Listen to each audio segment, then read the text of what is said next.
A massive blue-skinned monster has emerged in the city streets, and it's currently holding a baby hostage, because the local police have already been killed by the creature. The surrounding crowd is left paralyzed by terror. Just as the monster prepares to devour the child, the creature's arm is severed. This sudden intervention comes from our hero, a man dressed casually in a blue t-shirt and shorts, his identity hidden behind a baseball cap and a black mask. The monster throws the baby away and lunges at our boy. Seeing that the civilian is now out of harm's way, the hero shifts his full attention to the threat. He meets the creature's lunge with a devastating strike that slams the beast directly into the asphalt, creating a massive crater before the creature can even recover. The masked man follows up with a powerful kick that sends the monster flying into a nearby building. The monster tries one last time to snap at our hero from the rubble, but the swordless warrior responds by slamming his heel into the creature's open mouth, effectively crushing its head.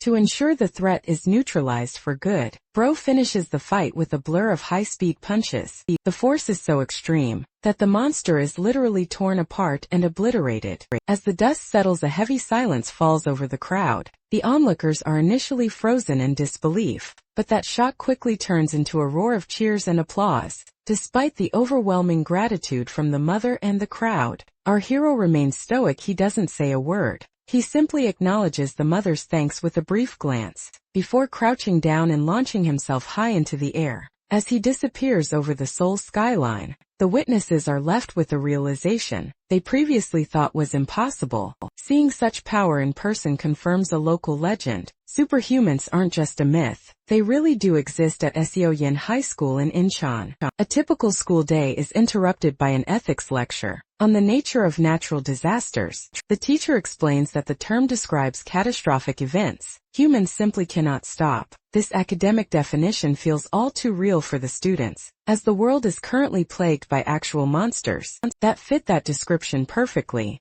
In the back of the room, two students are distracted by a viral video on a smartphone. They are watching high-resolution footage of the white-cap superhuman from the recent Udong incident, the same hero who saved a child from a blue-skinned beast. The students are in awe of his power, noting how rare it is to see such clear footage, since most people are too busy running for their lives to film. This digital distraction is cut short, however, when a static-filled emergency alert blares over the school's intercom system. The Inhumans alert system announces that a potential threat has been spotted near Incheon Port. Because of the immediate danger, classes are cancelled, and students are ordered to head home straight away. While most students are excited about the unexpected break, one of the girl students feels a sense of dread. She notices that these attacks are becoming more frequent and dangerous. She glances at her classmate, Lim Kong, who is remarkably still fast asleep despite the chaos. Luckily, Lim Kong isn't actually as lazy as he looks. A hidden earpiece in his bag begins to vibrate, and he quickly snaps awake to answer a call. On the other end, a voice named Yuri provides him with the exact coordinates of the monster at the port. Our hero plays it cool, pretending to be a regular, carefree student to avoid suspicion from his classmate, before heading to the bathroom to change. Meanwhile, the situation at Incheon Port has turned deadly. A blue monster is terrorizing the industrial area, stopping moving trucks with its bare hands, and crushing them like soda cans. Two workers, Jae-gu and his older boss, are trapped behind shipping containers. The monster is relentlessly hunting them, eventually catching up and tossing Jae-gu aside like a rag doll. Just as the beast is about to finish them off, the boss stands his ground with a metal pipe, willing to sacrifice himself to buy his younger co-worker time to escape. As the boss prepares for his final moments, the monster suddenly senses something and turns away. It ignores the humans for a moment to grab a massive shipping container, spinning it with terrifying strength, before launching it through the air like a projectile, aimed directly at the workers. Just before the massive metal box can crush the men, Lim Kong arrives dressed in his signature white cap and mask. Our hero leaps into the air and shatters the entire shipping container with a single, devastating punch as he lands, cracking the pavement beneath his feet. He casually warns the monster that throwing such large objects is dangerous. Kim Kong stands before the blue creature while his handler, Ju-ri, watches nervously from a remote command center. Despite the tension, Ju-ri reminds our hero through his earpiece of an important protocol. always try to communicate before fighting. Since these monsters are typically mindless predators, finding one capable of speech could provide vital information about their origins. Following this logic, our protagonist attempts to de-escalate the situation by asking the beast if it can understand him. Unfortunately, the creature is far from interested in a conversation. In response to the boy's question, the monster's skin turns angry red as it lets out a deafening roar. This transformation marks a massive spike in its aggression. The beast lunges with such sudden speed that it catches our guy off guard, forcing him to leap into the air and block a heavy follow-up kick. Because the force of the impact is so great, Lim Kong is sent skidding across the pavement. He quickly realizes that this particular opponent is much faster and stronger than its bulky frame suggests. While this struggle unfolds, the rest of the world is watching. A news helicopter circles high above, broadcasting the fight live to a captivated public. On the ground, the Inhuman Subjugation Special Task Force has arrived, with tanks and railguns, but they aren't joining the fray just yet. Their captain knows that conventional weapons are useless against threats of this caliber. According to military analysis, our heroes' power far exceeds their standard firepower. Therefore, if the Whitecap falls, the city has no defense left. The battle at the port grows increasingly desperate. As the monster pursues him, it uses a long spear-like tongue to throw our hero off balance midair.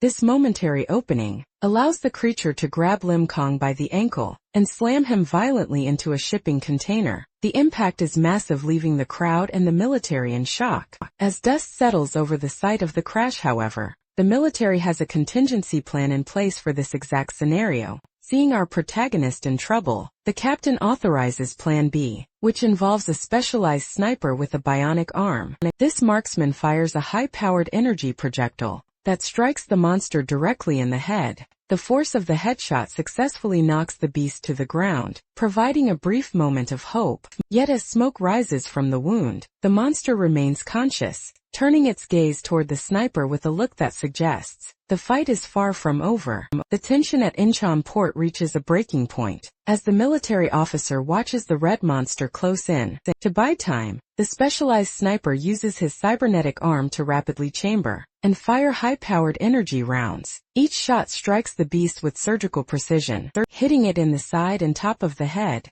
But the monster remains standing even under this relentless barrage. As the sniper prepares another round, he notices something through his scope that stops him cold. Lim Kong is emerging from a nearby shipping container. Our boy manages to dust himself off casually, noting that it was actually lucky he got thrown into the metal container. Because it broke his momentum, he avoided being tossed all the way into the sea. Seeing that their hero is safe, Juri breathes a sigh of relief from his command center, and he quickly gets back to business, informing Kong that this monster appears to be another dud. Because the creature refuses to speak, or simply lacks the intelligence to do so, there is no more reason to hold back. With the information gathering phase over, Lim Kong decides to end the threat for good. He charges forward with such explosive speed that the ground cracks beneath him, leaping into the air for a finishing move. The monster is visibly shocked by this sudden increase in intensity, but it has no time to react.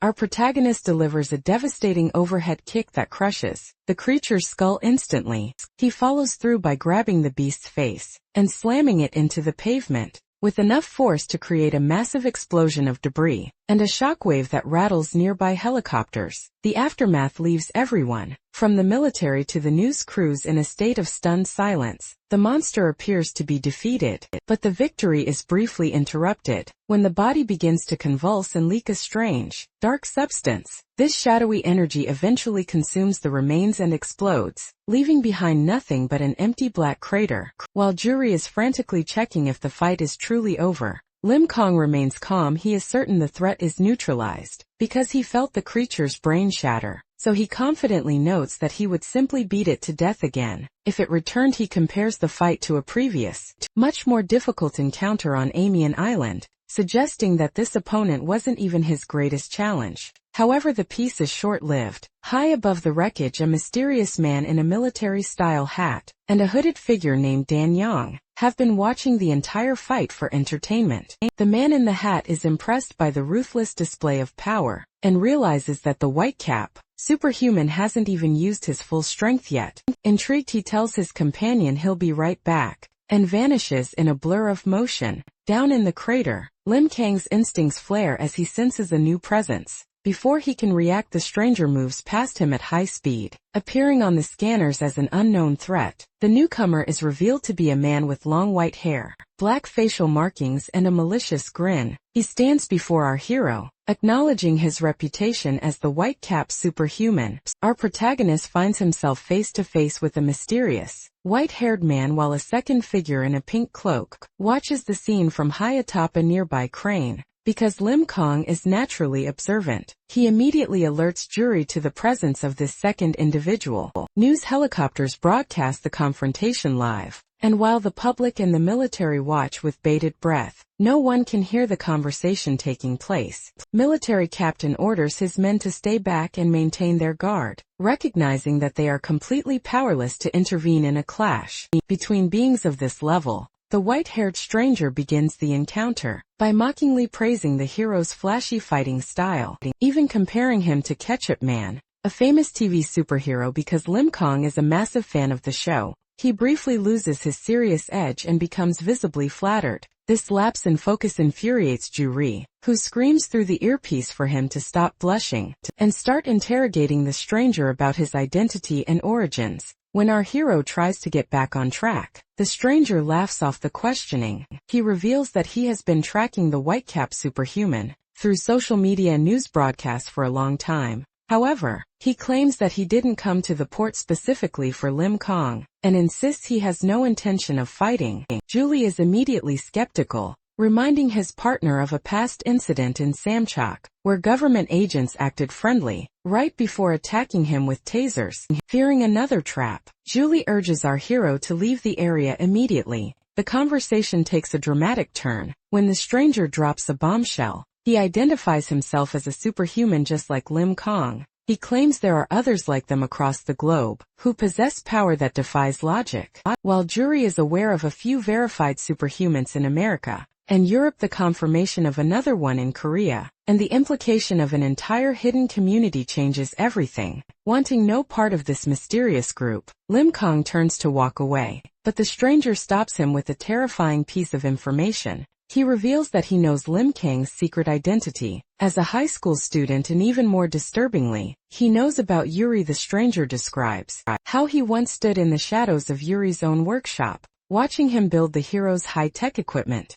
He even mockingly threatens to play with Juri while Lim Kang is at school, because Juri is the only family he has. This threat sends our guy into a cold, dark rage. The playful atmosphere vanishes instantly as Lim Kang prepares to eliminate the threat. To his friend's safety, he declares that he will ensure the stranger never gets near Yuri. Again, the white-haired man realizes his joke went too far and takes a fighting stance. As the hero vanishes in a blur of blinding speed, our hero lunges forward with a punch intended to end the confrontation, but the stranger manages to catch the blow with a single hand. The resulting shockwave is so violent, it shatters the pavement beneath them. Despite the raw power of the strike, the stranger survives mockingly, noting that Lim Kang must have pulled his punch at the last second. Stranger mocks our hero for showing generosity in a fight, warning that if they actually trade serious blows, the entire surrounding area will be blown to smithereens. Because Nanjiai's eyes glow with a menacing red light, it becomes clear that he is a superhuman capable of total destruction.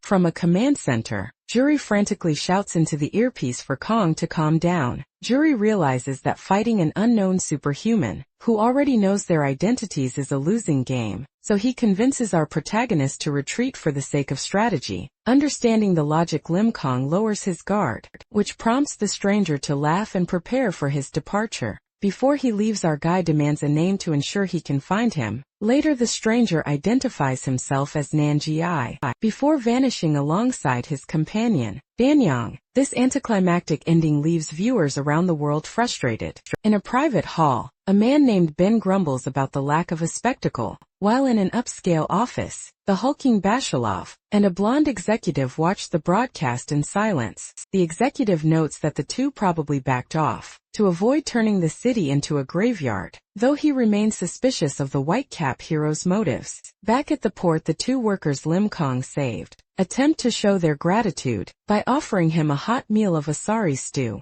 However, our hero remains stoic and launches himself into the air, leaving a massive shockwave in his wake. As the military begins the cleanup, the specialized sniper with the bionic arm expresses his bitterness to the captain. He argues that even their best, armor-piercing rounds are just toys against these threats, because human weapons are so ineffective. He fears they are all doomed to a meaningless death. The focus shifts to Commander Bayeko Jean, of the Inhuman Subjugation Special Task Force, who is coordinating the recovery of the creature's remains. He orders the captain to ignore national agencies and focus entirely on loading the monster's body onto a mysterious black craft labeled Transport Vehicle 101. Once the ramp closes, the craft departs for a restricted location known as the Falcon Area. Bekogen then reports the incident to a high-ranking politician named Marcus Gerald. Despite the report mentioning 14 deaths, Marcus is completely indifferent to the casualties. He scolds the commander for wasting his time with useless crap, and complains about having to speak to the public, whom he privately views as dirty ants.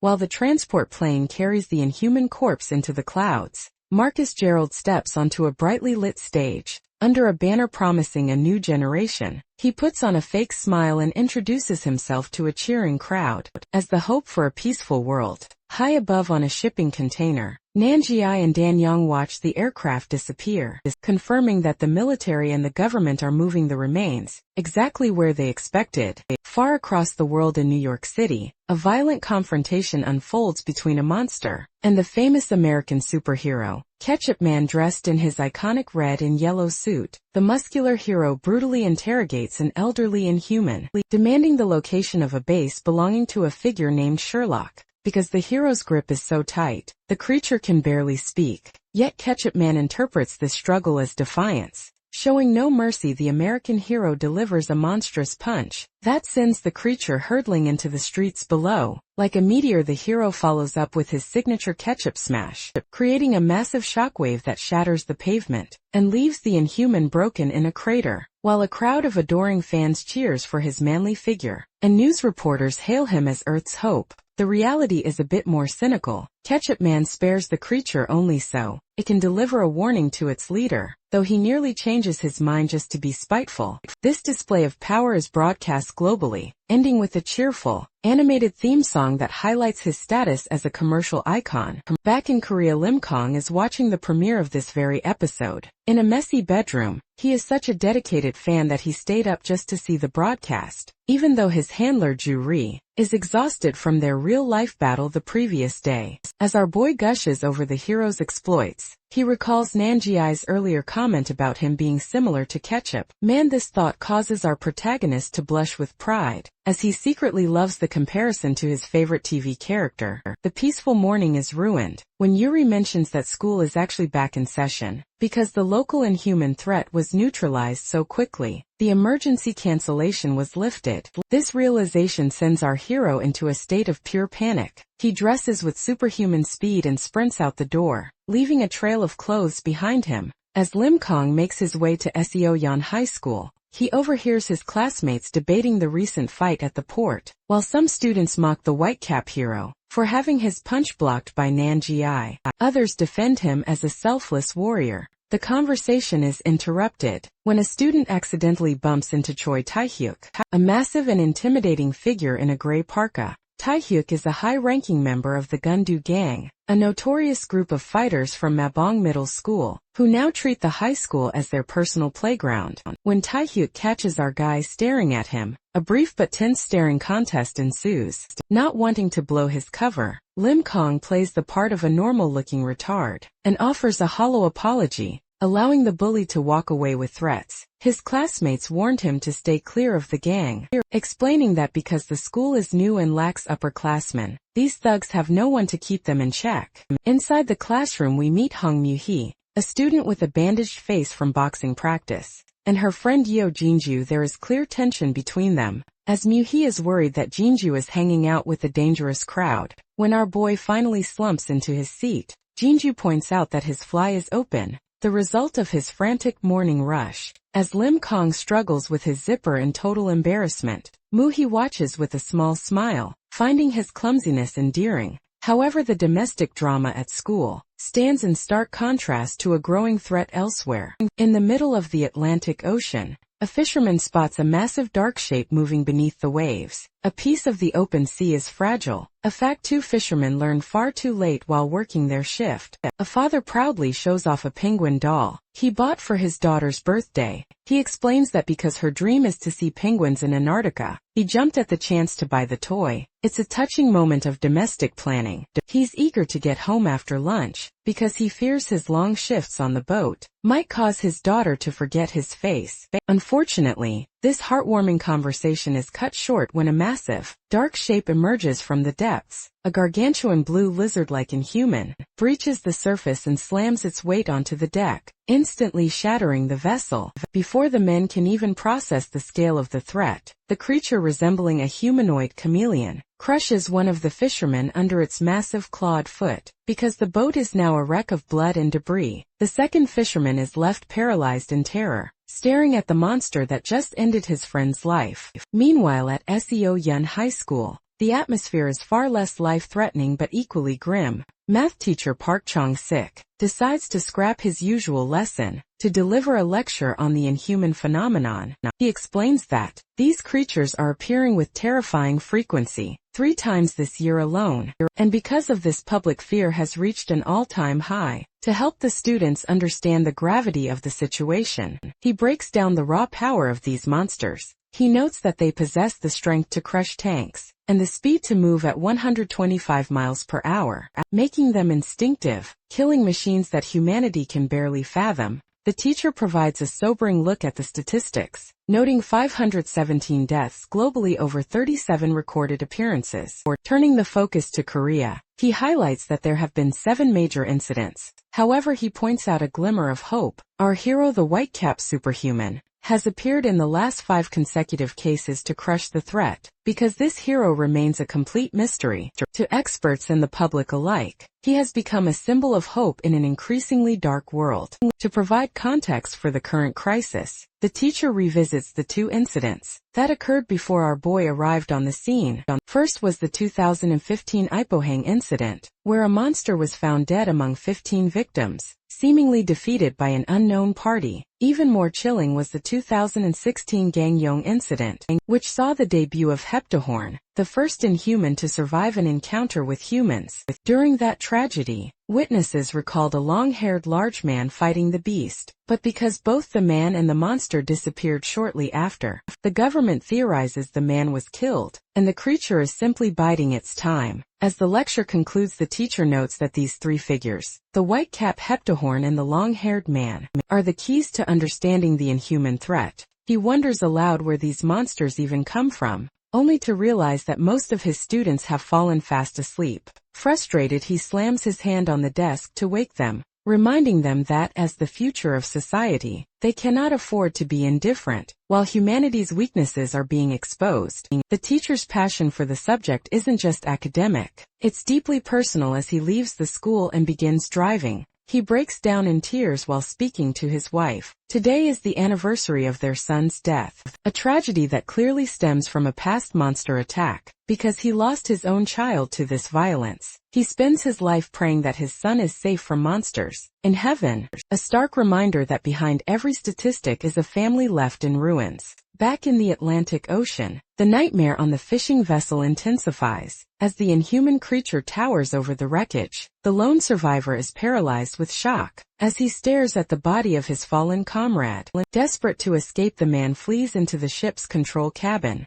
and frantically slams the emergency button. He attempts to radio in his coordinates, but before he can finish, the monster's massive hand smashes through the window and crushes his head in its grip. Now bloodied and mangled, the fisherman begs for his life with a single tear in his eye. Unfortunately, his pleas go unanswered. The only sound left in the cabin is the static-filled voice of a distant operator, asking for the ship's name, unaware that the situation has already turned fatal. Nearby, the atmosphere is a sharp contrast of luxury and celebration on the deck of the SS Opera, a massive cruise ship. Thousands of passengers are enjoying a sun-driven party. However, inside the ship's bridge, The tone is strictly professional. The captain and his officers have detected the cutoff transmission from the fishing boat because the automated tracking data shows the vessel is only 10 nautical miles away. The captain makes a decisive call. He orders an immediate change of course, hoping to launch a rescue mission within 25 minutes. While the cruise ship speeds toward the distress signal, the wounded fisherman catches sight of the massive vessel. On the horizon he stands among the body of his friend, watching his only hope for survival approach, a trap they aren't prepared for.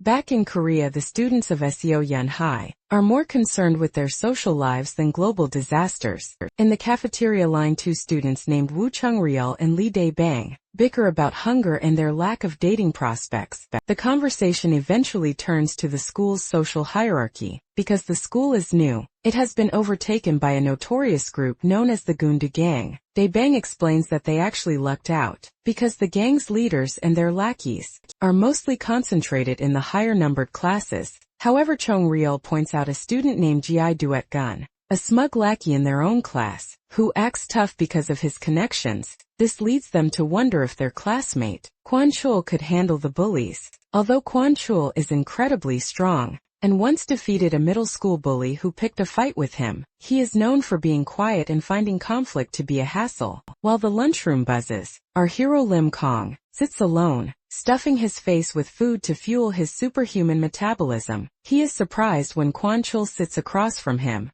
because both of them are socially isolated. Kwon-chul suggests they eat together from now on. When Chul asks if Lim Kong does sports to maintain his physique, our guy innocently claims he is self-learning Taekwondo, which Chul finds mildly amusing. The budding friendship is interrupted by a violent crash. Choi Taek, a high-ranking member of the Gundu Gang, kicks a student across the room just for being too slow in his way. Taek announces that he is having trouble managing his anger, and decides to scout the room to beat up 5 people, simply because he doesn't like their looks. As the other students cower in fear, Lim Kong and Kwon-ju watch the scene silently, their lunch interrupted by the brewing schoolyard violence. While schoolyard bullies cause trouble in Incheon, the United States government is facing a much larger catastrophe. In a dark meeting room in New York, the Secretary of Defense expresses his helplessness over the rising death tolls. Tension breaks when 2 powerful individuals arrive. St. Pearl, a blonde woman in blue armor, and Galen Withrow James, a high-ranking official,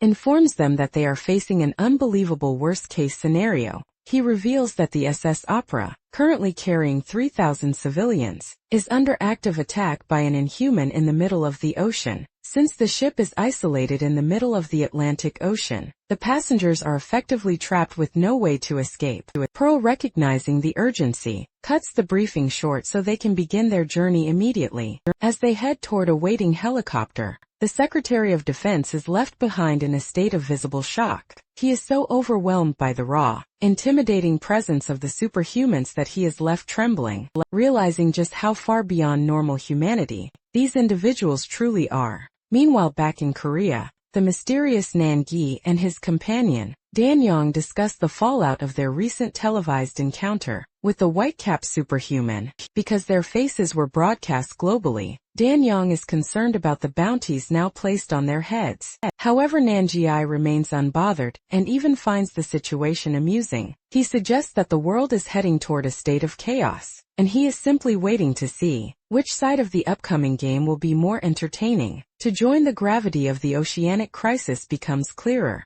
As James continues his briefing aboard the LC-100, the fastest military helicopter in the U.S. personnel, he explains that they are roughly 500 miles away from the ship, a distance that will take 2 hours to cover. Unfortunately, the military has already attempted a rescue that ended in disaster, because the Navy and the Inhuman Subjugation Special Task Force, ISTF, sent 5 specialized squadrons to the scene, and lost all communication within 20 minutes. It is highly likely that every soldier involved has been wiped out. This failure has forced the government into a desperate and cold-blooded contingency plan, because the SS Opera is currently on autopilot and heading directly toward the Florida coast. The authorities fear the Inhuman will reach the mainland and cause an even larger massacre. As a result, they have authorized fighter jets equipped with miniature nuclear missiles to sink the ship and everyone on it. Before it reaches land, Galen and Pearl are disgusted by this solution, but Pearl remains focused. She commands James to stop trembling,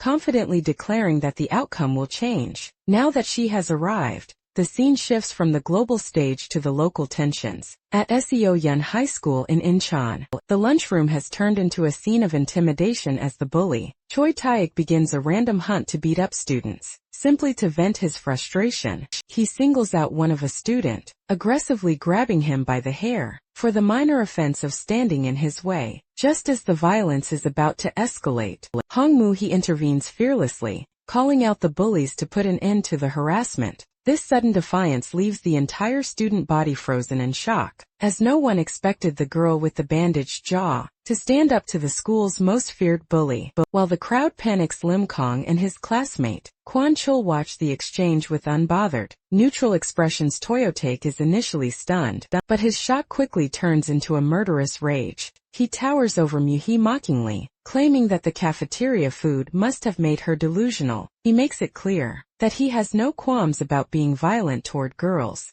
winds up a massive backhand strike to silence her. However, before the blow can connect, Kwon-ju intervenes by catching the bully's wrist midair. With a bored expression, Kwon notes that he rumors about the gang being total scum were clearly true. He mockingly calls Taek a giant freak, causing an immediate stir among the onlookers, who recognize Kwon Chul as a formidable fighter from a rival middle school. The situation escalates instantly. Enraged by the interference, Taek launches a powerful kick that sends Kwon Chul flying across the room and through several tables. While the bully's lackeys assume the fight is over, our protagonist and the other students watch as Kwon Chul stands up. Completely unfazed, he taunts the bully to finish his sentence, prompting a wave of cheers from the students, who are desperate to see the gang finally lose. One show goes on the offensive, leaping into the air to deliver a flying kick, followed by a devastating punch to Taek's jaw. The impact is so loud that the bully's followers are horrified to see their leader. Staggering, Taek spits a thick glob of blood onto the floor, his muscles bulging. As he realizes he isn't fighting a bargain bin opponent, he declares that he won't show any mercy, while Kwon Chul silently evaluates the situation. Despite hitting him with a full-powered strike, the bully's massive size allowed him to stay conscious, suggesting this won't be a quick victory. Just as the two prepare for a second round, a new presence interrupts the fight. A massive student with mint-colored hair and gold teeth, known as Namgung-mu, steps between them. Identified as one of the three heads of the Gundu gang, he is so imposing that Muhi wonders if he's even human. Because a teacher is approaching, the radish head leader orders a ceasefire. He leads a bloodied Taehyuk away, but not before delivering a chilling warning to Kwon Chul, promising that he will see him soon for crossing the line. As the gang retreats, a heavy silence falls over the room, while the other students whisper in fear about being stuck in a school with such ruthless thugs. Lim Kong remains focused on his meal. He lets out a massive room-shaking burp, casually complaining that these crazies think they own the place. The girls at the next table are left disgusted, completely unaware that the boy she is complaining about the noise is the most powerful superhuman on the planet. Meanwhile, the focus shifts to a stormy night over the Atlantic Ocean. James, the military liaison, informs St. Pearl and Galen Withrow that they have reached the SS Opera. Despite being 1,000 feet in the air, Pearl demands that the helicopter doors be opened. She equips a biometric earpiece to stay in contact with James, who will monitor their locations from the air. Before jumping, Pearl sends a defiant message to the U.S. government. Since she has arrived, they can officially cancel the nuclear strike. The two superhumans dive into the lightning-filled sky, landing on the cruise ship's deck. With an impact that shatters the surface, they find a scene of total carnage with bodies scattered everywhere. On the rain-slicked deck of the SS Opera, St. Pearl and Galen Withrow prepare to move out. Pearl is certain the Inhuman is nearby, because it has already brutally decimated the crew. Unbeknownst to the heroes, they are being watched deep within the ship's wreckage. A massive blue-scaled monster fixes a singular reptilian eye on Pearl, tracking her every move from the safety of a helicopter. Their technical liaison, James, attempts to coordinate the search, because the cruise ship is a massive labyrinth, with different layouts on every floor. Finding the creature by chance is unlikely. This complexity forces the team to make a difficult tactical choice. Cover the most ground quickly. James suggests they split up while Pearl heads to the lower cargo bays. Galen moves toward the upper levels and the engine room. James warns them that while this is the fastest way to find survivors, it also means they will likely have to face the threat alone. Without backup, Pearl wastes no time, leaping off the side of the vessel and using her superhuman strength to punch handholds directly into the metal hull. As she scales down once she reaches the lower levels, she kicks through the ship's exterior to gain entry. She finds herself in a vast, silent storage bay since the area is filled with undisturbed cargo and lacks any signs of violence. Pearl initially reports that everything seems normal. The situation is far grimmer for Galen. As he moves through the upper decks, he finds nothing but a trail of bodies. Every vital area, the bridge, the control room, and the information center has been turned into a graveyard. The tension spikes when the communication link begins to fail. Because the ship has entered a region similar to the Bermuda Triangle, the electronic interference becomes overwhelming. This leaves James in the helicopter feeling helpless, as he can track their locations, but can no longer provide verbal warnings or support. Amidst the static, Galen hears a faint groan and discovers a lone survivor. Unfortunately, the elderly man has been driven to madness by the trauma of the attack. Instead of seeing a savior, the survivor screams at Galen as if he were a demon, his mind completely broken by the horror he witnessed. Meanwhile, in the cargo hold, Pearl has a much more hopeful encounter. A young girl peeks out from behind some crates, recognizing the famous hero. Pearl reassures the child, though she manages a small moment of levity by correcting the girl for calling her Mrs. As Galen continues his search, he enters the grand event hall, where the scent of blood is almost suffocating. He is startled to see a blonde woman standing in the distance, who looks identical to St. Pearl. Confused by how his partner could have moved from the bottom of the ship to the top so quickly, Galen approaches her. This mistake proves nearly fatal. As the figure turns, it reveals a pale face and a red eye. Before Galen can react, the creature's torso splits open into a massive toothy maw. This shape-shifting inhuman lunges forward, sinking its teeth deep into Galen's shoulder. Inside, Galen is thrown across the floor, bleeding and in total shock. Because the monster successfully mimicked his ally, Galen finds himself severely wounded and facing a terrifyingly deceptive enemy, with no way to call for help. Because Galen let his guard down, when he saw the likeness of his partner, St. Pearl the Inhuman was able to land a catastrophic opening blow. The situation is even more dire than it looks. As he stands in a pained crouch, he realizes that, if his reflexes hadn't kicked in at the last microsecond, he would have lost his head. Unfortunately, the damage is already severe. Galen is missing his entire right arm. Despite the agony and the profuse sweating, he remains analytical. He watches as the creature's disguise slips, revealing a grotesque intermediate state, where a mimicry of Pearl's head sits atop a massive blue-skinned neck. Because the monster can physically transform, Galen concludes that it isn't an illusionist, but a deadly shapeshifter. To stay in the fight, Galen shows incredible grit. He uses his remaining hand to tightly wrap his black cloak around the bleeding stump of his shoulder. This improvised bandage is the only thing keeping him from passing out. From blood loss driven by a cold, murderous rage, he demands the beast return his limb before engaging in a brutal, close-quarters brawl. While this struggle unfolds in the dining hall, the rest of the team is struggling with the environment. High above the ship, the technical liaison, James, is fighting through a violent lightning storm. Since the ship is in a high interference zone, his earpieces have failed, leaving him to rely on flickering radar icons to track the team. He notes with growing dread that Galen's movements are erratic, suggesting he is locked in a life-or-death struggle. Fearing the worst, James orders the pilot to land on the deck despite the dangerous winds. Meanwhile, the real St. Pearl is still in the cargo hold. Luckily, she finds a large group of survivors, who have been hiding behind crates in the lower levels. Seeing their famous hero, the civilians, led by a young girl and a desperate woman, beg for her protection because there are so many lives at stake. Pearl feels a renewed sense of urgency to clear the ship and find her partner. Back in the dining area, the fight has reached a stalemate. The Inhuman has fully reverted to its true form, a hulking, blue-scaled beast that uses its superior size to corner Galen. Because he is missing an arm, Galen finds himself struggling to maintain his balance in a fistfight. After narrowly avoiding a lethal bite, he realizes that, while the monster's shapeshifting is a great tool for deception, it doesn't actually add much to its combat power once the fight begins. Recognizing that he needs to end this immediately to survive, Galen decides to stop holding back. He takes a deep breath and suddenly, his left eye begins to glow with an intense electric blue light. Since he is a superhuman, with the power to manipulate energy and matter, he turns the environment itself into a weapon. He shatters a wooden barrel, but instead of the wine simply spilling, he freezes the liquid droplets in midair. These wine crystals turn into razor-sharp projectiles that pelt the monster, catching it completely off guard. To finish the job, Galen grabs a glass bottle and smashes it, creating a jagged edge by pouring the remaining liquid over the glass. He uses his energy to forge a long blade of crystalline power.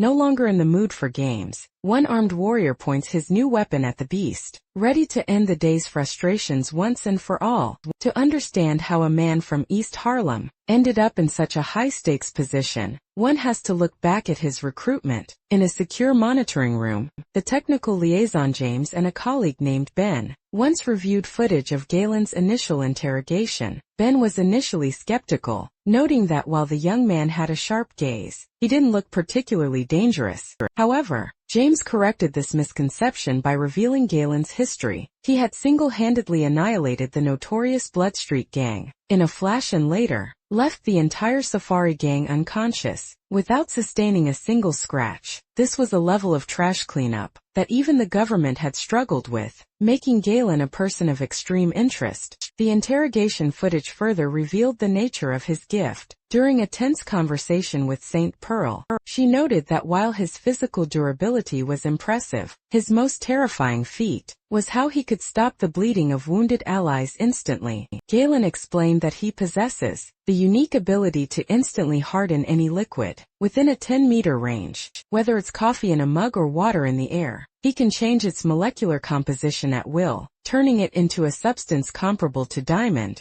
While this ability defies the laws of science and requires immense stamina and concentration, it allows him to turn simple liquids into weapons, more powerful than most firearms. Back in the present, this power is put to the ultimate test. The blue monster is relentless, delivering a massive blow that sends Galen skidding across the dining hall floor. As Galen coughs up blood, he realizes that his missing arm has completely thrown off his balance, causing his counterattacks to miss their mark. Despite blowing away half the creature's head, the monster shows no signs of slowing down. While the battle rages, St. Pearl is sprinting through the ship's lower corridors. She notices that the basement levels are eerily untouched, suggesting the threat is concentrated elsewhere. Just as she detects a faint rumble from above, a burst of static hits her earpiece. James, watching the battle from the helicopter's radar, tries to guide her toward the event hall. He is gripped by a bad feeling. The fight is taking far too long, and he knows that Pearl needs to arrive immediately if Galen is to survive inside the dining hall. Galen's vision begins to blur as he reaches his physical limit. In a final desperate tactical move, he notices the fire sprinklers on the ceiling. He leaps into the air and kicks his foot upward, forcing it to shatter the pipes. As water sprays violently over the room, Galen uses the last of his mental fortitude to activate his ability. The falling water instantly transforms into hundreds of diamond-hard needles, impaling the creature from every angle and encasing it in a massive block of hardened liquid. In the monitoring room, Ben and James discuss the potential limits of such a peculiar power. James questioned if the transformation was permanent, or if it had a scientific explanation. Galen's recorded response clarified that the ability is tied directly to his mental fortitude. Because of this connection, the effects vary based on his physical condition, though the hardened state typically lasts for at least an hour before returning to a liquid form. Believing the fight is won, Galen stands over his frozen opponent, contemplating how to finish the job. Unfortunately, his victory is short-lived. A sudden dark streak cuts through the air from the shadows. Before Galen can even register the new threat, a second larger inhuman emerges and severs his head with a single, brutal strike as his body collapses and the world fades to black. The warrior's final thought is one of pure horror. There was a second monster hiding behind him the entire time. Meanwhile, the situation at the command center turns from hopeful to hysterical. James, working frantically on his laptop to coordinate the team's rendezvous, notices a sudden change on his radar. While St. Pearl's signal remains steady, the icon representing Galen, labeled W, suddenly vanishes from the screen. Because the earpieces are tied directly to the wearer's biometrics, James knows this isn't a technical glitch. The disappearance of the signal can only mean one thing: Galen Withrow is dead. The weight of this realization leaves James trembling in terror, clutching his head. As he watches the lone remaining icon on his display, back inside the ship, the silence of the dining hall is shattered. As St. Pearl kicks through the heavy wooden doors, she arrives ready for a fight, but she is immediately paralyzed by the carnage before her. She finds herself staring at a grotesque tableau, the blue monster, the new white entity, and the remains of her partner. When she looks down and sees Galen's severed head, lying in a pool of blood, her initial shock transforms into a cold, harrowing silence. This tragedy brings back a poignant memory of a conversation the two shared on a park bench. Pearl had once tried to give Galen a lecture on the importance of remaining rational and cool during combat. She warned him that Inhumans are unpredictable, and that if one of them were to fall, the survivor must control their emotions and retreat if necessary, to protect the world. At the time, Galen had mockingly dismissed her sentimentality, claiming he would leave her behind without a second thought if she ever died. To prove his point, he had used his powers to freeze a fountain into a sculpture for a crying child before walking away, leaving Pearl with a knowing smile. In the present, however, Pearl's own advice fails her as she stands over the body of her friend. The nonsense she spouted about staying calm vanishes, replaced by a pure murderous rage, because the red-fleshed monster, the one responsible for the kill, dares to scream at her. Pearl finally snaps. She explodes forward with a sonic boom, shattering the floor beneath her feet. As she lunges at the creature, she screams in fury, questioning what happened to her own resolve. As she slams the monster's face into the floor, with enough force to cause the ground to erupt, Pearl follows up with a devastating overhead kick to the beast's spine. But the fight is far from over. Despite her injuries, she momentarily pauses her assault to show a final act of respect. She turns back to Galen's remains and gently cradles his severed head, closing his eyes for the last time. Even when the red Inhuman stands back up and peers into her shoulder, Pearl refuses to let go. This injury only serves to fuel her transformation. When she looks back at the monster, her eyes are no longer human. They glow with a predatory light. Because she has decided to abandon her usual tactical restraint, Pearl becomes a demon of vengeance.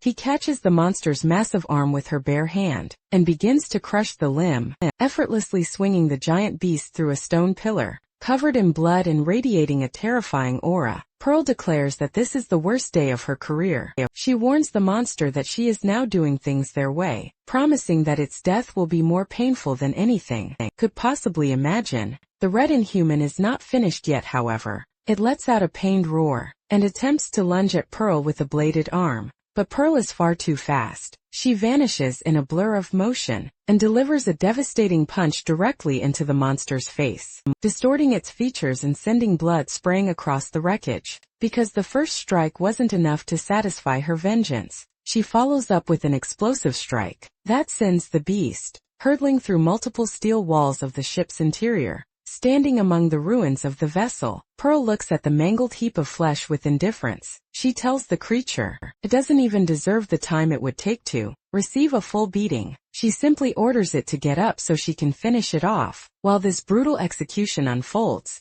the situation back in the United States has reached a state of pure panic. Inside a high-security military bunker, generals and officials are shouting over one another because they have lost all contact with James and the Superhumans. On the scene, some fear the team has already been defeated, while others desperately hope the silence is just due to weather interference. The room is a mess of conflicting opinions, with some calling for more surveillance, and others demanding a higher alert level. The chaos is interrupted by Marcus Gerald, calculating politician, who views the military's hesitation as a weakness. He mockingly scolds the room for their laid-back approach, and reveals a chilling reality. The nuclear missile launch sequence is already prepared, because the president has already cleared the biometric codes. Fighter jets are currently airborne, and simply waiting for the final order to strike. When the generals argue that Pearl and Withrow have never failed before, Marcus reminds them of the grim statistics. He points out that every other specialized unit sent to the ship was wiped out instantly, and since there is still no word from James,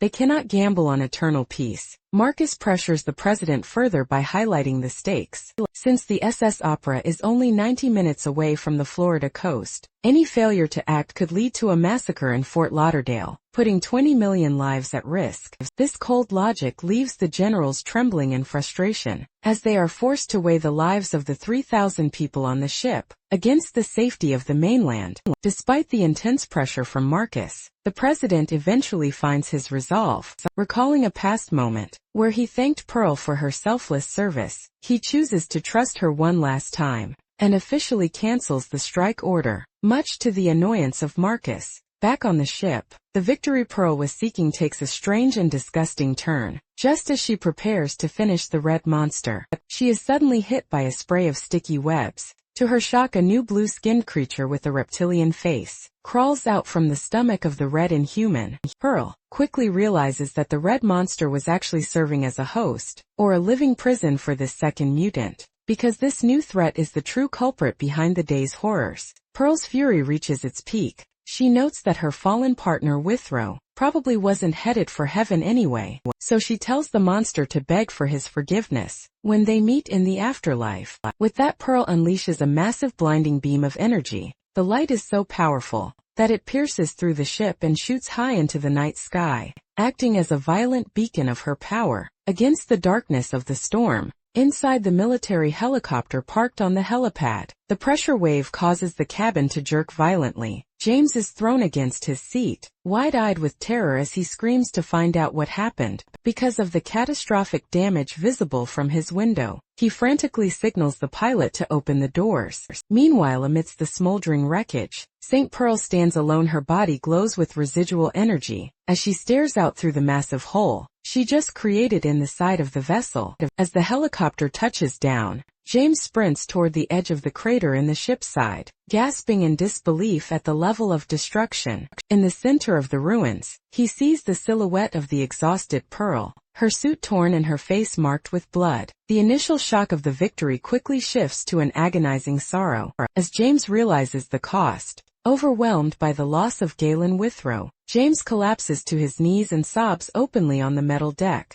Despite the tragedy, St. Pearl remains stoic, watching the grieving man with a heavy, silent gaze. The news of the incident reaches the highest levels of government. In a secure underground bunker, an official receives a frantic report over the phone. Visibly shaken, he bursts into a briefing room, where the president and military generals are gathered. The room initially erupts in a frenzy of relief and cheering, as live footage shows St. Pearl standing on the deck of the ship. However, the atmosphere turns cold and somber the moment they learn that Galen Withrow is dead. Halfway across the world in Korea, the morning news reports that the SS Opera has successfully docked in Fort Lauderdale, Florida. While the news anchor describes the assessment of the damages, Lim Kong is found in a messy living room, aggressively slurping a massive pot of ramen. His focus is entirely on the food, which leads to a domestic dispute with his handler. Ju re-emerges from the bathroom fuming, because he had specifically told our boy to wait for him to eat. When Lim Kong realizes he has finished the entire pot, and there is nothing left for Ju Ri, he tries to pivot his attention back to the TV to avoid his wrath. The distraction works, but for a grim reason. The TV displays a grayscale memorial photo of Galen Withrow, announcing his passing to the world. Because Withrow was a major superhuman who helped resolve half of the recent global crises, the news of his sacrifice leaves the world in mourning. Sight of the memorial causes Yuri's anger to evaporate instantly. Stunned by the fact that a superhuman could actually die, he becomes visibly shaken. Sensing the heavy atmosphere, Lim Kong slumps over the empty pot in silence. Attempting to break the tension, Yuri tells him to stop being so serious and simply go make more ramen. Meanwhile, high atop a skyscraper, Nanjiai and Danyang watch the memorial broadcast on a giant digital screen. While Danyang expresses her shock at the death, Nanjiai laughs, noting that superhumans aren't invincible.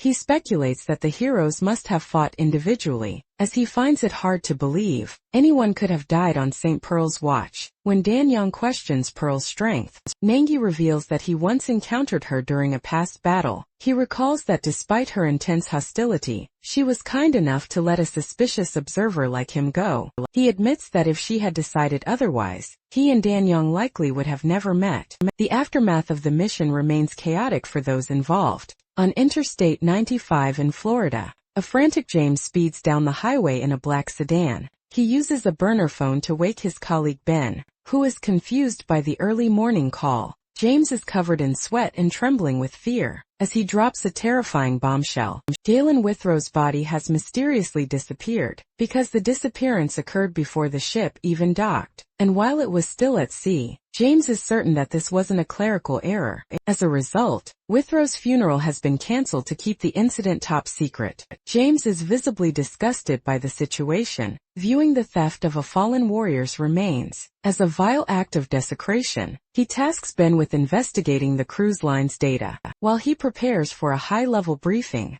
Meanwhile in Korea, Yuri is facing a much more personal crisis. After recalling a dismissive message from his sister, a self-proclaimed genius working in America, Jui realizes he is completely out of money. He suspects that Lim Kang's massive appetite has drained their shared finances. Rather than remaining dependent on his sister's erratic monthly allowance, the 18-year-old resolves to earn his own living. Luckily, he spots a flyer for the Ali Cup arm wrestling tournament, offering a massive 8 million won prize. Seeing an opportunity to solve his financial woes, he immediately calls Lim Kang. Our boy is currently at school, being mobbed by his classmates during gym, but Juri manages to convince him to cancel their weekend plans, so Kang can compete in the tournament for him. Back at the secure briefing in D.C., James, St. Pearl and Ben review the official records of the massacre. The casualty count is high, but James notes that the loss of life was mitigated because the Inhumans remained concentrated on the upper decks. This was largely due to the sacrifice of the military units, who focused the monsters' attention on the deck, allowing civilians to escape. St. Pearl provides her expert analysis of the two threats, identifying a spider-type monster with bladed tentacles, and a chameleon type capable of shapeshifting. Because the chameleon type could mimic Galen's allies, she theorizes that Withrow was ambushed while exhausted from an all-out brawl leading to his decapitation. The briefing concludes with a focus on the most pressing mystery, the missing body, since the remains of the monsters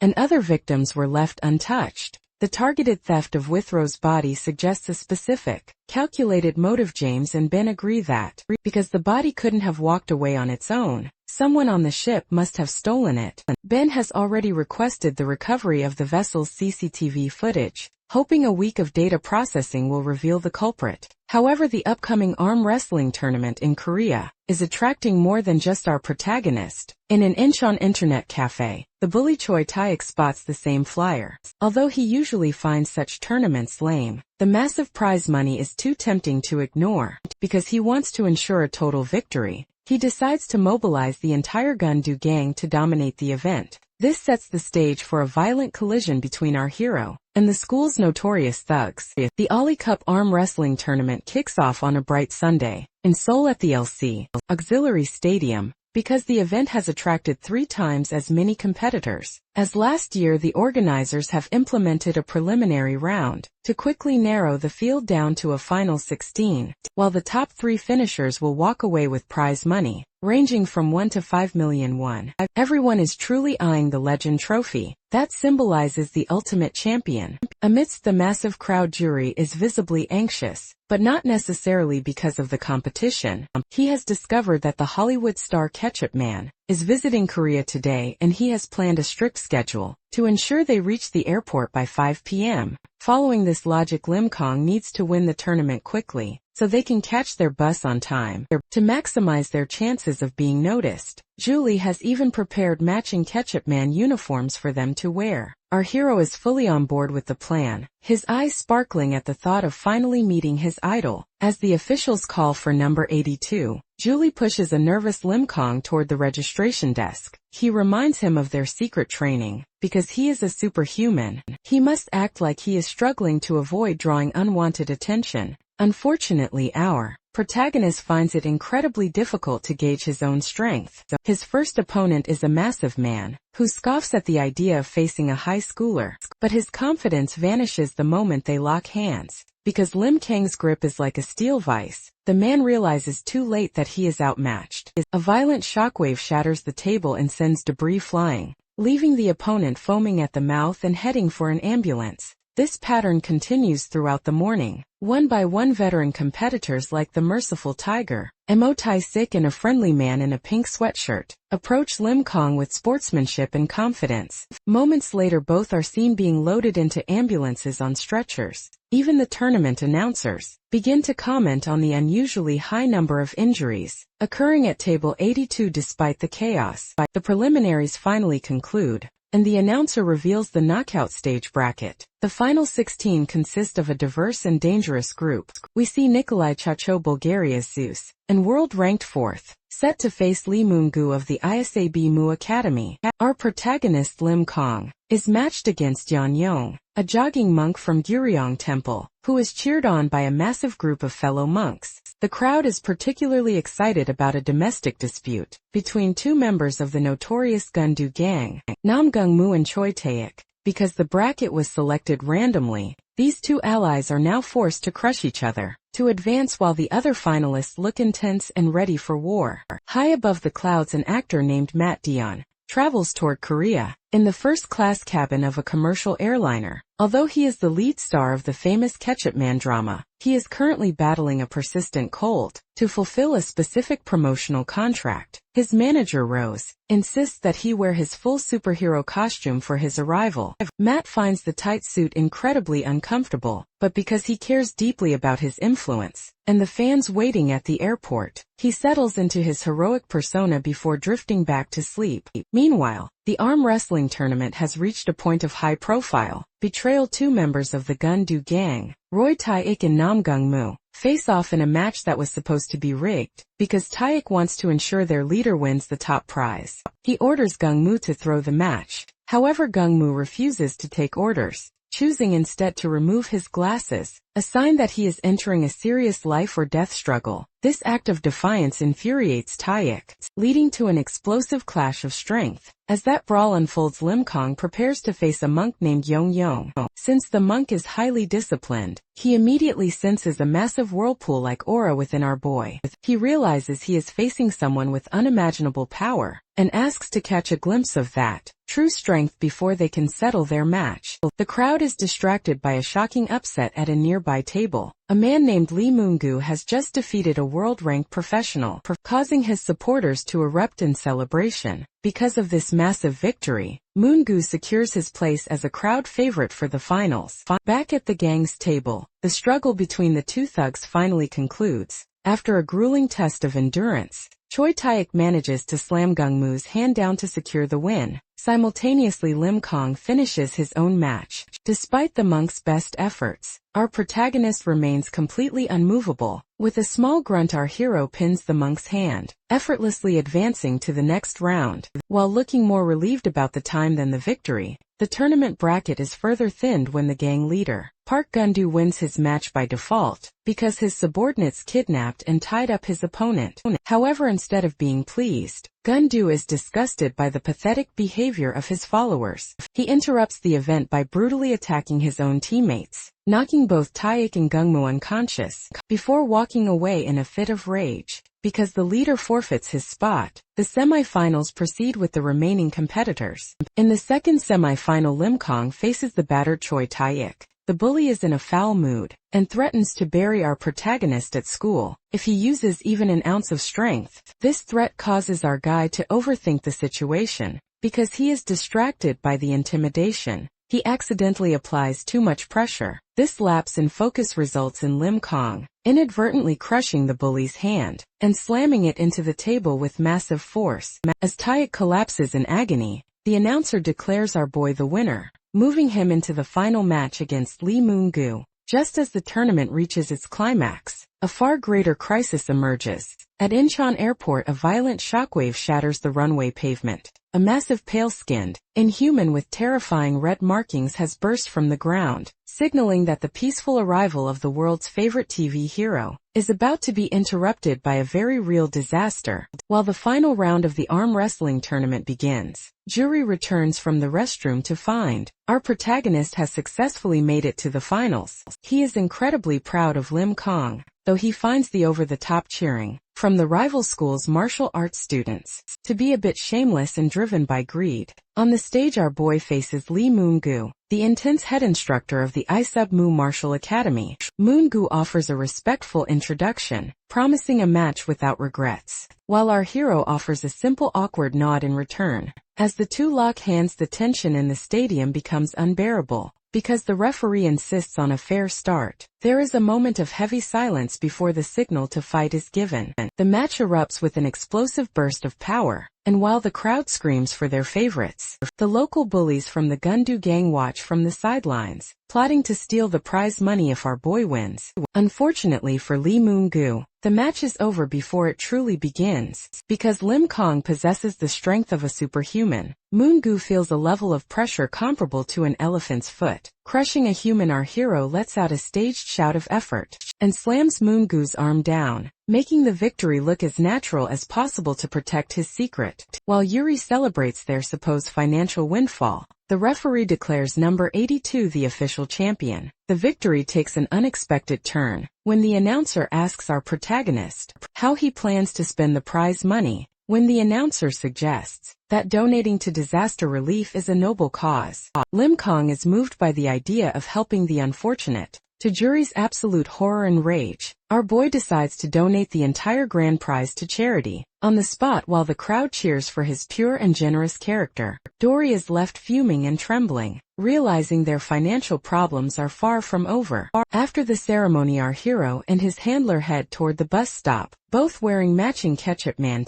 shirts for their trip to the airport. Along the way, they are intercepted by Choi Tae-ik and his gang. The bully, whose arm is still in a sling from their previous encounter, threatens to settle the score at school. Luckily, Lee Moon-gu and his master, Oh Bang-won, intervene to show their respect. Moon-gu is so impressed by the match that he offers Lim Kong a business card, inviting him to train at their academy. The atmosphere shifts instantly when the elderly master, Oh Bang-won, approaches. He casually takes the legend trophy from Yuri to admire it, but our protagonist's instincts immediately flare because he senses a powerful presence. He tells Juri to stand back. In a blur of motion, the master moves several feet away, revealing that he knows Lim Kong is the white-cap superhuman, hidden behind the mask. Identifying himself as the successor of the martial arts Su Biake, Oh Bang-won tells the boy to find him at Yongpa Mountain if he wants answers before vanishing into a cloud of dust, taking the trophy with him.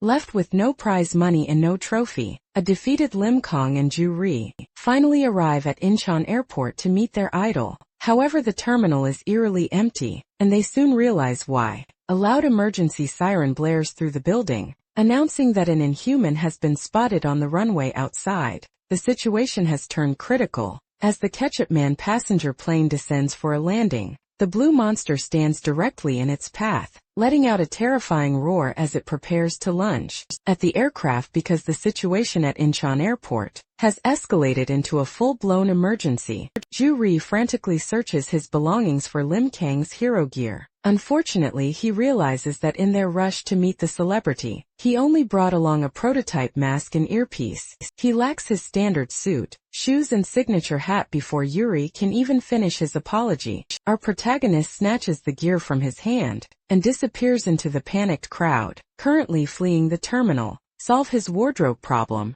Our boy spots a man in the crowd wearing a white baseball cap. As he brushes past the civilian on a crowded escalator, he swiped the hat with superhuman speed, leaving the man confused as he continues his retreat. Lim Kong then ducked into a public restroom to finalize his transformation. He takes a brief moment to look at his reflection, noting his Ketchup Man fan shirt, before discarding his civilian clothes to reveal his powerful physique. After removing a sticker from the stolen cap and securing his mask, our hero is ready to move. While this preparation takes place, Flight KC-774 for carrying the famous Matt Dion begins its final descent into Incheon. The mood in the cabin is light, until the pilots spot a massive, blue-skinned inhuman standing directly in their path on the runway. Before the flight crew can pull the plane back into the air, the monster launches itself from the pavement with such force that it creates a massive crater. As the beast strikes the aircraft's engine and wing midair,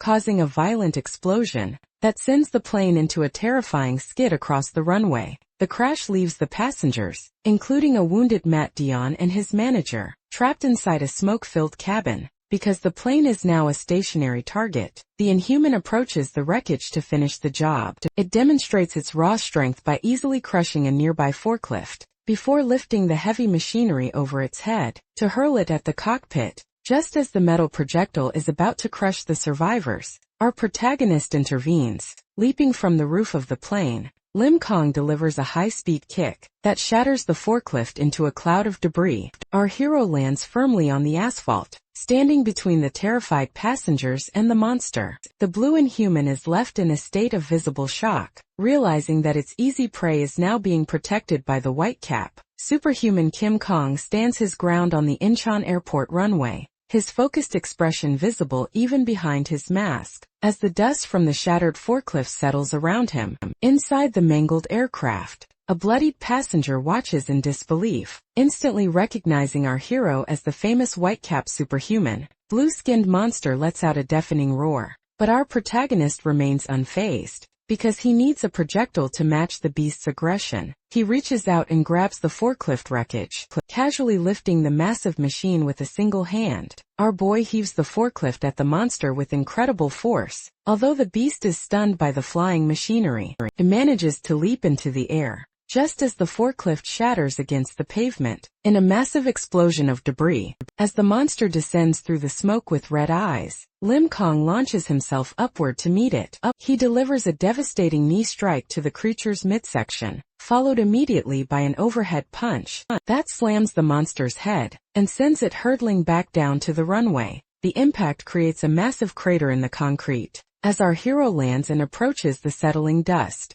he finds the sensation of the fight strange. Despite hitting the creature with his full power, it felt as though he were striking soft clay rather than a solid body. This observation is interrupted by static in his earpiece. As Yuri finally establishes a signal, Yuri explains that he has set up a makeshift command center near the airport gate, and is hacking into the control tower cameras to monitor the fight, especially since he rushed out without his usual action camera hat, or even a shirt. Our protagonist warns Yuri to get to safety, but he refuses to leave his partner alone. This brief distraction allows the monster to catch Lim Kong off guard, with a lunging strike to the head, sending him skidding across the pavement. Luckily our boy recovers instantly, catching the monster's next punch, and flinging the beast away into a nearby terminal building. He follows the creature inside, only to find the monster's face becoming bloated and distorted. Suddenly the monster spits out a thick, ink-like substance that obscures the area.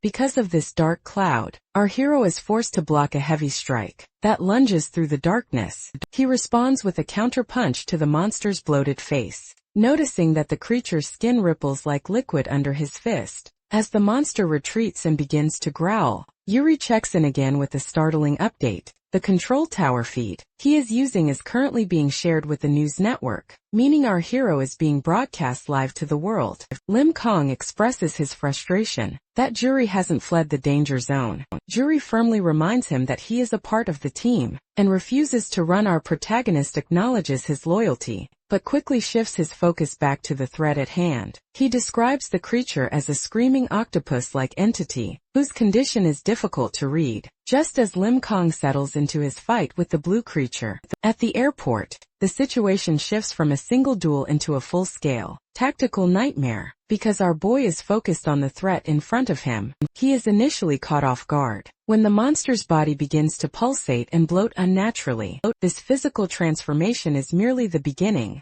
Suddenly dozens of heavy egg-shaped pods rain down from the sky, slamming into the runway and the terminal roofs with violent force. The arrival of these pods changes the stakes for everyone. Inside the darkened command center, St. Pearl and team watch the broadcast in disbelief, realizing that the Whitecap hero is now facing an abnormal, multi-front war since the scale of the threat has grown so rapidly. Ben even wonders if it's time to recruit our protagonist into their official team, doubting if any one person can handle this alone. Danger becomes personal when the eggs begin to hatch, releasing miniature clawed inhumans that immediately swarm the area. Inside the terminal, Jury is left in a desperate position, because an egg shattered his tablet and damaged the earpiece. Yuri loses his technical link to our hero. While he tries to navigate the smoke and ruins, he is forced to vault over railings to escape a prowling hatchling, his situation becoming increasingly dire, as he runs out of defensive tools, like smoke screens outside on the tarmac. The main battle takes a grotesque turn. The large blue monster's back ruptures, allowing a second red,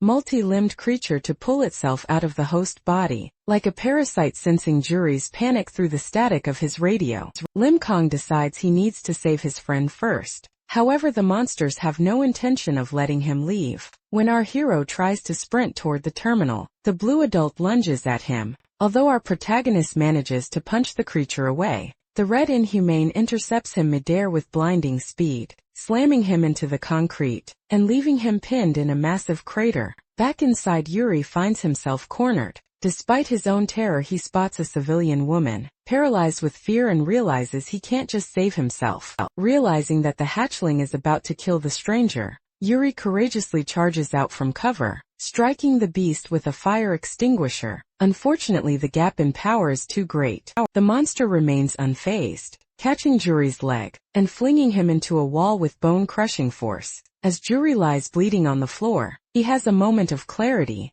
Looking at the monster's shadow, he thinks of Lim Kong and realizes how lonely he must have been, fighting these horrors by himself for so long. Just as the creature opens its maw to deliver a finishing blow, a sudden intervention saves him. A combat boot slams into the ground, and a man in black tactical gear appears, pushing the hatchling instantly. This newcomer is revealed to be B, the specialized sniper with the bionic eye. Because his unit has arrived to provide backup, the tide of the battle begins to shift. B immediately coordinates with his team, ordering all units to focus on the smaller hatchlings, so they can provide the necessary support for the Whitecap hero to finish the main fight. Nearby, Jury lies injured and gasping for breath against a wall, while a predatory hatchling looms over him. Seeing the danger, B prepares to reveal his true firepower. He zips open a protective sleeve to uncover a high-tech mechanical arm, which begins to whirl with lethal intent. This advanced prosthetic was the result of an intense modification surgery during his recovery. A scientist explained that his arm was designed to house the Kessler Rail, a weapon with unimaginable destructive output, but a catastrophic energy drain. This power problem was solved by a young genius, who recently joined the American branch of the ISSTF. She developed the Natum capsule, a vial of glowing blue energy that serves as the weapon's battery. Despite the incredible advancement, the technology is unstable, effectively making our soldier a human test subject for a weapon that only lasts 2 minutes per charge. Back in the present, a hatchling prepares to lunge at the defenseless Jury. To counter this, the soldier calls out for his tactical dog, a Labrador named C, who sprints through the debris, wearing a vest loaded with energy supplies. He snatches a Natom capsule from the dog's vest and slams it into his forearm. The sudden surge of energy is so violent that he screams in agony, but the power allows him to deliver a massive, explosive punch that sends the monster flying. While the battle in the terminal intensifies, the situation on the runway has become a bloodbath. The Inhumans are currently tearing through the fuselage of the crashed airliner, causing the passengers inside to descend into a state of pure panic. Rose, the manager for the actor Matt Dion, tries to rally the healthy men to find weapons and fight back, but his plea is met with a furious outburst from a terrified passenger. This man screams that fighting a creature immune to bullets is a suicide mission, accusing the celebrities of being unable to distinguish their TV shows from a lethal reality. The argument is cut short when the airplane door is smashed inward, and a monster enters the cabin. Terrified man immediately abandons his principles, shoving a woman aside as he tries to flee for his own life. In the terminal, B continues his desperate defense, using his bionic eye to track the swarming hatchlings. He fires a concentrated blast from the Kessler Rail, but he quickly realizes that even this experimental weapon can't kill these creatures in a single hit. He concludes that he must aim for the same spot twice to be effective, meaning he has no chance of surviving an encounter with the adult entity. When his sensors detect even more monsters approaching, he checks his remaining supplies and realizes he only has one capsule left. Facing these overwhelming odds, the soldier begins to feel a sense of grim resignation, fearing that this mission will be his last. Inside the wreckage of the crashed airliner, the terrified silence is broken by a massive white fist, punching through the metal hull. Because of the sheer force of the impact, the fuselage shatters, creating a jagged exit point for a dark silhouette. Standing within the smoke, this figure is revealed to be the actor Matt Dillon, dressed in his full Ketchup Man costume, and radiating a menacing intensity that stuns the cowering passengers.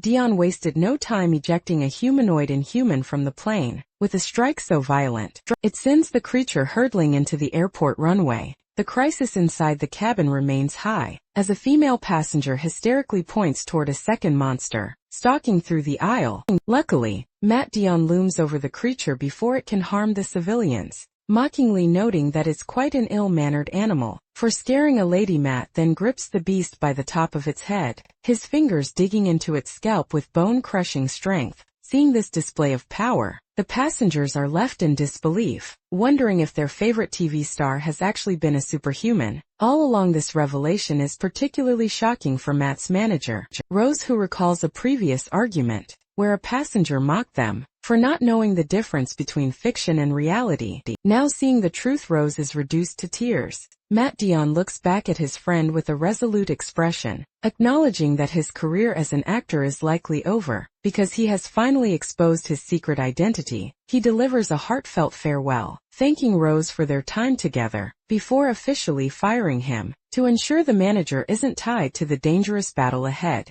With his ties to his old life severed, Matt launches himself out of the plane and onto the runway, landing with enough force to crack the concrete. He stands amidst the inhuman remains, casually joking that the red substance on the ground is simply ketchup. Despite the bravado, Matt seems annoyed that he has to sing his own opening theme song to get into the mood when a monster charges him from behind. He obliterates its head with an effortless backhand strike, without even breaking his stride. Matt's attention then shifts toward the terminal, where he spots the larger mother entity responsible for the chaos. He declares that he won't be going easy on the threats, promising to make the monsters extinct. This heroic stand is broadcast live, leaving global officials like Ben and James in total shock. Even St. Pearl is perplexed. She recalls meeting Matt Dillon at past promotional events, and never suspecting that the idol was a peer with hidden immense power. While the world watches the runway, the battle inside the terminal reaches a desperate conclusion. Specialized Sniper B uses his mechanical arm to fire a final, concentrated energy projectile into an inhuman's head. Because the shot was successful, the creature collapses, and the soldier drops to one knee in total exhaustion. Unfortunately, the victory is short-lived, when he realizes the monster is still moving. Lacking the energy for another railgun shot, B calls for his tactical dog C to bring him a toxic dagger. The specialized Sniper B is pushed to his absolute physical and mental limit. Because the situation is so desperate, he resorts to a brutal close-quarters assault, repeatedly stabbing a blue hatchling with his dagger. Despite coughing up blood from his own injuries, his rage and pain drive him to continue the attack, until the creature is neutralized, at which point B finally collapses over the monster's remains, in a state of total exhaustion. Nearby, his tactical dog C barks to alert the others, while the injured Yuri lies paralyzed on the floor, witnessing the aftermath of the harrowing struggle. Outside on the runway, the focus shifts to a massive red, multi-limbed inhuman standing amidst the rubble. Matt Dillon, still in his Ketchup Man costume, prepares to engage the beast, mockingly promising to turn the creature into octopus sashimi. However, Matt pauses when a massive impact sight in the distance catches his eye. He realizes that Lim Kong must have taken a heavy blow earlier, but his concern is short-lived, as a powerful figure begins to rise from the deep crater. Our protagonist emerges from the debris, shirtless and his muscles tensed, looking more focused and intense than ever before. This sudden surge of power is felt far beyond the airport. In their hidden location, Nanjiai and Danyang watch the live broadcast with growing curiosity. Danyang is confused by the way the air seems to distort around the screen, wondering if the hero is using a specific pressure-based skill. Angie, watching with a malicious grin, explains that this isn't a technique or a special ability at all. Instead, it is the pure, overwhelming energy of the white cap. The fact that this spirit is so dense, it is literally suffocating the surrounding time and space, creating an unnaturally tense atmosphere. Nanji suspects that our boy might actually be fighting in an unconscious state, driven by instinct rather than his own will. Back at the airport, the red Inhuman lunges at Lim Kong with a desperate punch. Our hero remains perfectly still until the very last millisecond, at which point he moves with such blinding speed that his counter-strikes become a blur. In a single second, the monster is hit 7 times across its body, from its ribs to its kneecaps. Our protagonist finishes the exchange with a crushing punch to the beast's face, leaving the creature bleeding profusely. Matt Dion watches in disbelief, realizing that the Whitecap's power and speed are almost impossible to track, even for someone of his own caliber. The monster attempts one final counterattack, using its tentacles to bind our guy in a tight grip. This proves to be a mistake, as Lim Kong exerts a sudden burst of raw power that causes the tentacles to explode into shreds, leaving the Inhuman mangled on the pavement. Seeing the massive difference in capability, Matt Dion concludes that the fight is over and begins to approach. However, the victory is interrupted by a new, chilling voice echoing across the runway. A pale, long-haired entity wearing a cloak appears, accompanied by a massive blob-like Inhuman. This newcomer tells the heroes to let the monster go, making it clear that this isn't a request but a demand. Matt Dion stands paralyzed with shock, because the massive entity in the red cloak just spoke. This is a terrifying development, because while the creature is clearly an Inhuman, Matt can't sense its presence at all. As he struggles to understand what kind of monster he is facing, Lim Kong remains focused and ready behind his mask. Even as the white-haired newcomer mocks their confusion, the Inhuman speaks with total disdain, lecturing the heroes on how arrogant humans are, for fearing what they consider to be inferior beings. The power of this new threat is demonstrated instantly, when he casually yanks the battered red monster through the air with an invisible force. Because of this display of telekinetic ability, our boy and Matt Dion are forced to watch as the speaker continues his lecture. High above at their vantage point, Danyang is overcome with terror. She realizes that this monster isn't just speaking, it's wearing clothes and using advanced abilities, which is a combination she's never seen before. Even the usually cocky Nanjiai has lost his grin, replaced by a look of grim sobriety. He admits that the energy coming from this clothed one is unbelievably dangerous, and exceeds anything he's encountered. Fearing that the two heroes on the runway are about to be slaughtered, Nanjiai orders a reluctant Danyang to prepare to intervene. Back on the tarmac, the white-haired Inhuman looms over the broken red beast, and demands to know if it remembers him. Matt Dion watches the exchange while sweating, noting that this opponent is 3 times the size of a normal human, and operates on a level far beyond the mindless predators he's fought before.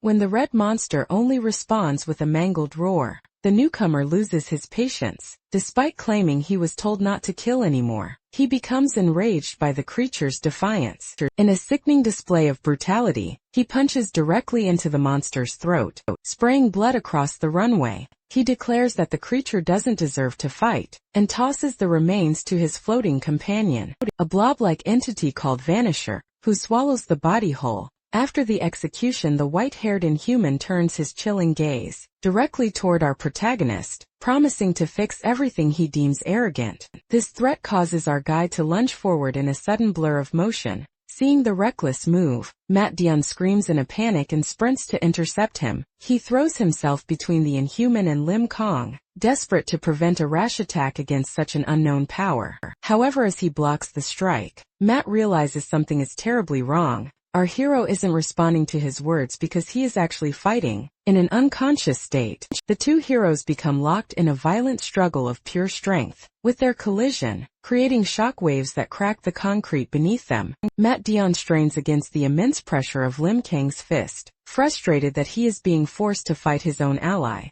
while a monster watches from the sidelines, realizing that neither the Inhumans nor his unconscious partner are going to back down. Matt Dion finally snaps. He begins to glow with a violent purple aura, declaring that he will simply destroy everyone in his way. He strikes the masked hero directly in the face, creating a horizontal shockwave that echoes across the airport. As a result, our protagonist is sent hurtling backward like a projectile, crashing through the glass and steel of a terminal building, before finally coming to a halt hundreds of feet away. With the immediate internal threat neutralized, Matt Dion turns his attention back to the primary enemy. He stands with his back turned purple, energy and stardust like particles radiating from his frame, as he acknowledges that it has been a long time since he used this much of his true strength. He locks eyes with the white-haired Inhuman Pan, who has been watching the exchange with cold, analytical interest, and notes that Matt is now focusing his power into both hands, a level of focus that makes the monster curious, but also dismissive of Matt's cocky attitude.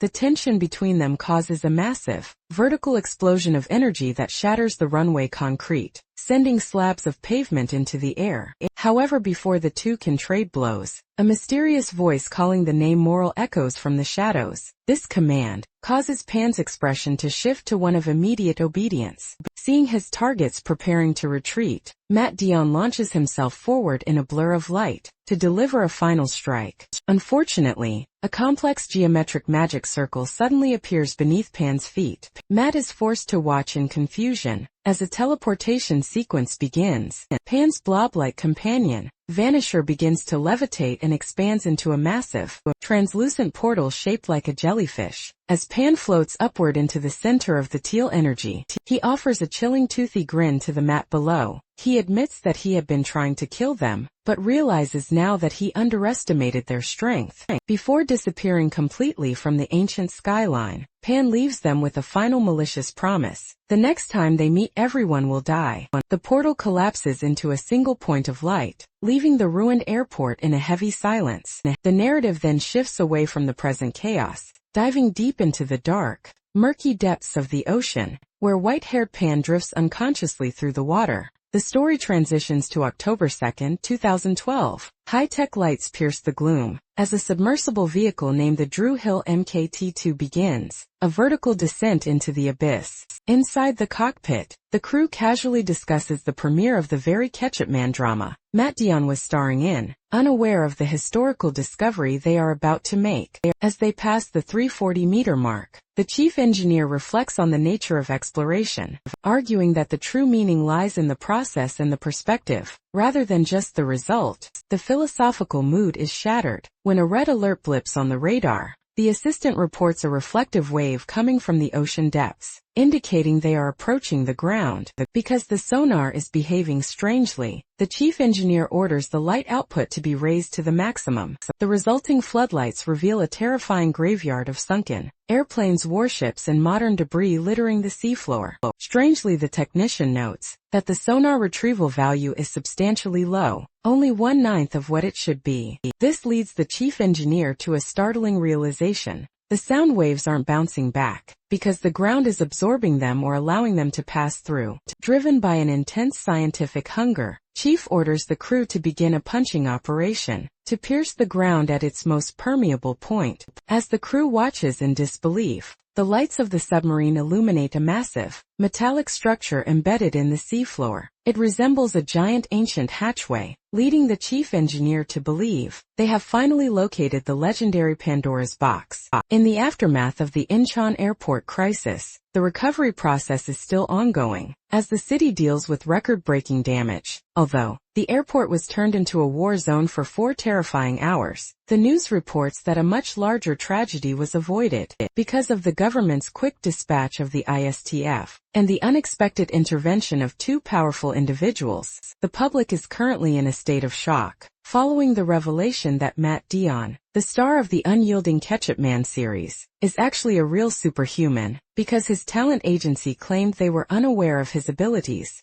Intense global attention is now focused on his next move, as he returns to his home country. Inside a nearby hospital, the specialized sniper B wakes up with a start, still disoriented from his injuries. His chief is immediately by his side, forcing him to stay still because he is far too weak to move. When B asks about his tactical dog C, the chief points to the floor, where the animal is curled up in a deep sleep. Luckily C only suffered minor abrasions, though he eventually collapsed from exhaustion. After refusing to leave his partner's side, the chief provides a sobering update on the incident, noting that while 50 people were injured, 6 lives were lost, including 4 ISF members who died fighting the hatched monsters. He reveals that B was also at death's door, due to severe blood loss and a punctured lung, caused by his own mechanical suit shattering into his internal organs. Strangely B survived only because a young civilian provided clumsy, but effective, first aid by securing his airways and wrapping his torso in clothes. When the sniper asks where the kid is,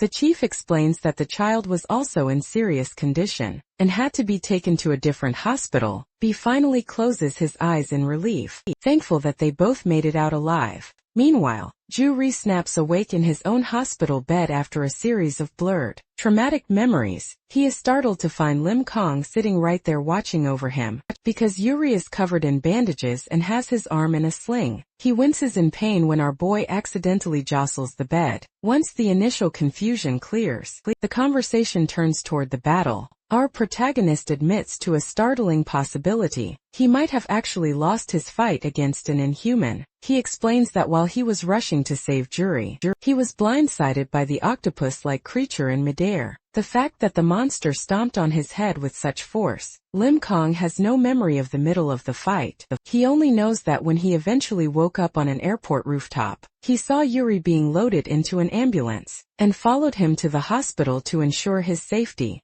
As they watch the hospital television, the news displays images of the new advanced Inhumans, like Pan and the blob-like creature. Experts are now warning that these clothed and speaking entities are far more dangerous than anything humanity has seen before, reviving global fears of a second or third wave of monsters that cannot be easily eradicated. Lim Kong watches solemnly, noting that it was Ketchup Man who ultimately drove these new threats away. For our boy, seeing his idol reveal himself as a true superhuman is a moment of profound realization. The focus then shifts to a government facility in America, where a chaotic official conference is taking place. Various agencies are shouting at one another, fighting for control over the interrogation of the famous actor. The tension is broken when St. Pearl ignores the bickering men and walks straight into the interrogation room. She greets Matt Dion with a serious, intense gaze, acknowledging their past acquaintance. Since the situation is so unprecedented, even the usually confident Matt Dion finds the meeting awkward, as he wasn't expecting a peer of her caliber to lead the inquiry.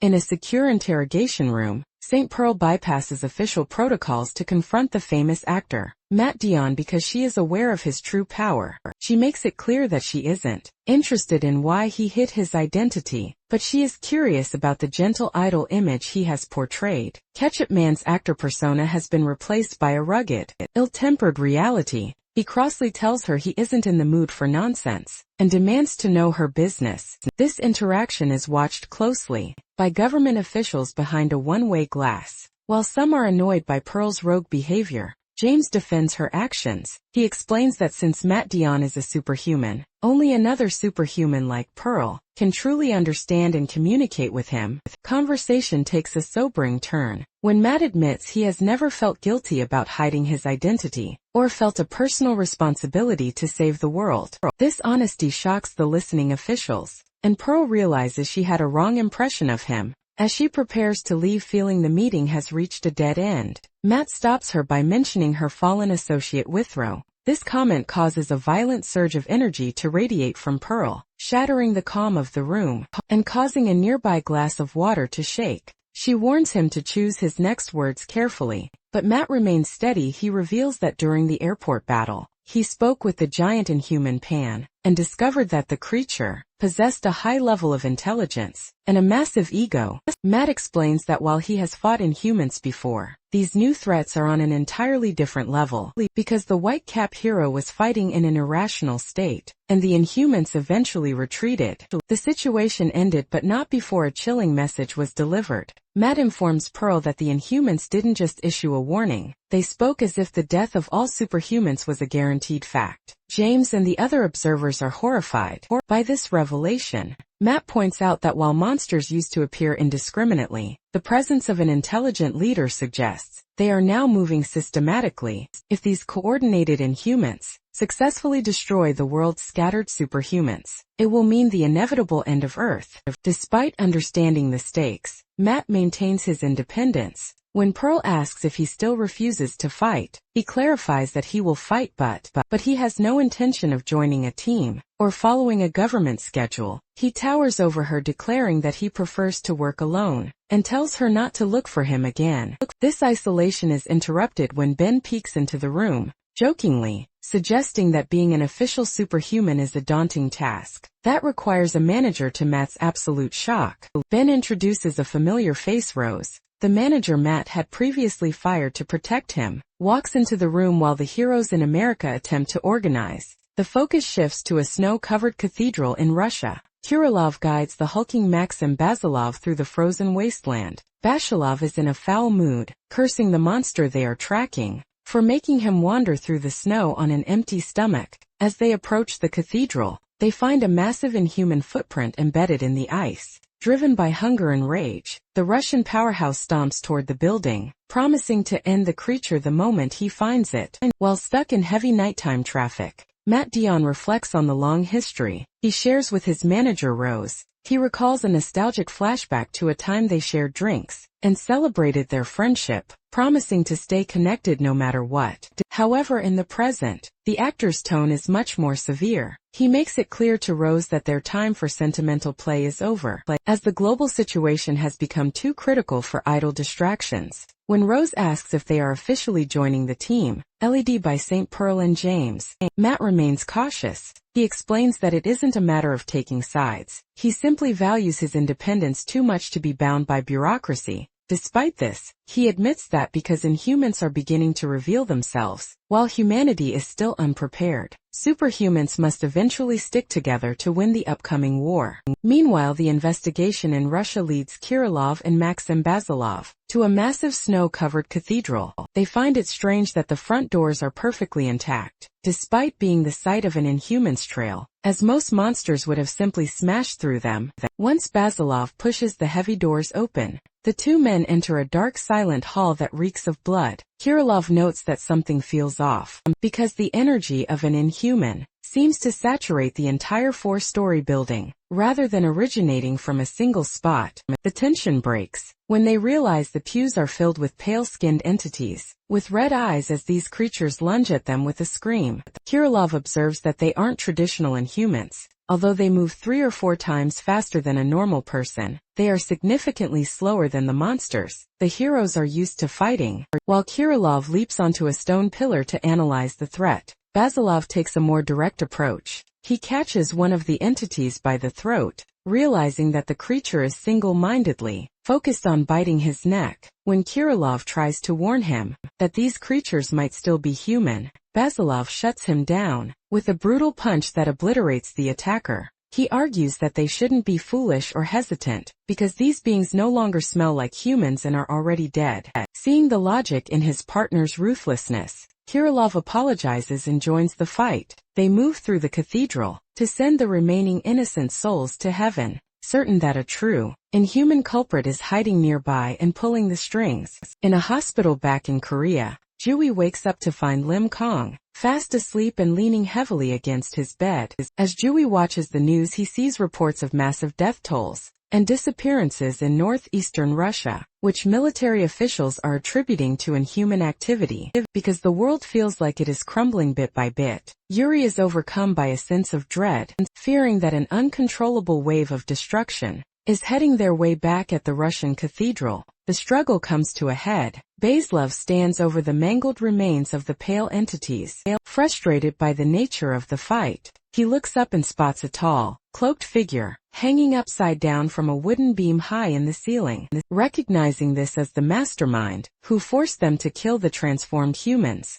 Basilov demands that the creature crawl down or face a beating. The figure silently releases its grip and drops to the floor, landing with predatory grace. As it stands to face the two heroes, it reveals a terrifying red armored face. adorned with horns and white spikes, marking the beginning of a much more dangerous confrontation. Kirilov stands alongside Maxim Basilov, calmly analyzing the strange creature perched upon the altar. Kirilov notes that, while the Inhuman's physique isn't particularly large, even appearing smaller than Basilov, its appearance is incredibly bizarre. Clad in a dark cloak and a red mask, the creature is covered in wing-like structures, leading Kirilov to wonder if he is facing a bat-like entity, or some kind of modern Dracula. This suspicion is reinforced by the jagged, bloody bite marks found on the victims earlier, convincing him that this monster is the source of the local vampire outbreak because the stakes are so high. Basilov steps forward and warns his partner to stay back. He realizes that if either of them is bitten, the transformation into a monster might be irreversible, making this a perilous fight. To prepare, Basilov grips his wrist and clenches his fists, bracing his massive frame for the impact. He launches himself forward in a sudden blur of motion,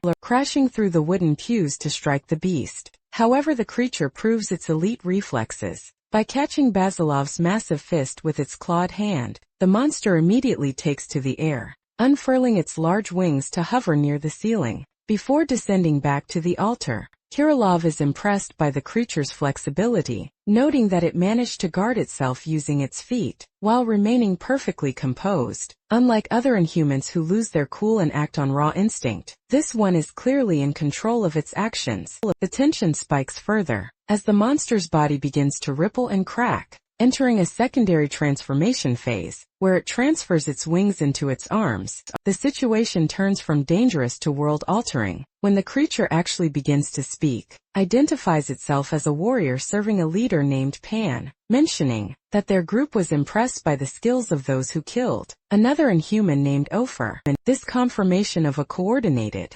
intelligent hierarchy leaves both men in a state of utter shock. Basilov is confused by the name Ofer, while Kirilov begins to piece together that they are dealing with a much larger organization than they previously thought. The conversation ends abruptly when the Inhuman lets out a deafening scream and lunges from the altar. Despite Basilov's attempt to fight back by grabbing the creature's facial spikes, the monster is simply too fast. It delivers a lightning-fast barrage of punches to Basilov's jaw, drawing blood and eventually sending the Russian powerhouse flying into a pile of shattered debris. Standing over the fallen Basilov, the creature mockingly concludes that these men couldn't have been the ones who killed Ofer. It dismisses their lives as meaningless, claiming everyone will be dead soon regardless, but decides to make an exception by turning Basilov into a puppet, just as the monster prepares to deliver this final indignity. A sudden arc of brilliant energy slashes through the air.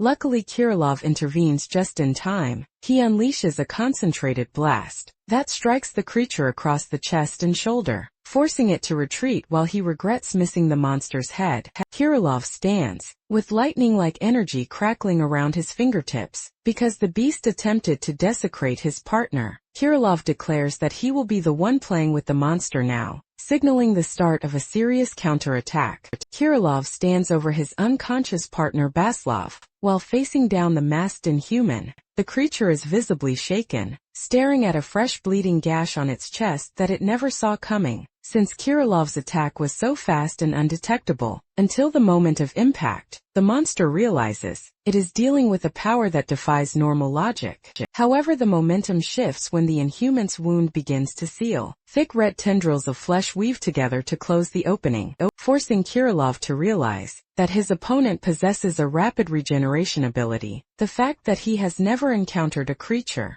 with this level of biological resilience, Kirilov decides to stop holding back. He throws aside his brown cloak, revealing a ready stance and a cold determination. He casually mentions his deep hatred for dirty animals like bats, signaling his intent to finish the fight immediately. The Inhuman responds by lunging forward as a dark blur, but Kirilov stands his ground. As the creature swings its claws, Kirilov fires crescent-shaped energy blades. The monster's shot Karlov begins materializing solid objects out of thin air to defend himself. A translucent sword appears to parry a strike, followed by a bombardment of floating, translucent fists that strike the Inhuman from multiple angles. This sequence culminates in a massive spectral fist, slamming the creature into the stone floor, creating an explosion of dust and debris. As the dust settles, Kirilov's mind drifts back to his first meeting with Basilov. In a snowy clearing years ago, he had saved the powerhouse by perfectly slicing a blue-skinned monster in half from the shadows.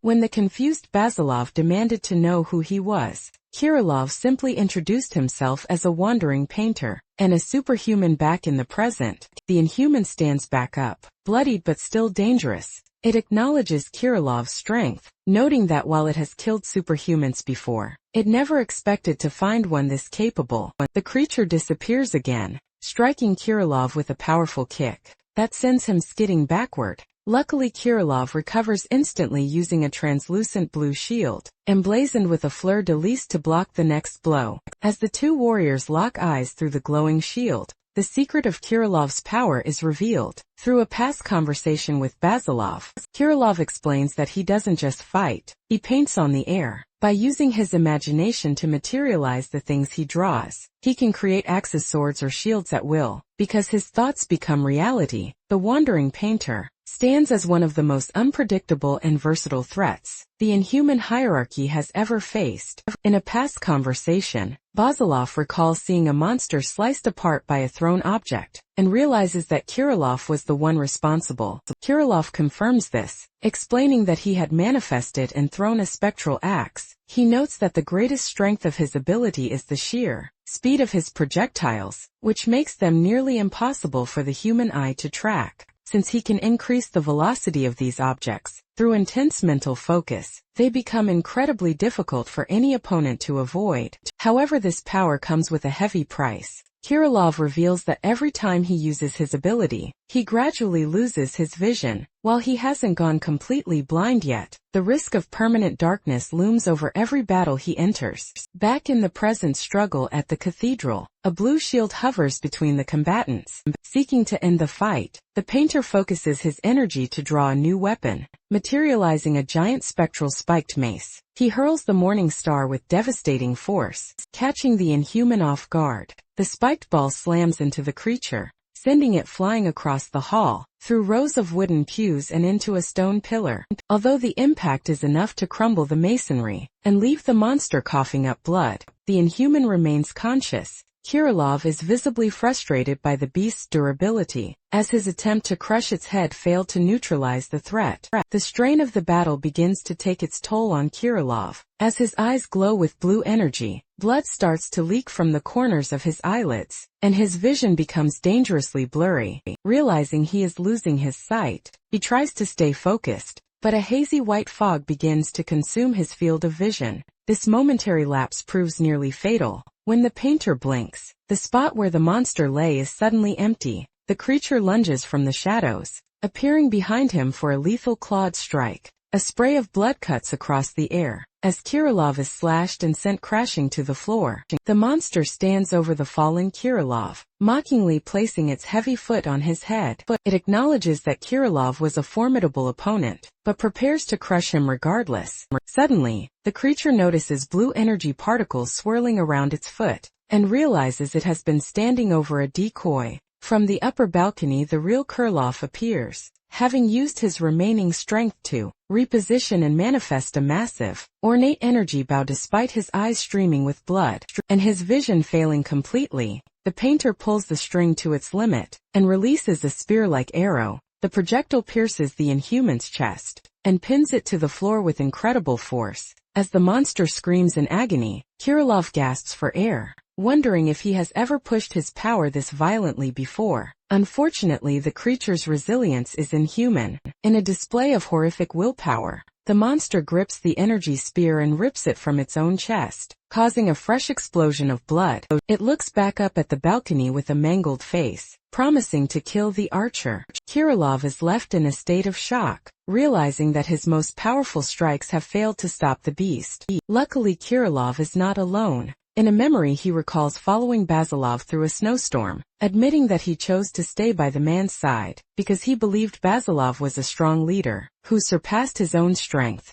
Back in the present, this faith is rewarded. Just as the monster prepares to strike, a shadow looms behind it. Basilov has finally recovered and stands tall behind the creature, ready to turn the tide of the battle. Kirilov gazes down at his partner, with a mixture of concern and intensity, noting that it has been a long time since he's seen Basilov in such a battered state. Because the situation has reached a breaking point, Basilov asks if the Inhuman is finally done playing around. His head snaps up, eyes glowing with a pure light, and his face contorted into a mask of absolute murderous rage. This sudden shift in the atmosphere is so powerful that the red-masked Inhuman recoils in shock, sensing that the dynamic of the fight has fundamentally changed. As the Russian hero rises to his feet with heavy, deliberate movements, the monster struggles to maintain its composure, while spitting dark blood onto the stone floor. The creature is visibly confused, because its opponent's silhouette now appears leaner and more condensed than before.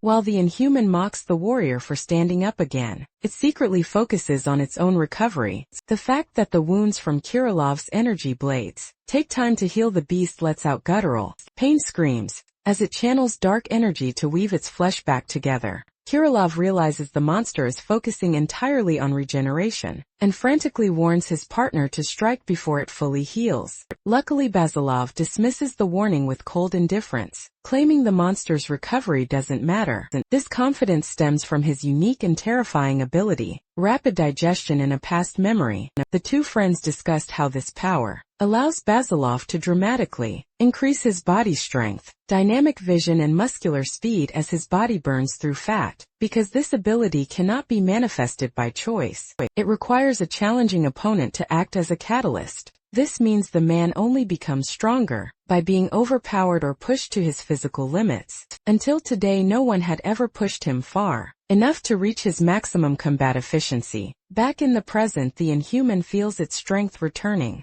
and lunges at Basilov with explosive, zigzagging speed. However, the monster's increased velocity is useless against the now condensed warrior. Basilov effortlessly tracks the movement and catches the creature by its head horn, mockingly congratulating the beast for being the first opponent to push his digestion this far. Basilov looms over the monster, his body steaming with heat, and his muscles expanded to their absolute breaking point. Basilov delivers a punch of such unimaginable force that the resulting shock wave pulverizes everything in the hall, leaving the Inhuman crumpled against a stone pillar. Terrified and bleeding profusely, the creature realizes it will die if it continues to fight. On the ground, desperate to escape, the monster erupts two massive, leathery wings from its shoulders and smashes through the cathedral's high windows, soaring into the stormy night sky. Kirilov watches in shock as the beast attempts to fly away, but the chase is short-lived. Basilov launches himself from the floor with a force, shattering the stone beneath his feet, to soar after the retreating monster. In a blur of motion, the Russian hero catches up to the creature in midair, towering over the terrified beast. He delivers a final crushing strike to the Inhuman skull, declaring his hatred for the dirty creatures as the impact radiates through the building. Luckily, Kirilov is able to shield himself from the resulting shockwave. The pressure nearly blows him off his feet, as Basilov delivers a devastating overhead blow. The heat radiating from his expanded muscles causes the entire structure to groan under the stress. This extreme impact proves too much for the architecture. As blood drips onto the wreckage of the neutralized monster, the ceiling begins to collapse. This forces Kirilov to urgently shout for them to evacuate the crumbling church. Immediately once they emerge into the blinding Russian snowstorm, the two warriors walk away. As the falling snow begins to cover their tracks, Kirilov acknowledges that the opponent was undeniably tough, but he remains concerned about the risks of the encounter. He checks his partner for any bite marks, knowing that the Inhuman's teeth posed a secondary threat of transformation. Basilov, however, is more concerned with his stomach than his wounds, because he has been starving for 2 days to fuel his abilities. He is incredibly irritable and insists they go find a meal immediately. While the heroes seek food, the narrative shifts to a dark, high-ceilinged room where a new group of advanced Inhumans is gathered. A pale-headed entity named Morel informs their leader Pan that the Inhuman known as Grab has likely been killed by a superhuman. Tan is visibly annoyed by this news, as he had specifically ordered his subordinates to avoid fighting while searching for the remains of Ophir. Despite this loss, the Inhumans remain unbothered, suggesting that the death of one dumb bat won't interfere with their larger, coordinated plans back in Korea. The focus returns to Lim Kang's domestic life. Ju-ri has been discharged from the hospital and hobbles back to his apartment on crutches, his legs still encased in a heavy cast. Although he is relieved to be home, he feels a sense of lingering trauma from the airport battle. He finds a sticky note from Lim Kang attached to a frying pan, informing him that our hero made him fried rice before heading to school. While Juri is initially touched by the gesture, the reality of the meal is unfortunately quite grim. After taking a single bite, Juri realizes the food has gone bad, leaving him sweating and pale as his face turns a sickly color. At Seo Yun High School, Lim Kang is busy navigating the social pressures of being a normal student. His classmates Dae Bang and Chong Ryul try to pressure him into buying them lunch at the cafeteria. Our protagonist plays it cool by claiming he has no money. As they walk through the hallways, the students discuss the recent events at Incheon Airport. Young Ryul expresses his dread, noting that the Inhumans appeared so powerful that even Ketchup Man stood no chance. Because the monsters retreated on their own terms, rather than being defeated, the students fear the world might be nearing its end. However, Chong Ryul finds hope in the existence of the White Cap hero, reminding his friends that they have protectors watching over Korea. Lim Kang listens to this conversation in solemn silence, his expression unreadable, as he hears his classmates' desperate trust in him. Back at the apartment, Yuri is still struggling, his mind plagued by nightmares and the psychological after-effects of seeing the Inhuman Pan. Up close, he wonders how Lim Kang can continue living a normal life while carrying the burden of fighting such horrors, anytime and anywhere. As our hero looks out at the bright sky through a school window, he is left contemplating his own identity and what his purpose truly is in this changing world, because he is seeking answers. Lim Kang reaches into his pocket and pulls out a small, crumpled piece of paper, which is revealed to be the business card for the Sub-Mu Martial Academy. As he stares at the name Lee Man-gu, he is pulled back into a memory of the tournament, where the elderly Oh Bang-won claimed he had many questions to answer, because the old man stole the champion's trophy and vanished. Our boy recalls the cryptic instruction to seek him out at Mount Yongpa. This internal reflection is cut short when his classmates, Dae Bang and Chong Ryul, approach him. To avoid suspicion, the protagonist quickly hides the card and joins them, playing off his distraction as nothing more than a passing thought. Later that evening, the scene shifts to the apartment, where Ju-ri is recovering from his injuries. While the two eat pizza together, our guy mentions his plan to visit the dojo. This decision is driven by a need for answers, especially since Lim Kang has realized that the thief grandpa is actually a superhuman when his handler asks how he can be so sure. Our protagonist explains that it's an instinctual feeling, the same unsettling sensation he gets from Inhumans, like the mysterious black hat man he encountered at the port. Their conversation is interrupted by a special news broadcast, featuring a superhuman analyzer named Chief Kim Hyun-young. Since Inhuman attacks are becoming more frequent, the public is desperate for information. The analyst clarifies that, while the world only knows of 3 official heroes,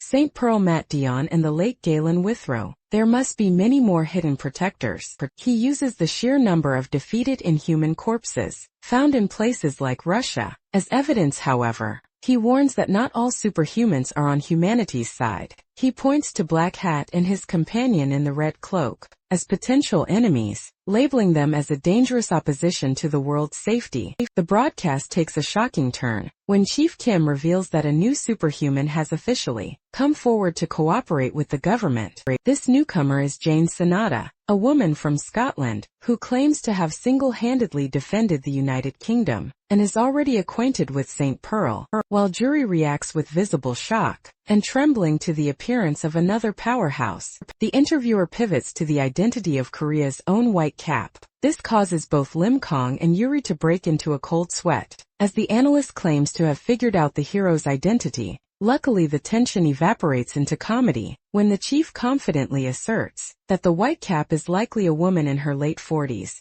or a foreigner, since every single detail of the analysis is wrong. The two sit in stunned silence, realizing the experts are actually clueless about our boy's true life. The next morning, our protagonist prepares to head out to Mount Yongpa in a tracksuit. Although Lim Kong offers to go alone, to spare his injured friend the trouble, Ju-ri insists on coming along. He argues that the young hero is too inexperienced to handle a seasoned scammer, like Oh Bang-won, armed with his crutches and a sense of justice. The handler declares that it takes a scammer to deal with a scammer. With their plan set, the duo sets off toward the mountain to reclaim their trophy and uncover the secrets of the elderly martial artist. Lim Kong leans back on a bench at a remote rural bus stop, his face etched with exhaustion from their long journey, because they have been traveling for so long. Our boy is already asking how much further they have to go. Yuri checks his phone while adjusting his leg cast and crutch, noting that they are almost at their destination. If they can just catch this final bus. The protagonist is particularly drained because he missed breakfast, a significant problem for someone who typically eats 4 meals a day.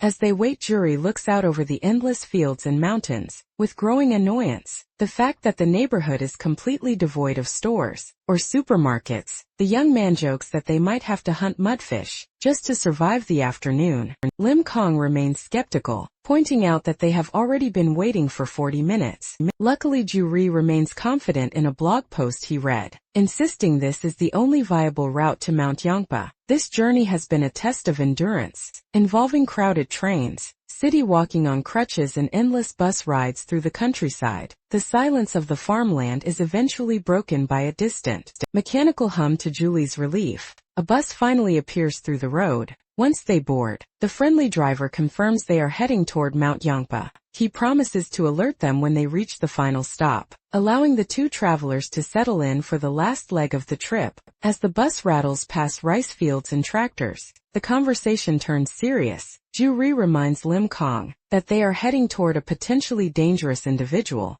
since they suspect the old man is a superhuman and already know he is a thief. Ju-ri warns our hero to stay on guard. However, the protagonist is surprisingly calm. He admits that even though the grandpa is a stranger, he has an instinctive feeling that the old man isn't actually a bad person. While they talk, a news report on the bus TV catches their attention. The broadcast features Jane Sonata, who has issued a stern warning to the paparazzi because she is officially cooperating with the government. She threatens to destroy any surveillance equipment used to harass her. Shortly after, the driver announces their arrival at the mountain, and the duo hops off to begin the final climb. They quickly locate a wooden signpost, nestled in the trees, that points the way forward. The scene shifts far away to America, where the nighttime city skyline remains bustling. Inside a dark bedroom, St. Pearl is jolted awake by a vibrating smartphone. It is an urgent call from James, who is calling from the laboratory. Although he apologizes for waking her,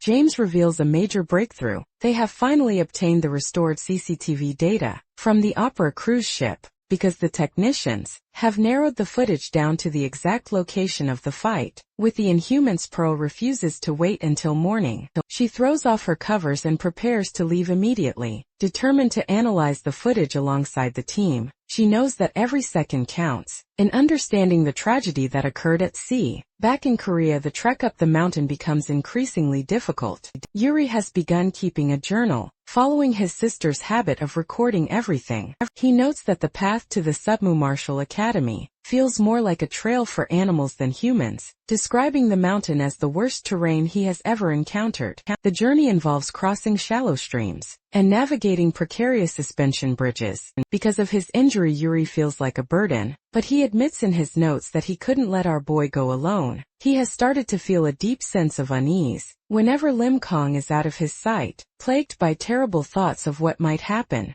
After navigating a dark cave that looks like it belongs in a ghost story, their persistence finally pays off. The traditional gates of the academy loom before them, signaling that they have reached their destination. Meanwhile, in the American ISS-TF lab, the doors slide open as St. Pearl arrives. James and Ben look up from their monitors with grim expressions. James informs her that while she was on her way, they successfully located 2 camera angles that captured the sight of Galen Withrow's body. However, he warns her that the footage contains something that seems very wrong, hinting at a disturbing discovery within the digital records. St. Pearl watches with a shocked expression as James urgently orders Ben to bring the recovered data onto the main screen. Because Pearl has finally arrived, Ben provides a brief rundown. While his hands fly across the keyboard, he pulls up the CCTV footage from the Opera cruise ship's banquet hall, where the brutal battle against the Inhumans took place. Screen displays 6 different angles, but Ben narrows the focus down to angles 2 and 5, which are the only ones that captured the fallen figure of Galen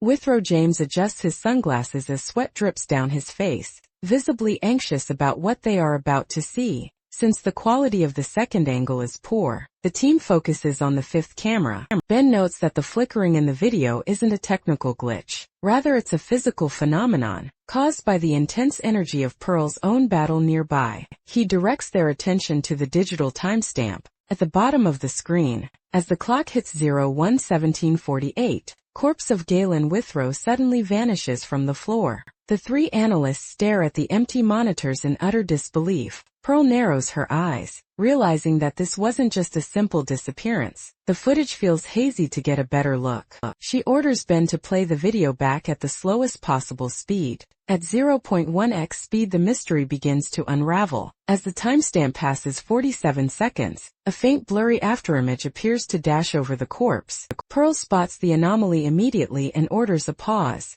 Ben zooms in as far as the resolution allows, revealing a distorted, fast-moving figure standing over the body. James points out a distinctive bucket hat, while Ben notes what appears to be bright-colored, long hair and a long coat. Pearl realizes with grim certainty that this is the individual responsible for stealing their fallen partner. She is left shaken by the thief's unbelievable speed, recognizing that someone moved fast, enough to nearly bypass high-speed surveillance. James immediately pivots the investigation, ordering a check of all boarding and disembarking footage to find anyone matching these specific features. Meanwhile, back in Korea, the scene shifts to the quiet slopes of Mount Yongpa. Lim Kong and a recovering Ju Ri, who is still navigating on crutches, arrive at a traditional house. Our boy wonders if anyone is even home, but Yuri's sharp ears pick up a distant sound. Suddenly they run into Lee Moon-gu, the instructor from the tournament. Luckily, the greeting is friendly.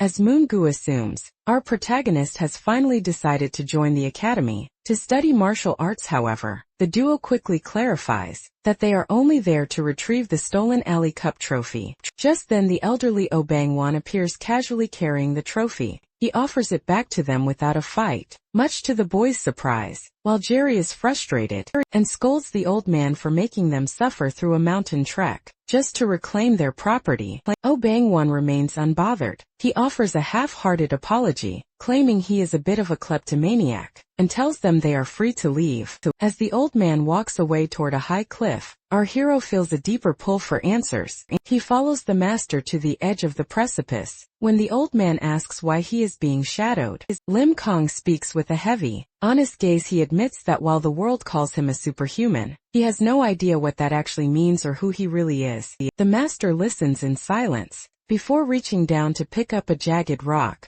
Oh Bang-won poses a cryptic challenge, asking our guy if he could catch the rock before it hits the ground. If it were thrown before our boy can even process the question, the master hurls the stone with immense power. While the boys are still reeling from the shock of the throw, the old man suddenly pivots. In a terrifying display of high-speed aggression, he launches a powerful kick toward the defenseless Yuri, sending the handler flying backward over the edge of the cliff. Our boy reacts with superhuman speed the moment he sees Yuri get tossed over the cliffside. As the handler plummets toward the abyss, our protagonist launches himself from the edge. With enough force to crumble the rock beneath his feet, he dives into the gorge, accelerating his descent to catch up with his falling friend. To manage the plunge, our hero braces against the vertical face, digging his fingers into the stone to create friction. Because this slowing maneuver works, he is able to snag the unconscious Yuri midair. Holding his friend tightly, the young hero arrests their momentum by punching his free hand into the cliffside, bringing them to a halt while hanging from the rock.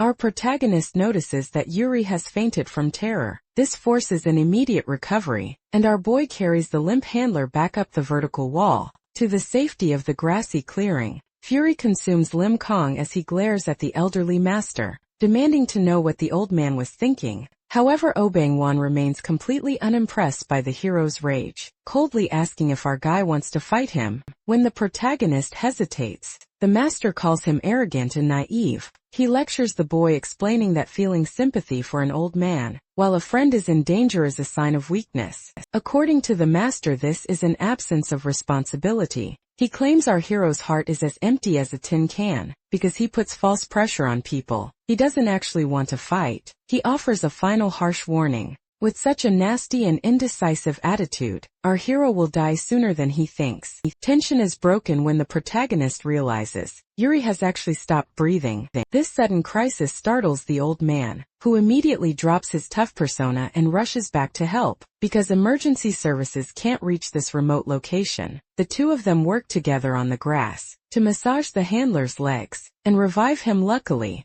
the effort is successful and the story shifts to the quiet of the academy at night. Lee Moon-gu attempts to welcome the newcomers by providing them with official academy uniforms, but Ju-ri is far from enthusiastic, sitting on the porch with a bandaged head and a mask. The handler dejectedly explains that he has no intention of learning martial arts. When the instructor asks about Lim Kong, Ju-ri notes that our boy is the type who doesn't listen, and has already wandered off to hunt wild boars. Sensing the tension, Moon-gu tries to defend the master's actions. He explains that while the old man's methods look dangerous, he possesses amazing foresight and always knows what is safe. The instructor reveals a softer side of the academy, explaining that most of the people there are outcasts, who lost their homes and families, because the master took them in when they had nowhere else to go. Moon-gu views him as a truly good person. Despite his kleptomaniacal tendencies, he dismisses the current silence of the academy by explaining that the other 10 students are away on a 2-day field training trip. Even though Juri remains skeptical and focused on his injuries,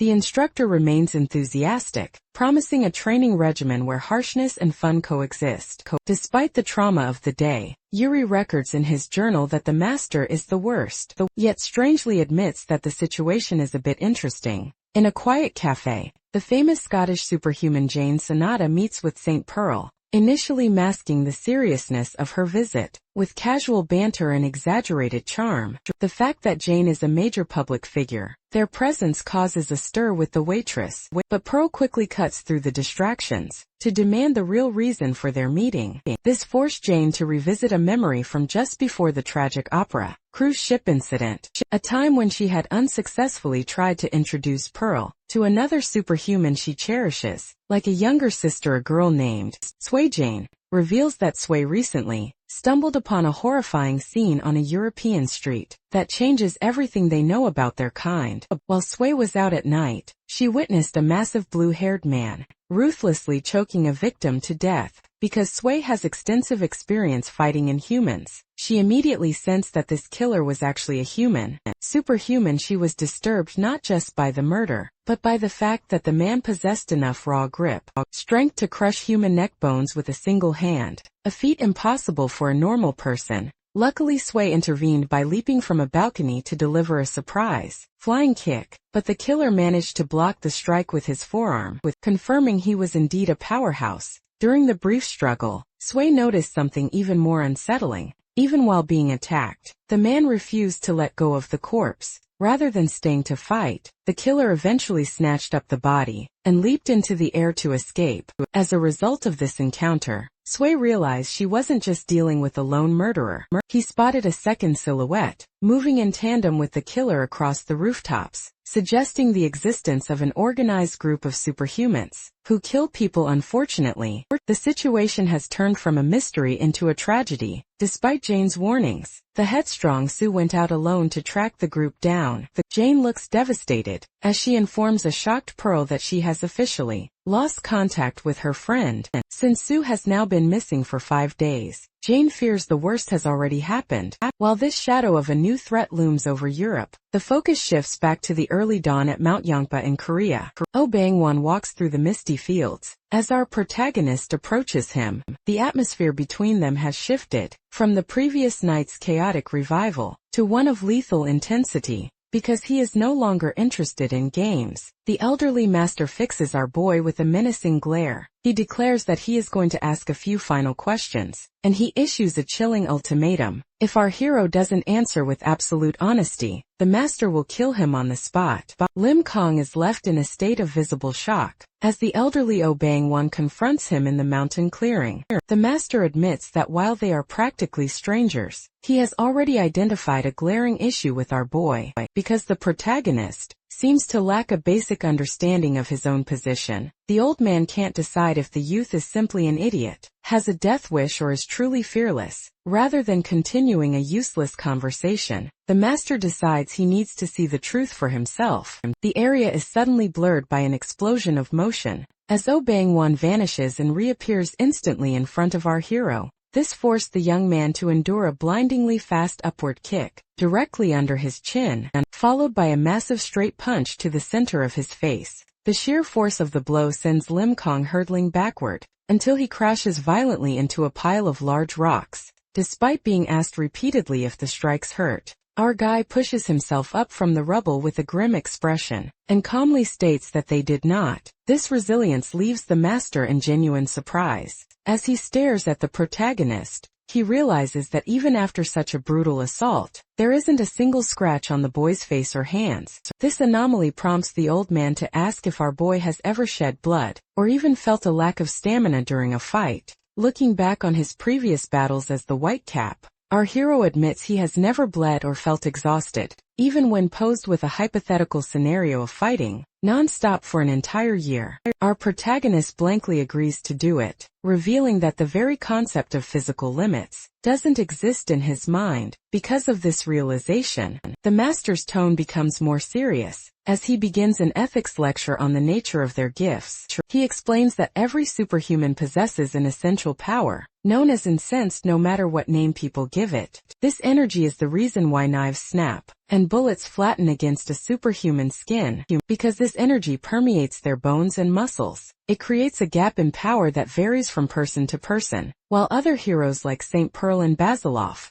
have bloomed and awakened their own unique specificities, the master points out that something is fundamentally wrong with our protagonist. The elderly man delivers a final piercing verdict. While pointing directly at our hero's chest, he explains that while every superhuman eventually opens their eyes to their own specific power, Lim Kong is currently an outlier. Since his incense has failed to bloom, the boy is effectively a vessel of infinite energy that hasn't yet found its true expression. Master Oh Bang-won reflects on the brutal strikes he delivered to Lim Kong. Admitting that the bout led to a surprising and ironic conclusion, he observes that, while other heroes fight with incredible physical strength that nears infinity, they do so without the presence of incense. Because our boy is currently in this state, the master realizes the young hero still has significant time to reach his full potential. He acknowledges that our protagonist is already a talented and strong superhuman, defined as a being who transcends human limits to engage in humans. In hand-to-hand combat, the master explains that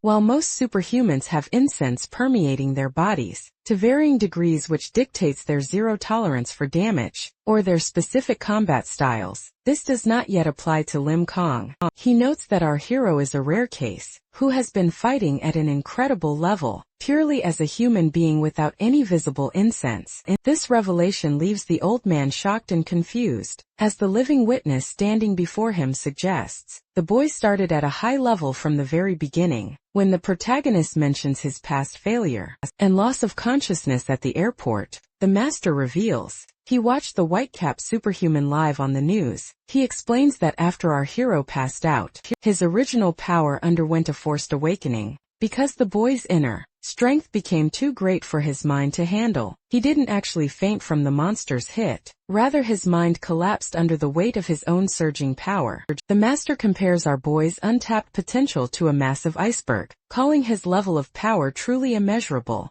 The conversation turns grave, as the master recalls the appearance of the giant. In human pan, he describes the cloaked entity as an unprecedented monster of overwhelming power, and theorizes that such a creature appeared specifically to target our hero. The master believes that Lim Kong is the only true obstacle standing in the way of these intelligent inhumans taking over the world, warning that the Earth will soon fight for its survival. The master offers a paternal gesture and promises to help bring out the boy's true strength, apologizing for the earlier violence before leading him away to eat. Meanwhile, Juri records his experiences in his journal as the other members of the academy return from their off-season training. Although his leg is still in a cast, the muscular students immediately put the newbie to work, chopping firewood as a form of rehabilitation. Julie describes a grueling few days, involving painful acupuncture treatments from the master, which he jokingly compares to being turned into a hedgehog.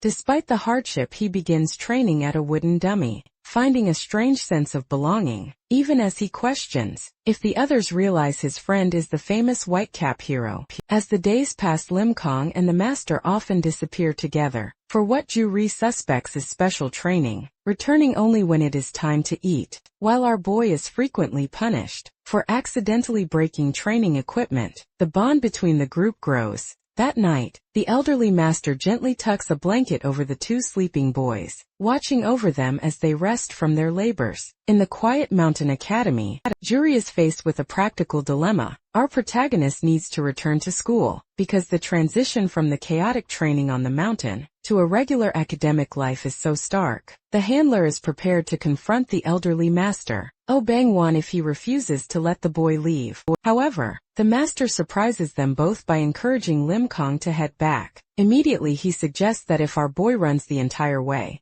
he can use the long distance as a productive part of his endurance training. Lim Kong begins preparing for the journey, tying his sneakers, while Yuri provides a list of errands to handle back home. Since the handler won't be returning just yet, he asks the hero to pack his undergarments, charger, and even a game console and laptop. After receiving clear directions on which way to run, our boy offers a small smile and tells his friend not to worry. In an instant, the peaceful courtyard is shattered by an explosion of dust, as our hero launches himself into the air.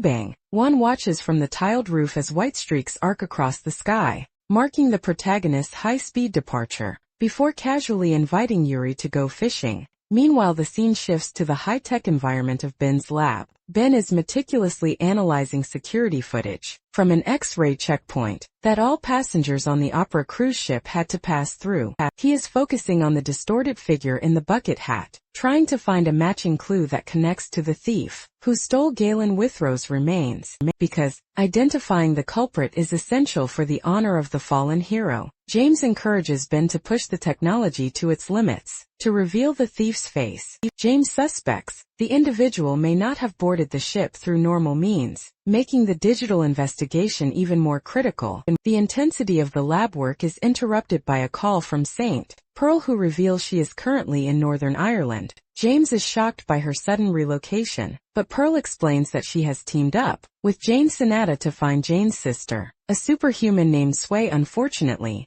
Sway went missing after witnessing a series of rapid murders and disappearances that Pearl believes were caused by other superhumans. This leads to a chilling realization: there is a potential connection between these European crimes and the theft of Withrow's body. Pearl acknowledges the danger of facing hostile superhumans, but insists on resolving the case to save Sue. The fact that she knows the investigation might take several days, she instructs James to maintain a high level of vigilance in the event of a new inhuman warning. While she is away, Pearl tells James to contact Matt Dionne. Since the famous actor is currently in the United States, he is the only powerhouse available to defend the region. In her absence, James is relieved to know that Jane Sonata is backing Pearl, even as he admits that an unprecedented mission to hunt down rogue superhumans feels incredibly ominous as the conversation ends. Pearl's eyes glow with a fierce intensity, signaling her absolute resolve to see the mission through.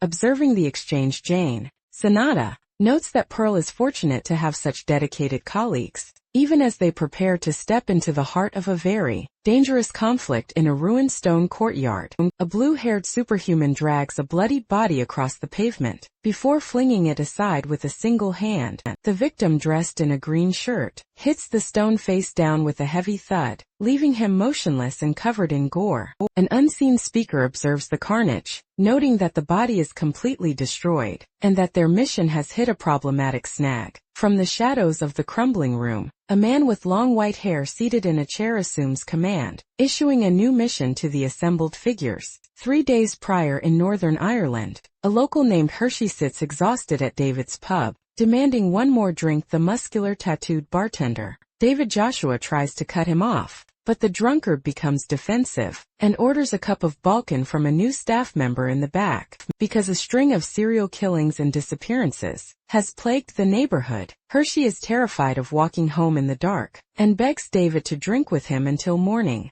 Their bickering is interrupted when the pub door swings open, and a man in a gray coat named Matthew McCurry enters, playfully pointing a handgun at the group. Although the bartender is unbothered by the detective's dangerous sense of humor, Matthew eventually lowers the weapon and settles in for a beer. The mood turns somber as Matthew, a veteran police officer, discusses the local crisis. He notes that 13 people are missing, and the victims share no common connections. Even more disturbing is the discovery of a mutilated blue, inhuman body found in the street, with its upper torso and limbs missing, a death so strange and surgical that Matthew doubts a typical superhuman was responsible. During the briefing, new bartender Pabo suggests that the killings and the inhuman murder might all be the work of the same person. As the night winds down, David orders his staff, Evan and Gasvidal, to begin closing the shop. Gasvidal carries the now unconscious Hershey out the door. Matthew realizes it is time to leave, and promises the staff he will reclaim their neighborhood from the criminals,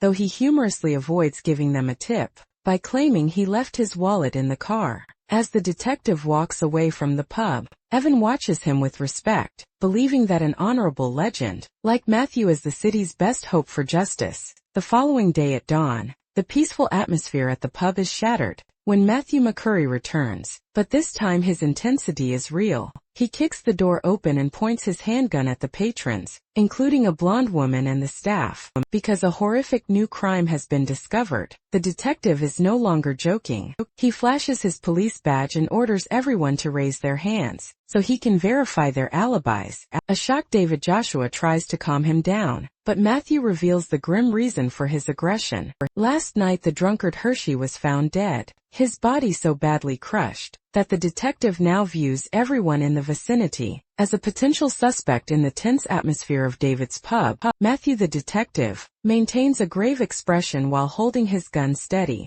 He delivers a chilling update on the local crisis, explaining that the body found in the woods was missing its head and torso, leaving only the limbs behind, since the remains were so badly dismembered. David Joshua initially hopes the victim might not be Hershey. However, Matthew is certain of the identity, because he recognizes an expensive, Fastech Philippe watch on the corpse, the same one he saw Hershey wearing during his drunken outburst the previous night. This identification is further supported by a call to Hershey's wife, who confirmed he never made it home. The detective notes that because the expensive watch was left behind, the murder clearly wasn't motivated by robbery. Instead, the surgical and brutal method of dismemberment matches the profile of the serial killer currently terrorizing the neighborhood. This realization turns the pub into an interrogation room. Matthew begins questioning the staff's alibis, forcing Joshua to recount his timeline. The bartender explains that after the detective left, he and Gasvidal stayed late to clean up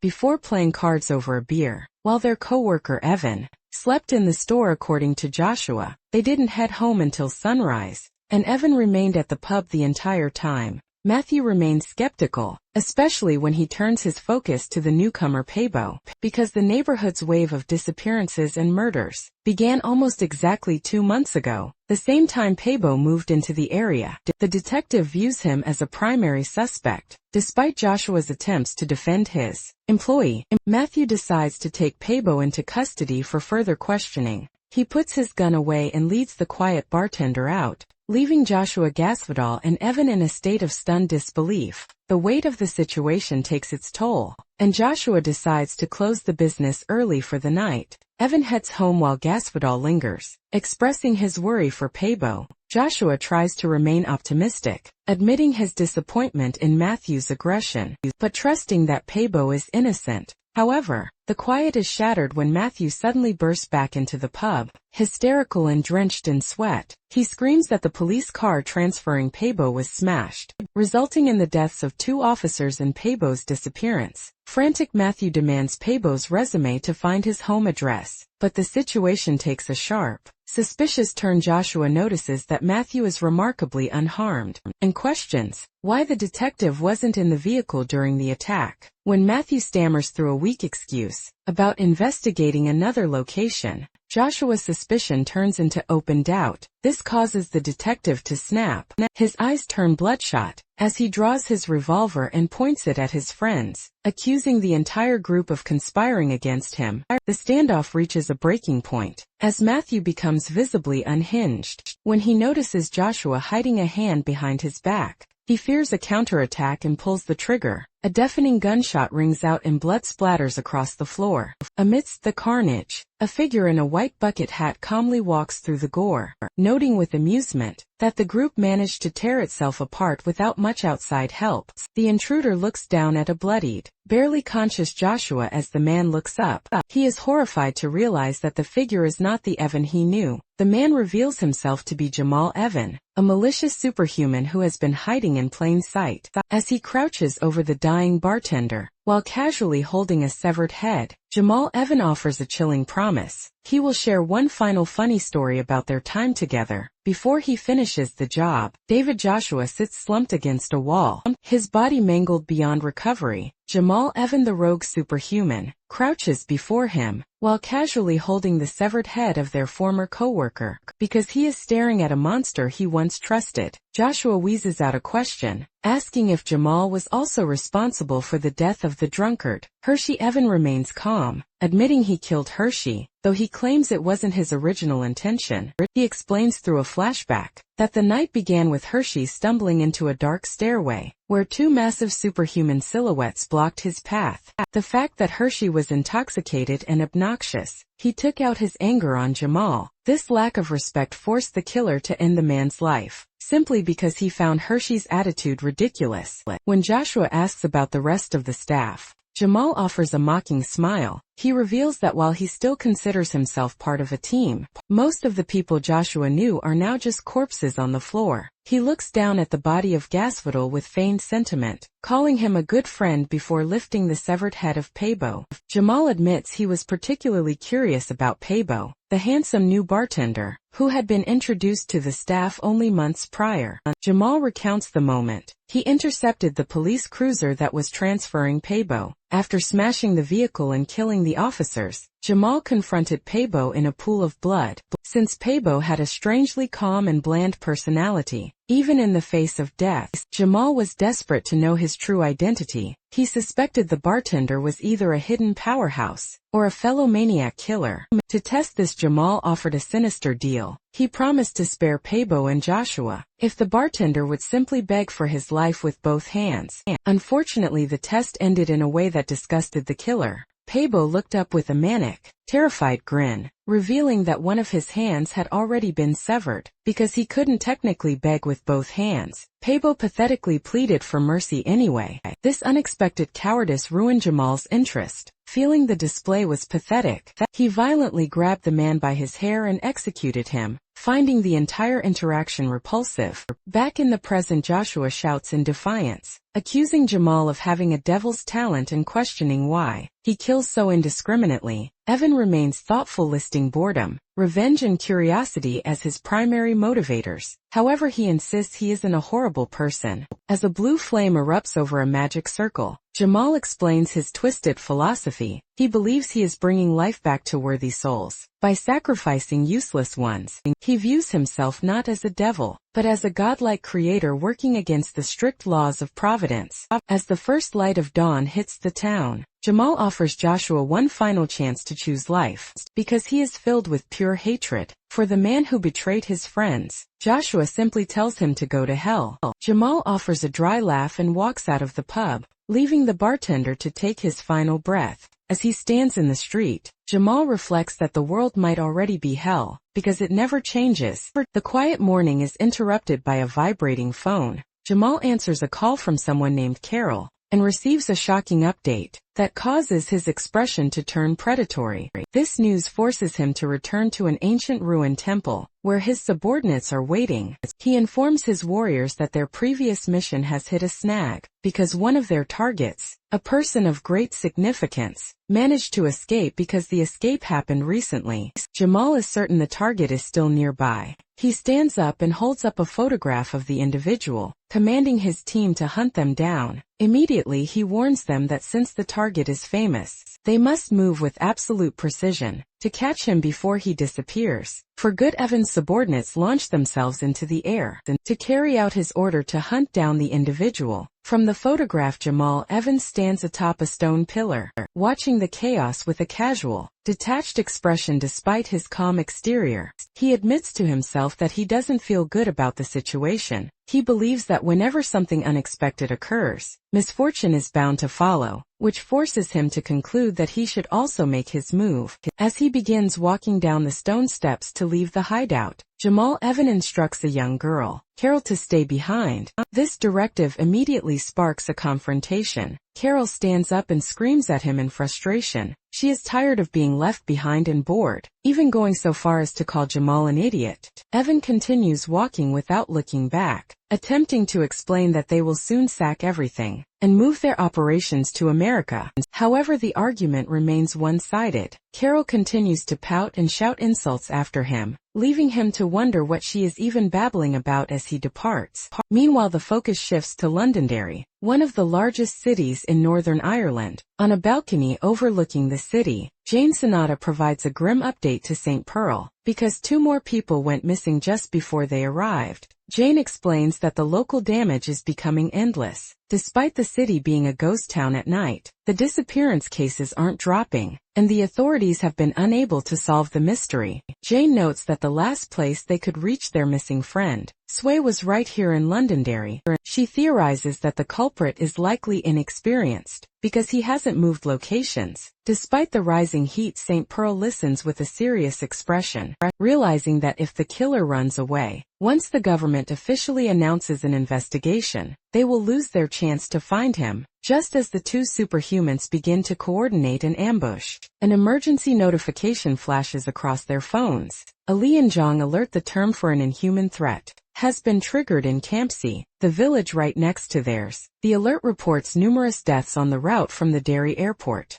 This sudden crisis forces St. Pearl to change the plan immediately. She realizes that once an inhuman is caught, their presence in the area will be exposed to their enemies. Looking toward the horizon, Pearl declares that she cannot ignore an inhuman threat, whether it's in America or here, and the 2 prepare for immediate action. This news of the rising death toll, and the discovery of an inhuman corpse in Northern Ireland, spreads globally via television broadcasts. In a quiet room, the Russian heroes, Maxim Basilov and Kurilov, watched the report while maintaining their training elsewhere. Nanjiai and Danyang monitored the situation from their hideout, hearing that England is sending an elite counterterrorism team to handle the homicide cases. Even at the Mountain Academy in Korea, Master Oh Bang-won and his students, including Yuri, watched the broadcast in solemn silence. Back in Europe, white streaks of light arc across the sky. As St. Pearl leaps through the air, over the rooftops, Pearl lands violently in the street,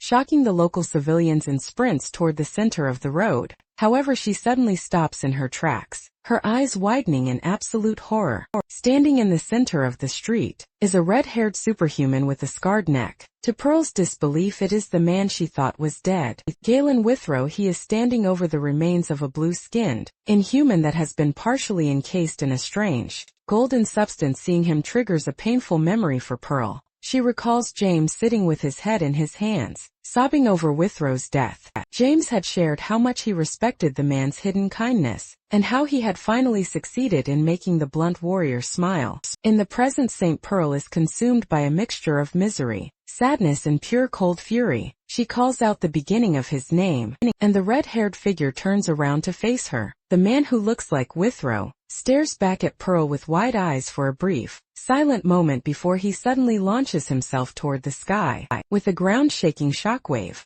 he is immediately intercepted by a massive gray-skinned figure. This brute blocks the attack and delivers a devastating counter-punch that sends the red-haired warrior reeling through the air. St. Pearl watches in alarm as the force of the strike creates a massive shockwave, launching red-haired across the skyline and through several stone buildings. Because of the extreme impact, debris rains down on the streets, forcing terrified civilians to scramble for cover. As the dust settles, Pearl stands her ground, staring at the gray-skinned intruder with a look of intense scrutiny. She demands to know what kind of creature he is, but the massive man only responds with a cold, inhuman gaze. Luckily, Jane Sonata arrives to back up her partner, her eyes beginning to glow with a menacing light. Jane is visibly pale and confused by the sight of the kneeling, scarred man on the ground, but she quickly shifts into a combat stance. She warns the intruders that she wants immediate answers regarding who they are and why they are causing such chaos.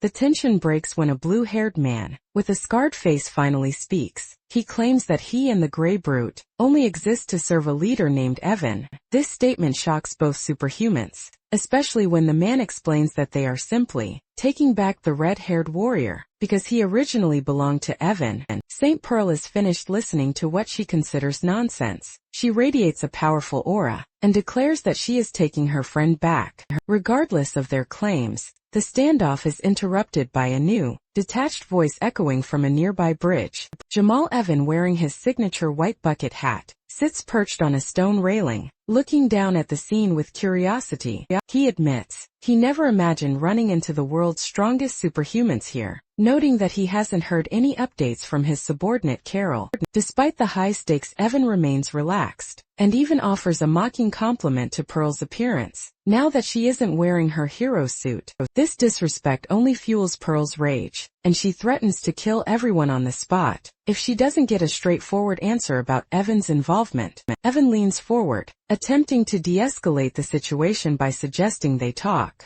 instead of fight. He acknowledges that facing both St. Pearl and Jane Sonata at once could cost him nearly 80 of his power, a risk he isn't willing to take, while his current project is so close to completion. However, Pearl ignores the strategic talk and focuses on the condition of her friend. She demands to know what happened to Withrow, leading Evan to reveal a horrifying truth. With a look of twisted pride, the villain claims he saved the warrior by literally gluing his severed head back onto his body and giving him a new life. Evan expresses a bored annoyance, explaining that after Withrow regained his senses, he ungratefully ran away, which is why the group was hunting him down. This confirmation of desecration is the final straw for Pearl. As Evan continues to speak calmly about Pearl's power, she ignores his warnings and charges the massive gray-skinned man. With a single explosive punch, she tears directly through the brute's midsection, declaring that the conversation is over, and ordering the monsters to move out of her way. After St. Pearl completely neutralizes the gray-skinned brute, the cobblestone street falls into a heavy silence, because the massive body has been ripped apart in a single blow. The red-haired warrior, watching from the ground, is left in a state of visible shock. High above on the bridge, Jamal Evan witnesses the defeat, his eyes widening as he realizes his primary muscle has been taken out instantly. Even Jane Sonata is momentarily paralyzed, her unmoving gaze fixed on the carnage Pearl just created. Sensing the immediate danger is over for the moment, Pearl reaches a hand down to the scarred red-haired man. He looks up at her with a blank, hollow stare, seemingly unable to process the rescue. The peace is short-lived. When the blue-haired warrior launches a desperate ambush, he lunges forward with a powerful punch aimed at Pearl's head. But Supergirl reacts with effortless precision, because she is far more capable than her attackers realize. She catches his massive fist against her forearm without flinching. Blue-haired looks at her in total disbelief, gritting his teeth as he tries to pull away. Pearl maintains an ironclad grip on his wrist, preventing his escape, before delivering a devastating counter-punch to his chest. The resulting explosion of energy is so violent that it sends the warrior hurtling backward, shattering a nearby building upon impact. Watching from the bridge, Jamal Evans' expression turns grave. He notes the swirling golden particles around Pearl's fist, and concludes that she hasn't even reached her full power yet. Pearl turns her gaze toward the bridge and issues a cold challenge. She mockingly invites Evan to call out the rest of his friends, promising to show him that his original estimate of her power was a massive understatement. Evan narrows his eyes, beginning a frantic mental analysis of her combat style. He realizes that her attacks are unique. They aren't long-range projectiles, but rather concentrated bursts of light that manifest the exact moment she makes physical contact. This divine, golden aura provides her with both unimaginable destructiveness and a durability that defies logic. He recalls blue-haired landing a clean strike on her chin earlier. That didn't even make her flinch. Evan concludes that Pearl is likely the only person in the world who receives a divine blessing from the sun, evidenced by the fact that the temperature of the entire area has risen just by her presence. Rather than being intimidated, Jamal Evan lets out a mocking laugh, praising her endless charm. However, the battlefield takes a grotesque turn. Behind them, the defeated blue-haired struggles to rise, coughing up thick globs of blood as his body begins to mutate. Unnaturally, he lets out a bone-shaking scream, while his muscles bulge and tear through his clothing. To St. Pearl's horror, a scorpion tail erupts from the warrior's back. This new form is faster and more lethal. The mutated blue-haired lashes out with his tail, striking the ground with such force that the pavement shatters. Pearl is forced to leap back. Noticing a dark poison dripping from the tip of the stinger, she quickly realizes this transformation is disturbingly similar to the Inhumans. They usually fight.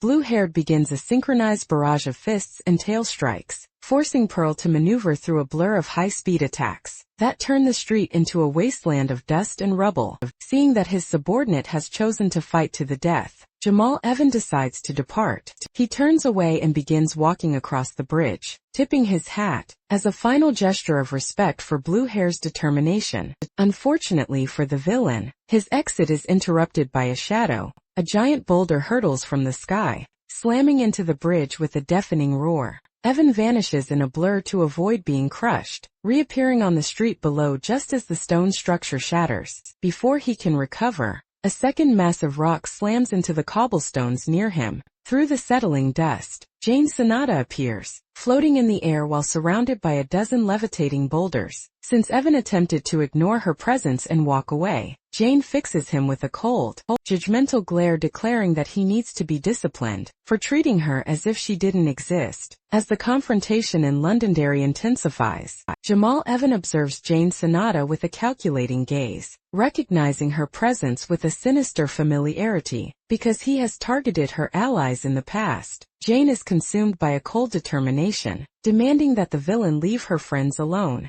She expresses a sharp disdain for the enemy group, finding it hard to believe that such dangerous individuals are led by a leader she considers trash. Nearby, the chaos of the battle continues, as St. Pearl brutally shatters the mutated, blue-haired warrior in midair. Jamal Evan remains remarkably calm despite the loss of his men, clarifying that he didn't intend to retreat. He reveals that his primary goal was to reclaim the scarred, red-haired Galen Withrow. Looking down at the dazed man kneeling on the pavement, Jamal compares Withrow's mental state to that of a newborn deer, thrust into a world of unknown chaos. The fact that Withrow was brought back from the dead through Jamal's horrific methods, the villain insists, he is the only one responsible for the warrior's new life. This twisted logic only infuriates Jane Sonata further. She refuses to listen to another word, her eyes glowing with power. as the stones around her begins to vibrate in response to her rage. Realizing that Jamal will never stop talking nonsense, Jane launches herself off a bridge to pursue him. She intends to catch and interrogate him about the mess he has created, but Jamal finds himself struggling to keep up with her speed.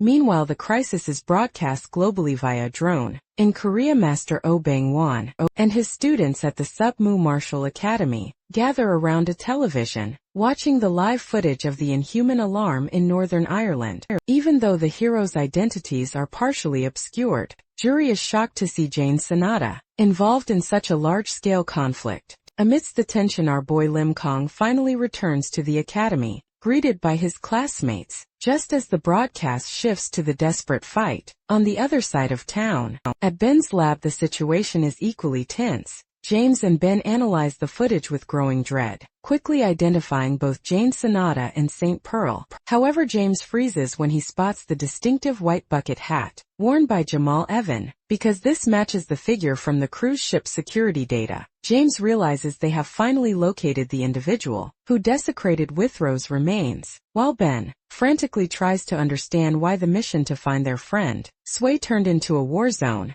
The battle in Ireland reaches a new level of intensity. Jamal Evans sprints through the streets of Londonderry, forced into a defensive struggle as slabs of rock rain down on him. He quickly realizes that these are not ordinary projectiles. Realizing that the stones move with a strange organic fluidity, he concludes that they possess their own free will. He notes with growing alarm that there are no visible triggers or movements from Jane to manipulate them. She simply watches him and the stones hunt him like predators. This unknown form of attack makes even approaching her nearly impossible, forcing the villain to admit that Jane is far more terrifying than he anticipated. Despite his high-speed maneuvering, Jamal is eventually cornered. He leaps into the air to avoid one rock, only to be caught off guard when a second stone stops dead in mid-air. Before he can react, Jane Sonata appears directly in front of him. Calling him a rat, she delivers a devastating punch to the villain's face. The impact is so violent that it sends Jamal Evan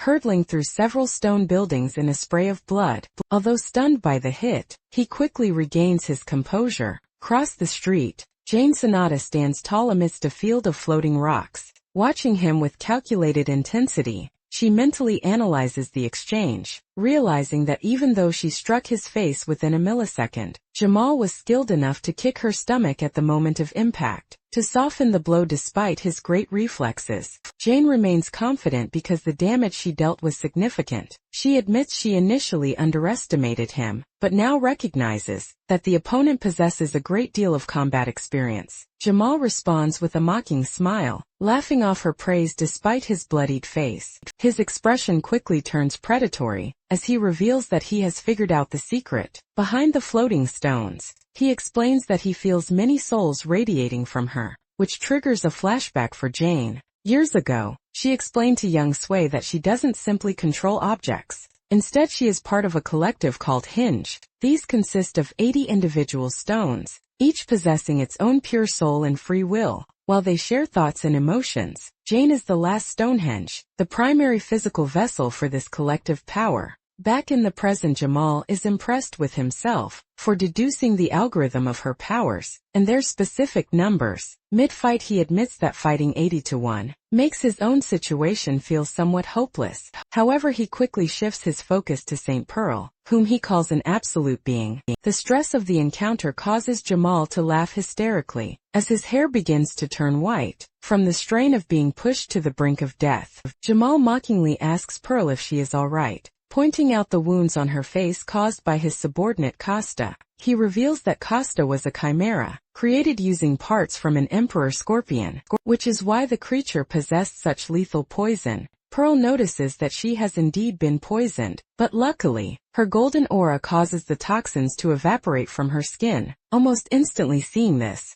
Jamal is forced to acknowledge her incredible healing capabilities. Jane Sonata steps forward to join Pearl, disgusted by how Jamal plays with the corpses of humans and animals to create his minions. She demands to know the whereabouts of her sister Sway, but Jamal remains indifferent to the suffering he has caused. He mockingly claims he might have killed her, noting that he has a bad memory for the people he executes. This cold dismissal sends Jane into a dark rage, and she tells Pearl to stay back, so she can unleash a powerful technique called Foundation.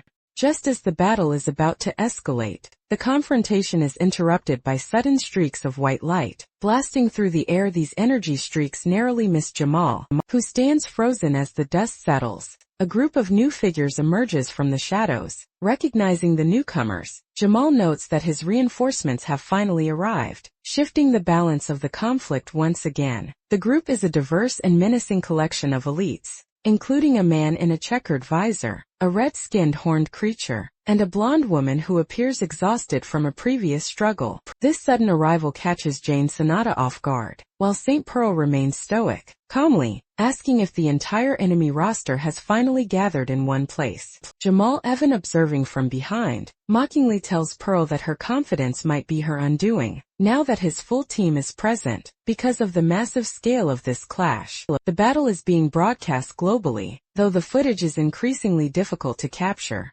Back in Korea at the Submu Martial Academy, Master Oh Bang-won and his students watch a television screen filled with static. The news reports that a drone, sent to film the crisis, was destroyed in midair by a mysterious flying stone, leaving the reporters scrambling for a way to document the scene. Our protagonist, Lim Kong, watches the flickering screen with an intense focus, hearing the news that Great Britain has prohibited all military units from entering the city to avoid being caught in the crossfire of the superhumans. On the streets of Londonderry, Jane Sonata's attention shifts to a pale, white-skinned inhuman among Evan's group. She realizes with a start that this is the same powerful monster she had previously fought and wounded in a chaotic encounter. Because the creature possessed a unique ability to shred and deceive, it had managed to escape her months ago despite being near death. Strangely, the inhuman now crouches in the street with a neutral expression, seemingly having no memory of the woman who nearly killed him.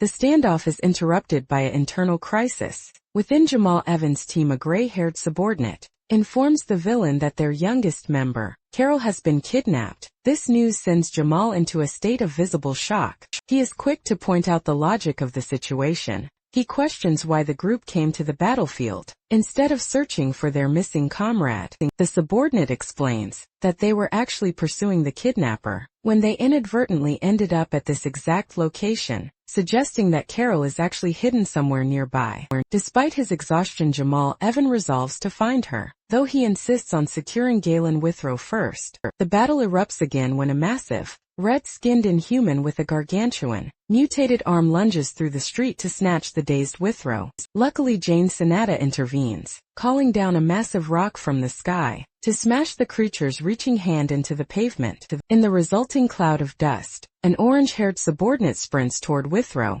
delivering a powerful kick to knock Jane's stone away. Standing over the confused warrior, the man tells Withrow to wake up, though he privately notes that the floating stones Jane is using are far more dangerous and unnatural than they appear. Realizing that she is facing an influx of fresh enemies, Jane Sonata decides to unleash her true power. She admits that the excitement of the fight is starting to overwhelm her, and a massive pillar of energy erupts around her. As she activates her foundation technique, the resulting pressure is so intense that even Jamal Evan is forced to brace himself against the wind. In a blur of energy, floating rocks in the air shatter and reshape themselves into sharp, rectangular piles as Jane Sonata begins to levitate. Surrounded by hundreds of these lethal stone blocks, pointed at the elites, she issues a final chilling warning for them to prepare for death. However, just as she is about to strike, a familiar voice calls out from the distance, begging her to wait. Jane and Pearl turn in surprise to see Sway,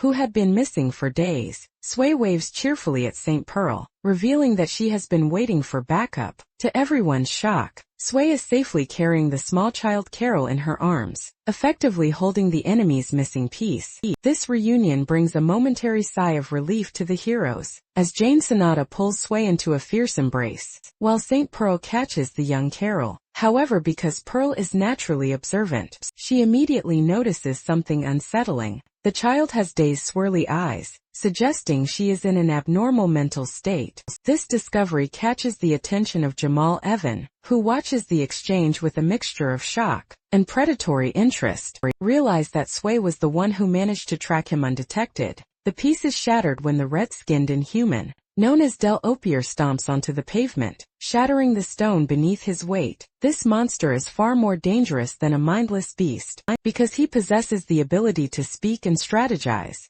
Del Opier suggests a violent resolution, offering to slaughter the superhumans to reclaim the child. But Jamal Evan remains cautious, because he recognizes that Pearl and Jane are monsters in their own right. He decides that a direct confrontation is too risky. Instead, he prepares to retreat with the Alexander, Kaylin, and the rest of his subordinates, prioritizing Carol's safety over a bloodbath. Sway, despite her exhausted state, takes control of the negotiation. She points a finger at the villains and issues a cold ultimatum. If anyone moves, she will kill the child. This threat forces Jamal and his team to freeze, as they realize Sway understands exactly how important Carol is to their plans. Jamal Evan is genuinely impressed, questioning if Sway was also the one responsible for setting the resurrected Galen Withrow free. Although Sway denies any involvement in Withrow's escape, Jamal finds the mystery intriguing rather than frustrating. He shifts his focus back to the trade,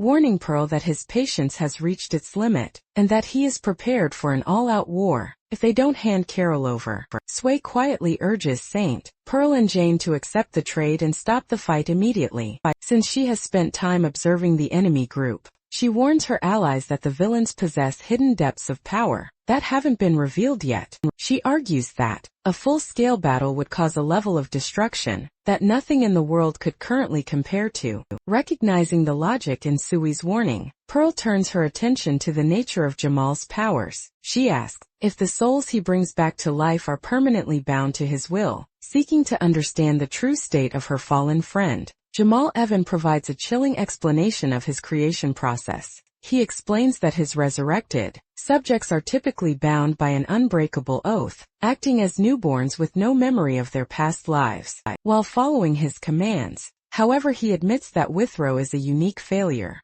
For reasons even Jamal doesn't understand, Withrow managed to shatter his shackles and regain a form of independent consciousness, which is why he ran away in the first place. Because Pearl realizes that Withrow is currently catatonic and in a fragile state, she agrees to the exchange. She offers the child in return for the red-haired warrior, and Jamal even accepts the deal without objection. The trade is executed with clinical precision, as Alexander Kaylin hurls Galen Withrow toward the heroes, while Pearl tosses Carol back to the villains. Once the exchange is complete, Jamal is disturbed to find Carol unconscious, and demands to know what the heroes did to her. Sway maintains her innocence, claiming the girl simply passed out from the stress of being caught. Before the villains depart, Jane Sonata delivers a final stern warning. She tells Jamal that despite his unimaginable gifts, he must stop risking innocent lives, or she will eventually be forced to hunt him down. Jamal Evan offers a casual farewell before his group launches into the air.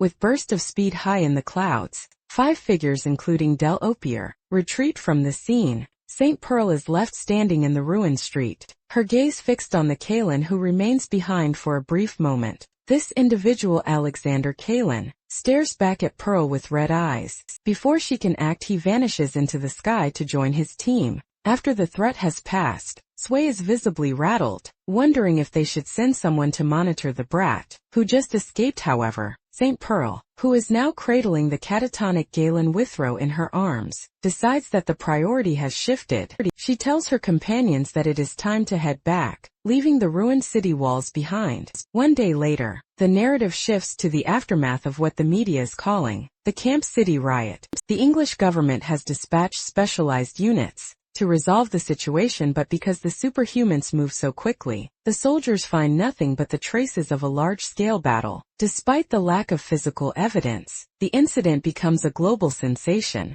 News broadcasts across the world show images of Jane, Sonata and St. Pearl. But the real shock comes from eyewitness testimonies. Several elderly citizens excitedly report seeing a man with long, red hair and dark skin, the legendary Galen Withrow, because Withrow was officially declared dead months ago. This news causes a wave of confusion and hope in Korea. Our protagonist's handler, Ju-ri, watches the report in disbelief, while the mysterious Nan Ji contemplates the impossibility of someone returning from the dead. The public pressure mounts, forcing the American government and St. Pearl spokesperson, James Doniero, to address the rumors of Withrow's reincarnation. Even the famous actor, Matt Dionne, is seen watching the news with a serious expression, noting that despite the intensity of the fight, casualties were miraculously limited to a single death. James and Ben review the data at their headquarters, acknowledging that Jane Sonata's megalith power likely protected the citizens from the crossfire.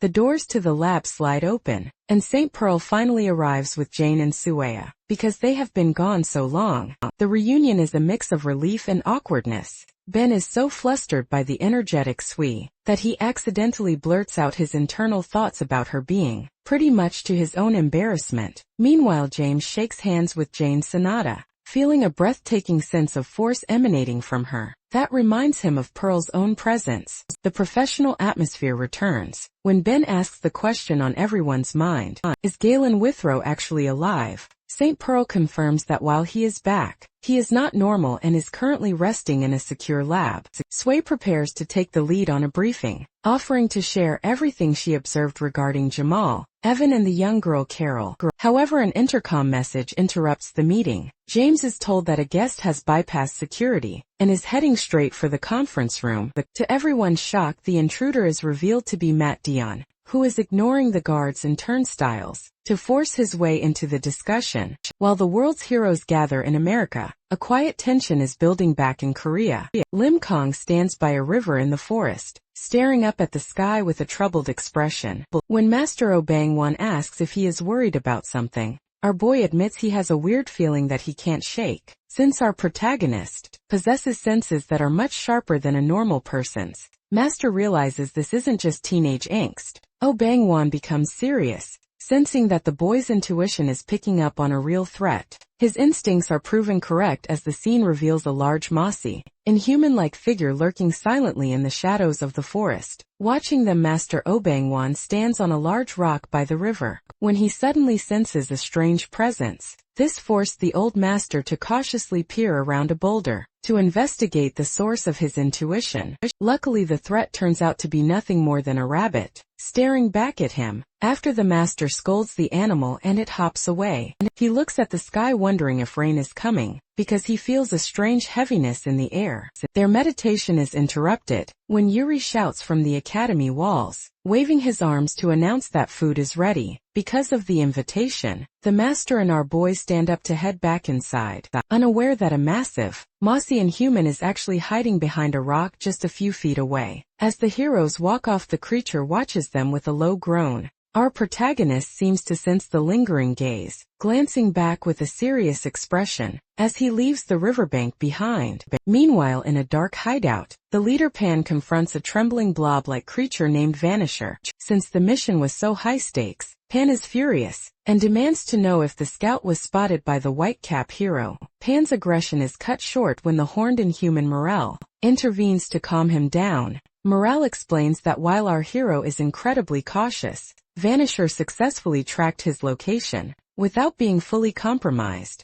According to Morel, they are now ahead of schedule. He clenches his fist, declaring that monitoring is over, and it's finally time to strike from the front. He orders Vanisher to call in Venomous and the rest of their elites, officially beginning the hunt to kill the white-cap superhuman. Across the ocean in America, the atmosphere in the ISSTF conference room is tense. As Matt Dionne pushes open the doors, he walks in with a casual attitude, noting that the harsh expressions on the faces of James and team make him feel like an unwelcome guest. Jane Sonata is particularly annoyed, questioning how the actor managed to bypass high-level security just because he was bored. Luckily, the young Sway breaks the tension by suggesting that Ketchup Man simply couldn't handle being left out of the loop. The conversation turns serious when Matt reveals his true reason for coming. He has a specific question about the man in the bucket hat. Jamal Evan, whom he encountered years ago during a crisis in the Netherlands. Matt explains that, while he was secretly handling a monster incident near a film set, Evan appeared and immediately identified him behind his mask, because the villain laughed off the secret and vanished into the night. Matt has felt uneasy ever since. St. Pearl listens intently, confirming that the man Dion met is almost certainly the same Evan they faced in Ireland. Recognizing that the threat is now global and personal for everyone in the room, Pearl looks at the actor and his manager. Due to the shared history and the rising danger, she officially invites Matt and Rose to join their coalition. In the high-tech sterile environment of Dr. Oldman's laboratory, a pink-haired woman named Juhi stands alone, scanning the room with a look of frantic confusion. She is searching for someone, but her eyes eventually settle on a vertical medical tank, filled with glowing cyan liquid. Submerged inside is the scarred red-haired Galen Withrow. Despite her rebellious attitude, Juhi hesitates to interfere with the equipment, knowing she would face significant trouble for touching the doctor's delicate machinery. The silence is broken when Dr. Oldman rushes into the room, sweating and visibly shocked, to find his former student standing in his lab, without any prior notice. Although he immediately begins to nag her for the sudden intrusion, Juhi simply smirks. She notes that the doctor hasn't changed a bit, before turning to face him with a confident gaze, playfully pointing out that she hasn't actually caused any damage yet. As they settle down with mugs of coffee, the conversation turns toward the global crisis. Dr. Oldman is curious about Juhi's intentions, but the young woman reveals she plans to stay for the time being. She believes the doctor would be in serious trouble without her help, especially given the rising threat of the Inhumans. Juhi explains that as mere humans, they cannot simply depend on the mysterious power of superhumans to save them, because Inhumans transcend human limits in both speed and power. She argues that humanity's only hope lies in accelerated scientific development and the creation of superior weapons. Juhi is a genius who views most first-class researchers as idiots in a well, who are too comfortable with their boring, established careers. She values practical results over facades, which is why she prefers working as an independent developer. While discussing intelligence, she fondly mentions her brother back in Korea. Although he is still a minor, she considers him a fellow genius, who is far more useful than the world's academic elite. The focus shifts to the monitor displaying Withrow's schematics. Juhi is confused as to why a powerful warrior like Withrow is submerged in a recovery capsule. Dr. Oldman explains that St. Pearl brought him here after the conflict in Northern Ireland, but the situation is grim. Due to the horrific experiments performed by Jamal Evan, Withrow is in a terrible mental state and cannot remember his own identity. Dr. Oldman reveals a disturbing truth. Withrow actually died, and Evan somehow brought him back to life as a newborn without a past. This revelation leaves Juhi stunned, as the idea of a single man possessing the power to resurrect the dead defies all scientific logic. Meanwhile, at the ISTF headquarters, a different kind of shock ripples through the team. James is left trembling when Sway suddenly vanishes into thin air, right in front of him. Luckily, she reappears instantly, explaining that she isn't invisible, but is using a unique ability called Secret Hidden Room. By drawing a mark on the ground with her own blood, Sway can create a fold in space that completely hides anyone inside the barrier. Because the barrier works both ways, is the perfect tool for spying, though it can be compromised if a third party accidentally steps into the hidden area. Sway uses a whiteboard to brief the team on Jamal Evans' operations. She drops a bombshell by stating that Evans' hideout doesn't actually exist in a physical sense. While she tracked them to a remote location in Northern Ireland, she found no buildings. Instead, there was only a black portal that the group used for travel. St. Pearl theorizes that one of Evan's subordinates must possess spatial abilities, meaning their base moves wherever Evan goes. Even more chillingly, Sway reports seeing human bodies being carried into the portal.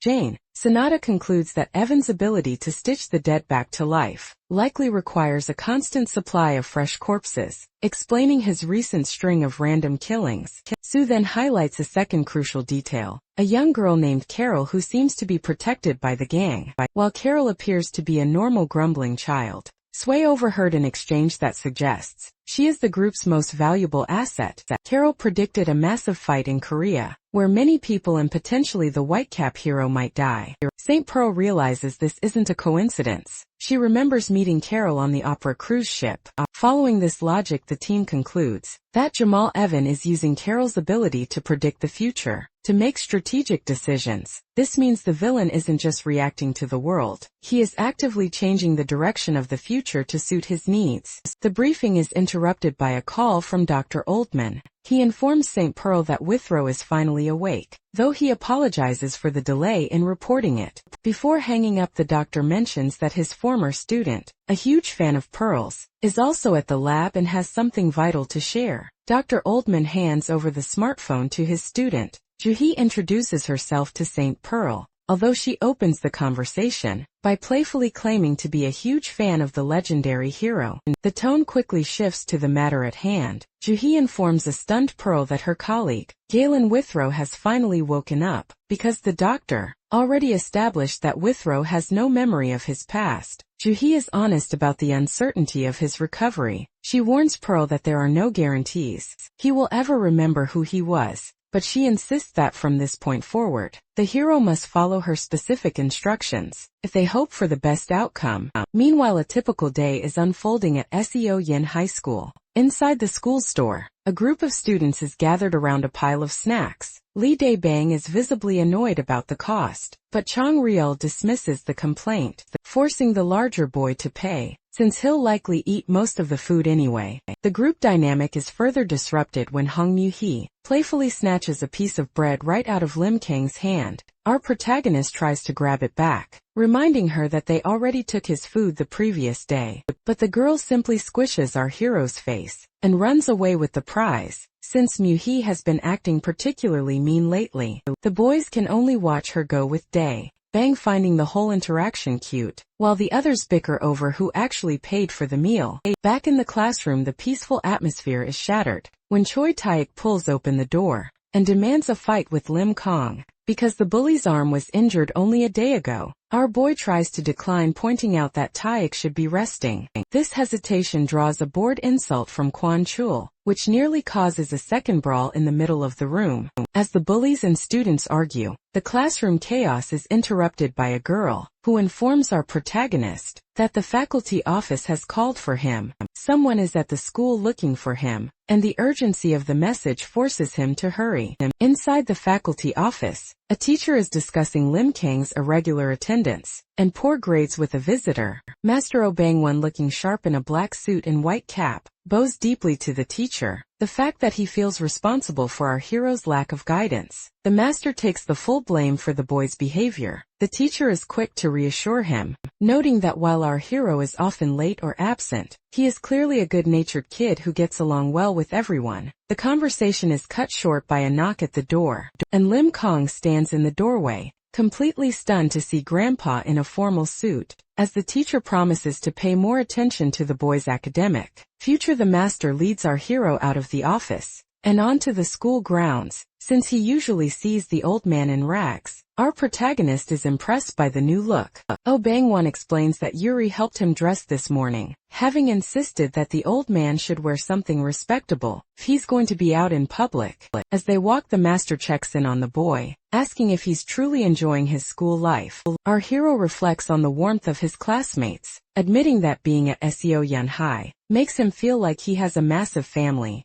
Hearing this, the master is satisfied and tells our boy to head back to class, so he doesn't miss any more lessons. Before the old man walks away, our protagonist offers a heartfelt thanks, making it clear that he considers the master to be part of that family, as well, with a final wave and a promise to see each other later. The master disappears into the city, leaving our hero to return to his studies. At the Submu Academy on Mount Yongpa, the peaceful routine of the students is interrupted by a sudden, unsettling change in the atmosphere. Because their friend Ju Ri has returned to the city, the courtyard feels unusually quiet. As the disciples go about their morning chores, the instructor Lee Moon-gu joins them in sweeping the fallen leaves. But the casual conversation about the heavy winds quickly dies down when he senses a terrifying presence in the sky. This intuition is proven correct when a massive, Dark shadow begins to swallow the entire academy courtyard. Looking up, Moon-gu is paralyzed by the sight of a gargantuan, pale head descending through the clouds. This is the inhuman known as Vanisher, and it lets out a deafening roar that releases a violent shockwave,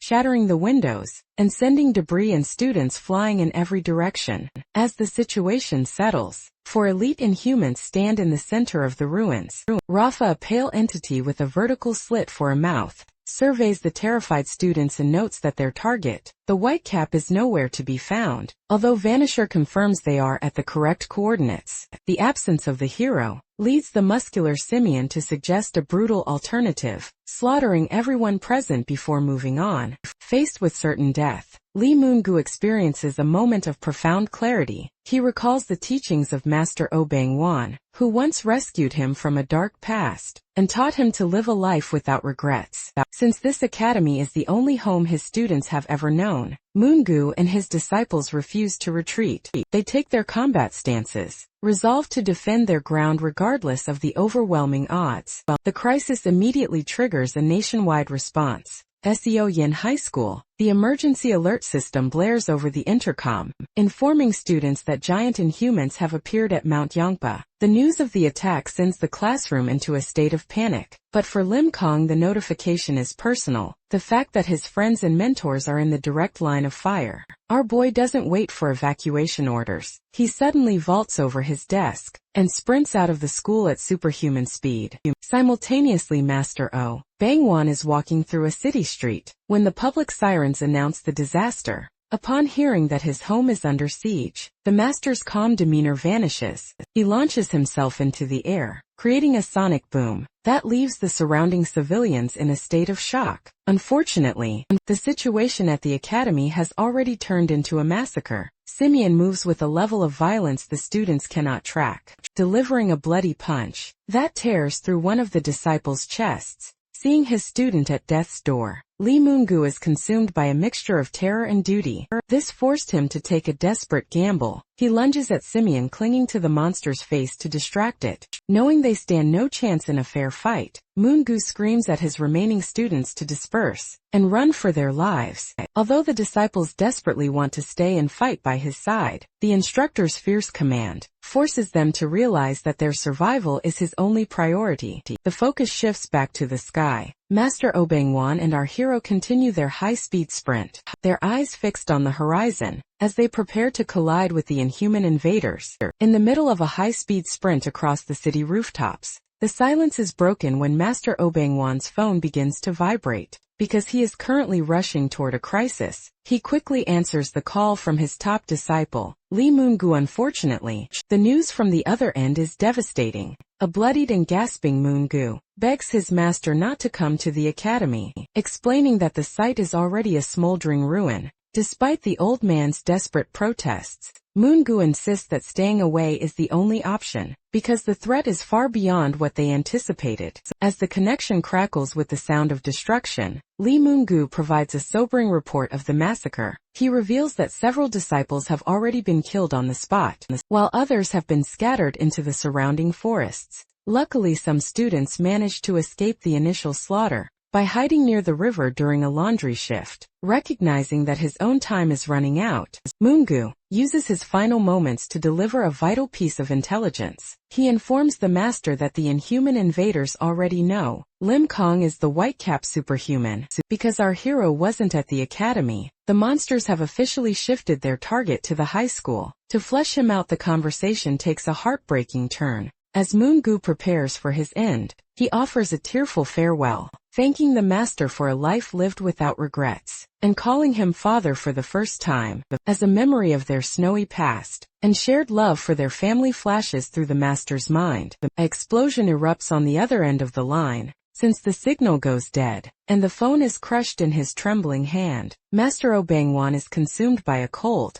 murderous resolve. He turns to Lim Kong and commands our hero to head to the school at maximum speed, his own eyes burning with the weight of his loss. Back at Seoyun High School, A typical afternoon is instantly transformed into a nightmare. Students like Daebang and Changriel are interrupted while packing their bags by the sight of the gargantuan, pale head of the inhuman vanisher appearing through the clouds. Because the creature lets out a deafening, bone-shaking roar, the school is thrown into an immediate panic. The situation escalates further when 4 inhuman pods slam into the schoolyard with violent force, releasing the elite invaders directly onto the campus. One of the monsters, a blue creature named Piongoid, begins to liquefy and expand across the pavement, acting as a living portal for dozens of smaller pale hatchlings. The elite leaders Rafa and Simeon stand amidst the swarming army, noting that the Whitecap is still nowhere to be found. Since they have no intention of waiting, Rafa orders his forces to begin a grand banquet of destruction, commanding the Inhumans to kill and destroy everything they see. As the monsters begin scaling the school walls and smashing through classroom windows, the students find themselves trapped and fleeing toward the upper floors, in a state of pure terror. Just as the Inhuman army prepares to overrun the building, a figure descends rapidly from the sky above Seo Yun High School, appearing as a dark silhouette plummeting toward the earth. This is our protagonist Lim Kong, who slams into the schoolyard with the force of a meteor. Due to the sheer intensity of his landing, a massive explosion of concrete and debris erupts, sending violent shock waves across the entire campus. On the ground, the elite Inhumans, Simeon and Rafa, watch the impact crater with stunned expressions, realizing their target has finally arrived. While the Inhumans loom over the edge of the roof, our hero stands alone amidst the settling dust. A blue multi-limbed creature perched on the building's side lets out a roar and lunges toward him, trailing white energy. Lim Kong remains perfectly still as the monster dives, with claws extended just as the beast is about to strike. Our boy vanishes and reappears in midair to deliver a devastating upward strike. This forced the creature upward, before the hero followed through with a powerful punch that shattered the monster against the school's brick wall. In a cloud of dust and blood, the secondary threats do not wait. Another blue Inhuman lunges from the side, but our boy turns his head slightly and catches the monster's face, midair slamming it into the pavement to neutralize it instantly. Despite the blood splattering his face, our hero continues his relentless counterattack. He grips another monster by the head while clinging to the building, with one hand, hurling the beast with enough force to create a sonic boom. Because of this extreme strength, the monster crashes through the terminal windows, in an explosion that rattles the entire building. Observing from the ground, Simeon and Rafa realize that every segment of their subordinate's body is being systematically crushed. Rafa finally confirms the hero's identity, noting that even without his signature hat, the warrior is undoubtedly the Whitecap.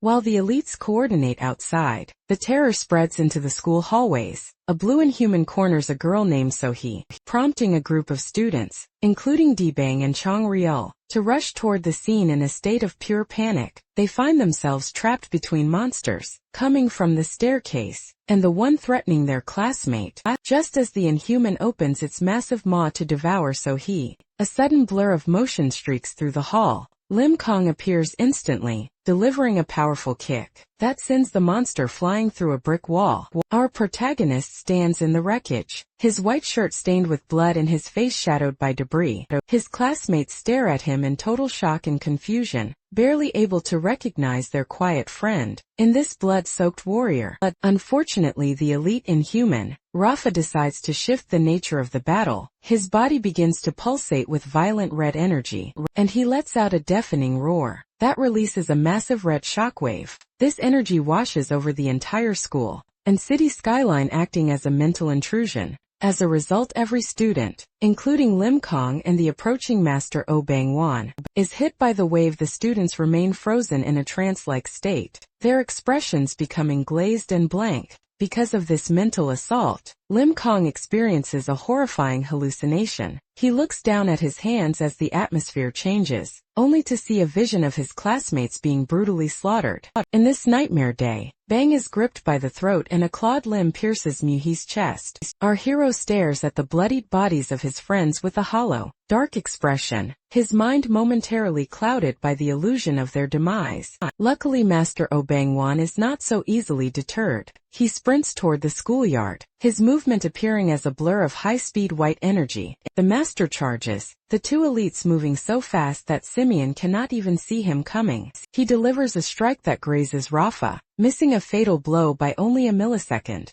As Rafa hovers in the air with a fresh wound, he mockingly admits that he finds nothing more fun than digging into someone's mind. Master Obangwan stands his ground, his face set in a murderous scowl as he adjusts his tie. He sternly judges the monster for causing such widespread hallucinations, and demands to know if these are the beings who harmed his sons at the academy. Because Obangwan is consumed by a cold fury, he unties his tie and casts it aside. Fixing his gaze on the elite inhuman Rafa, the master issues a final warning, promising to pay the monsters back double for the destruction they've caused. He points a finger forward with grim determination, vowing to cut the scumbags in half. The battle erupts. When the muscular Simeon leaps into the air with a primal scream, Master remains perfectly calm as the beast descends. Because the Master possesses superior counter-strikes, a massive shockwave erupts, sending the Simeon hurtling backward with a distorted bleeding face. Moving as a blur of white light, the Master reappears beneath the falling Simeon to deliver a devastating overhead strike.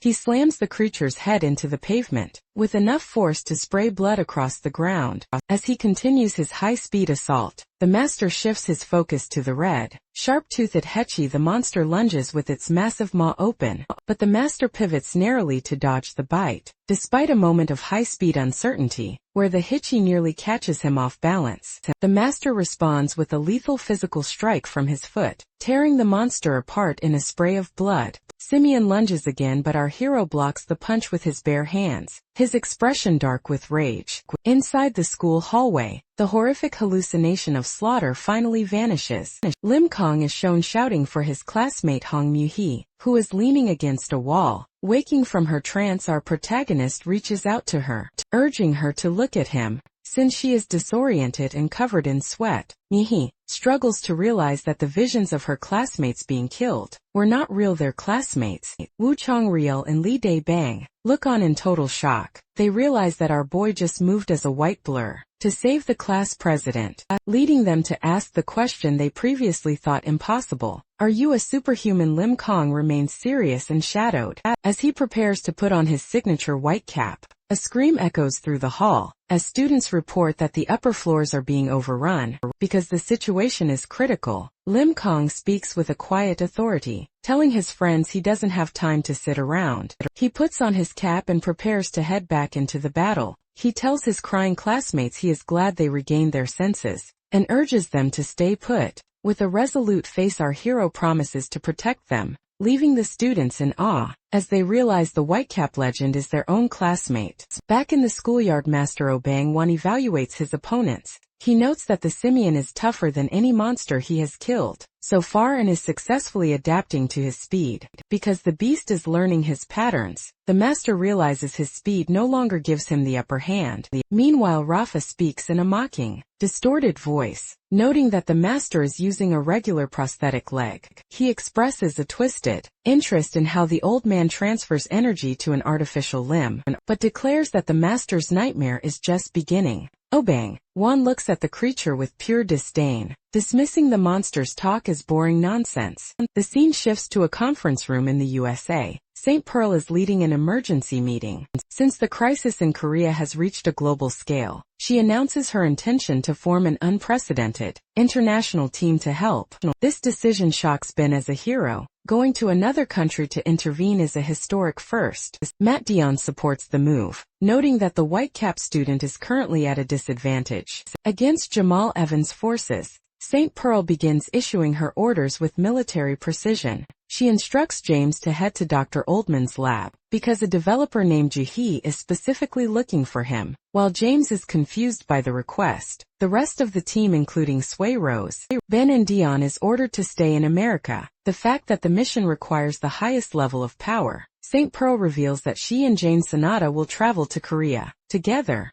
the two powerful women are traveling through a black thunderous sky, heading towards Seoyeon High School to join the war. Inside a trash classroom, a terrified student cringes against filing cabinets, as a gray inhuman with long, blue tongues looms over him. Just as the creature opens its mouth to strike, a powerful punch suddenly slams into the side of its head, causing a spray of blood. The force of the fist is so extreme that it crushes the monster's skull, instantly neutralizing the threat before it can harm the boy. The savior is revealed to be Lim Kong, standing over the fallen beast with his white cap pulled low. Since he just witnessed his schoolmate's unbelievable power, the student is left in a state of total shock, eventually falling to his knees, as he realizes that the Whitecap legend and the quiet boy from his school are the same person. Our hero doesn't waste any time on conversation, and immediately races out of the room. As he moves through the school hallways in a white blur, he evaluates the gravity of the situation,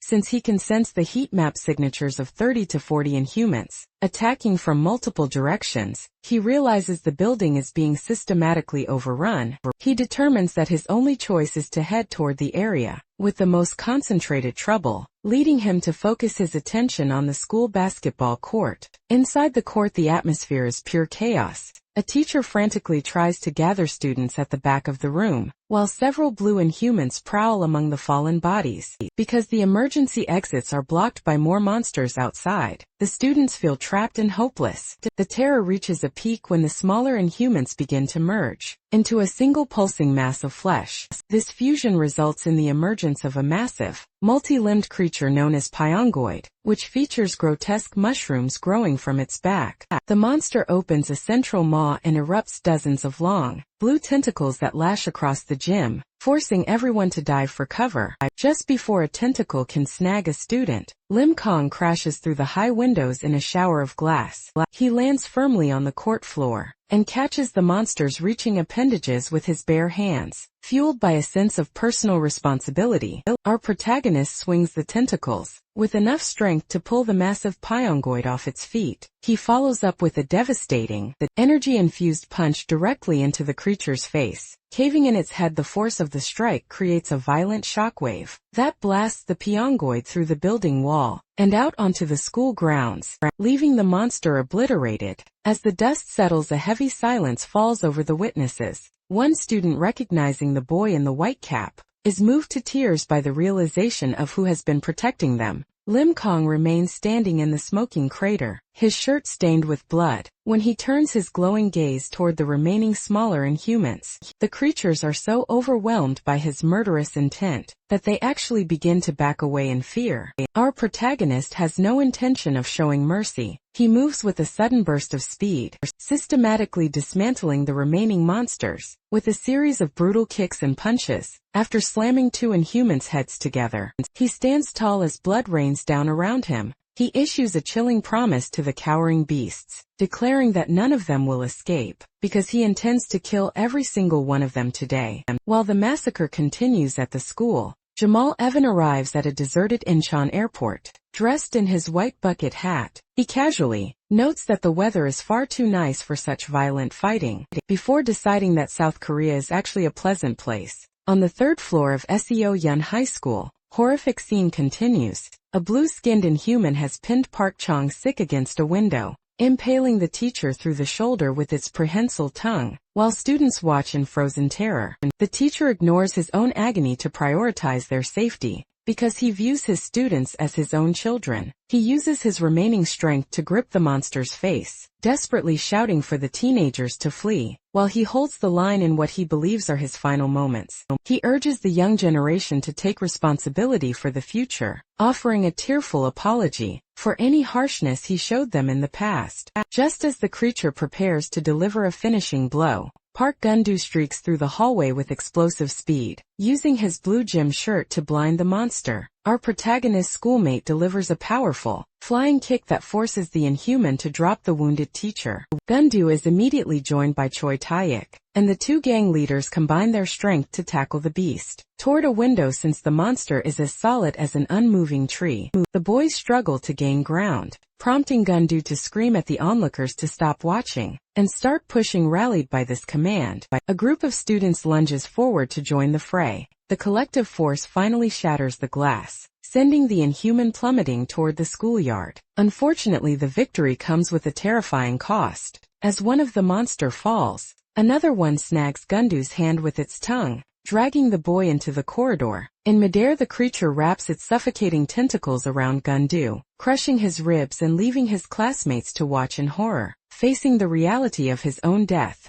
the young fighter's mind drifts back to a sunset long ago. He recalls a childhood with his father, a man who encouraged him to be honest about his feelings, instead of hiding behind a stoic mask. The tragedy of Gundo's life is rooted in the loss of that father, a brave firefighter, who died running into a burning building to save others. Because of this trauma, Gundo grew up as a cynical welfare kid, despising the very concept of heroes. Because of the void his father's heroism left behind, he remembers a quiet moment on the school roof, just before the current crisis, where he had ignored an emergency alert, only to find Lim Kong standing there as a superhuman. At the time he had questioned the use of being a hero, but as the inhuman's grip tightens around his neck in the present, his only remaining thought is how much he misses his dad. Luckily, the cycle of sacrifice is interrupted before Gundu is lost. As the boy's eyes go blank, a sudden arc of energy cuts through the air, severing the monster's hold, and allowing the student to fall safely on the ground. The specialized sniper bee has arrived on the scene, delivering a devastating kick that shatters the air around the inhuman.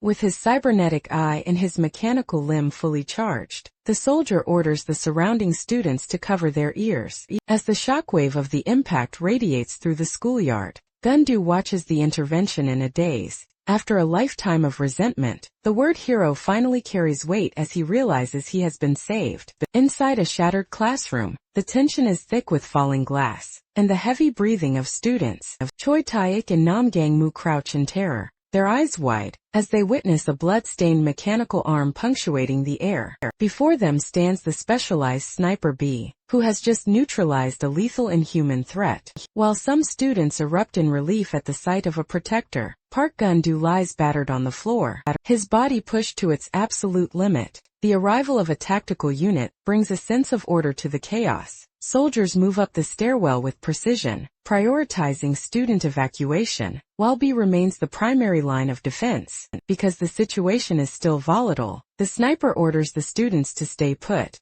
However, Gundu, fueled by a desperate need to prove his worth, reaches out to grab the soldier's leg. Despite his crushed torso and severe internal injuries, he pleads to join the fight, finally admitting that he has always wanted to be a hero, like the ones he once resented. He offers only a cold medical reality. The boy moves now, he may never stand again. In another wing of the school, the mystery of the white cap is finally unraveled for the students. Kim Kong stands amidst the wreckage of a classroom, his hand dripping with inhuman blood. His classmates, including Quan Chul, watch in stunned silence as they realize the quiet, unassuming boy they know is actually the legendary superhuman. Our hero doesn't stay for the cheers. He focuses his mind on the remaining threats, sensing 10 more monsters lurking around the campus and downtown. The battle in the schoolyard between Master Oh Bang-won and the elite Inhumans has reached a stalemate. The red-skinned Hetty unleashes a barrage of high-speed spikes, forcing the Master to maneuver with surgical precision. Although he manages to dodge most of the projectiles, he is forced to pull a jagged spike from his own shoulder, realizing that Hetty acts as a long-range deterrent, while the muscular Simian handles the close-quarters brawling. The fact that Simian's durability is so immense, the Master's counterattacks aren't accumulating enough damage to end the fight. Master Oh Bang-won senses a tingly purple energy in the air, recognizing it as a spell cast by the shell-dwelling Rafa. To counter the monster's ability to track him, our protagonist's mentor begins to move, in a pattern that leaves no displacement in the air, appearing as a blur that defies Rafa's visual sensors. This unusual movement unnerves the elite Inhuman, who decides to drop the games and go full power. Rafa is genuinely impressed that the old man has remained undamaged, despite a 3-pronged assault from some of the strongest beings in their hierarchy. Watching this carnage from a nearby rooftop, Jamal Evan and his subordinate observe the ruins of the school. Because the airport is so close to the campus, Jamal notes how quickly the beautiful scenery has been decimated. While his subordinate suggests opening their hideout, Evan remains cautious. He senses that the presence of these Inhuman is far stronger than normal, yet he has an ominous feeling that getting involved would lead to their certain death. As the sky darkens, the man in the bucket hat offers a chilling prediction. A second wave is coming, and it will bring a level of terror and despair the land has never seen. Master Obang-wan is caught in a violent struggle with the inhuman, Simeon, his face straining as he blocks a massive, pale arm lunging toward his head. The master uses both hands to grip the monster's forearm, holding the heavy limb inches from his face. In a sudden bloody countermotion, the master exerts such incredible strength that the creature's arm is completely torn away. The monster screams in agony, throwing its head back as its limb is severed, sending sprays of blood into the air. Watching from above, the elite inhuman Rafa observes the carnage with a cold, analytical gaze. Master stands tall despite his tattered clothes and bloodied hands, mockingly noting that it is funny to hear a monster scream. He stares down his opponent, questioning if these creatures actually feel pain like humans do. However, the master's confidence is suddenly shattered when he sees a vision of his disciple, Lee Moon-gu, kneeling on the ground and clutching a mangled arm. Since he is distracted by the sight of his battered student, the master is caught off guard. Simeon seizes this opening, landing a massive punch to the master's face. Before kicking him across the pavement, our protagonist's mentor skids across the yard, gasping for breath in a state of pure exhaustion. As he struggles to recover, the voices of his fallen disciples begin to call out to him through a swirling purple-tinted haze. He sees the blurred, tearful faces of his students watching him through the fog, and his eyes glaze over until they are a solid white, because he is now fully consumed by this hallucination. He is left defenseless in the real world. Simeon lunges forward with its remaining limb, delivering a lethal slash that cuts through the master, leaving the master broken and mangled in a pool of blood. Rafa hovers in the air looking down at the remains with detached pity. The elite concludes that, while the master showed impressive mental strength by resisting 3 opponents at once, even the strongest mind eventually falls to the 5 senses illusion.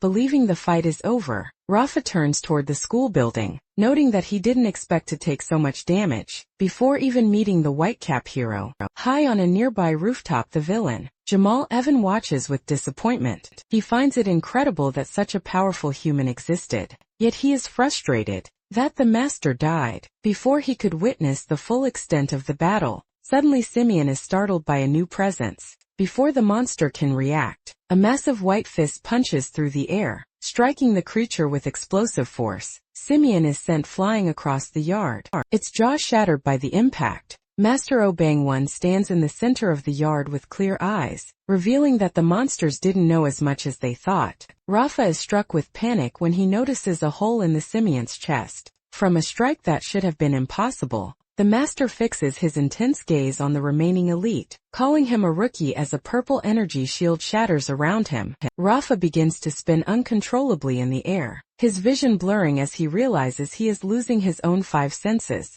The master explains that, because Rafa can no longer tell the difference between reality and illusion, the monster will be trapped in its own trick for all eternity. When the creature screams that this is a petty trick, the master clarifies that he simply borrowed the ability. He reveals that during their initial exchange, he struck Rafa's forehead to leave a mark, allowing him to steal the enemy's power for a limited time. Our hero's mentor admits that his defeat earlier was a mere performance, to bait the monster into a false sense of security. As he prepares for the final blow, the master offers a philosophical reflection on the nature of purpose. He equates superhumans to normal people, explaining that they are all just searching for a reason to live their lives. He recalls a nostalgic memory of his students gathered at the academy, laughing and bickering as they prepared for a group photo. They had wanted the picture simply because Juri was getting his cast off, a mundane but precious reason that brought them joy. Back in the present, tears stream from the master's eyes. As he reflects on the life these monsters destroyed, he declares that he will show them the true cost of trampling on someone's life. With a final cataclysmic strike, a vertical line of light suddenly splits the elite inhuman, Rafa, into 2 bloodied halves. Master Obang-wan stands stoically amidst the falling remains, having decisively ended the threat. Because of this overwhelming counterattack, the other elite monster, Simeon, can only let out a final gasp before its life force fades completely. In its dying breath, Rafa utters the name Behemoth, signaling the arrival of a much greater danger. Strangely, the atmosphere in the desolate schoolyard shifts instantly. Both the master and the rogue superhuman Jamal Evan, who is watching from a nearby rooftop, sense a suffocating pressure piercing through the sky. Jamal Evan realizes that the current silence is merely the calm before a devastating storm. Since the tension is so thick, feels like a blade at his throat, he concludes that a truly ridiculous power is about to reveal itself. This intuition is proven correct, as the gargantuan blob-like inhuman known as Babylon Vanisher descends slowly onto the campus. The creature opens its maw to let out a roar so loud, it rattles the surrounding buildings. Inside the school, the specialized sniper bee hears the scream and immediately moves to lead his tactical team toward the roof. Meanwhile, the students huddle in terror, listening to the playground sounds, and desperately hoping that this nightmare will turn out to be a dream. The ground shakes as a massive muscular foot stomps onto the pavement. A giant inhuman with multiple eyes and tusks identified, as Behemoth stands over the corpses of the fallen elites. He mockingly scolds his predecessors for being defeated by an old man, revealing that he has been watching the entire fight through the Vanisher's portal. Since he saw the Master steal Rafa's power, Behemoth recognizes the old man as a dangerous opponent, yet he remains entirely unimpressed. He is joined by two other elites, the three-faced Harper and the horned Galteran, who have all arrived with the singular mission of eliminating the Whitecap Master. Obangwan narrows his eyes, feeling an overwhelming weight he hasn't experienced in years, because he realizes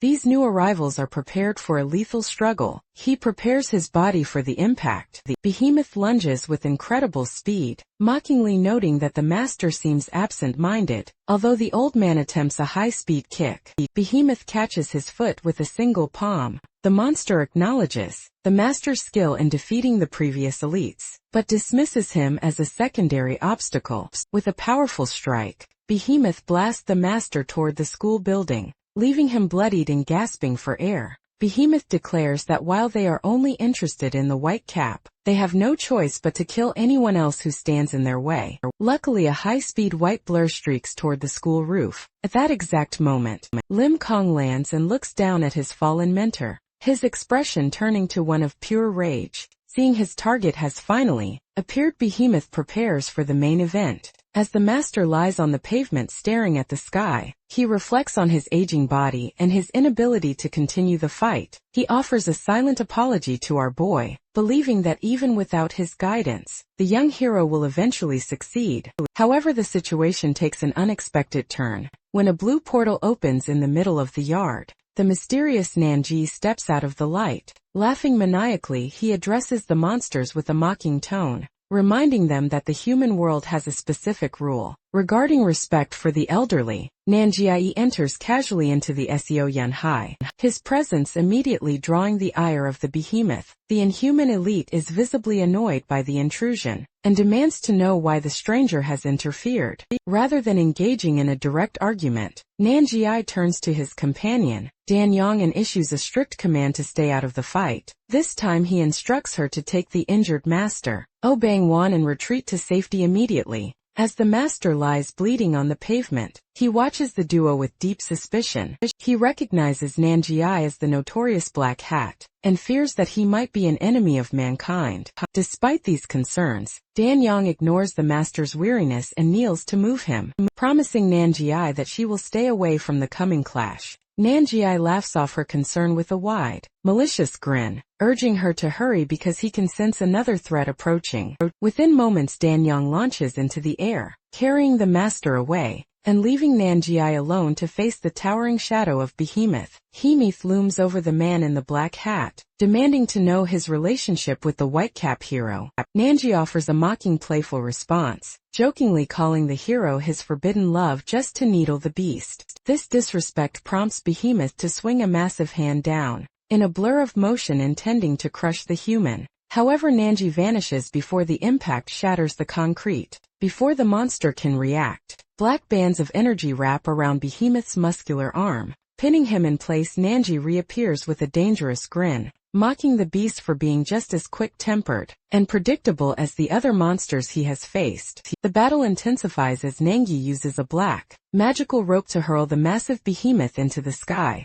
As the monster crashes back down, a shadowy entity, known as Black Mirror, emerges from the ground behind Nangi. Shadow notes that it has been a long time since it was summoned to the outside world, and Nangi welcomes his partner, noting that things are about to get very busy. While Black Mirror questions why they are even bothering to fight, Nangi warns the Shadow to stay focused. He describes Behemoth as a monster among monsters, explaining that even a single mistake against such a creature would lead to instant death. Behemoth regains his footing, his multiple eyes fixed on his new opponent. He arrogantly declares his plan to slaughter every superhuman on Earth. Once he finishes with the white cap, he finds it almost amusing that a crazy guy like Nangi wants to fight him and asks for a reason. Nanji's eyes glow with a fierce red light. As he laughs back, he states that because he is a superhuman, and his opponent is an inhuman, he needs no other justification to kill him. In a safe location away from the front lines, Master O.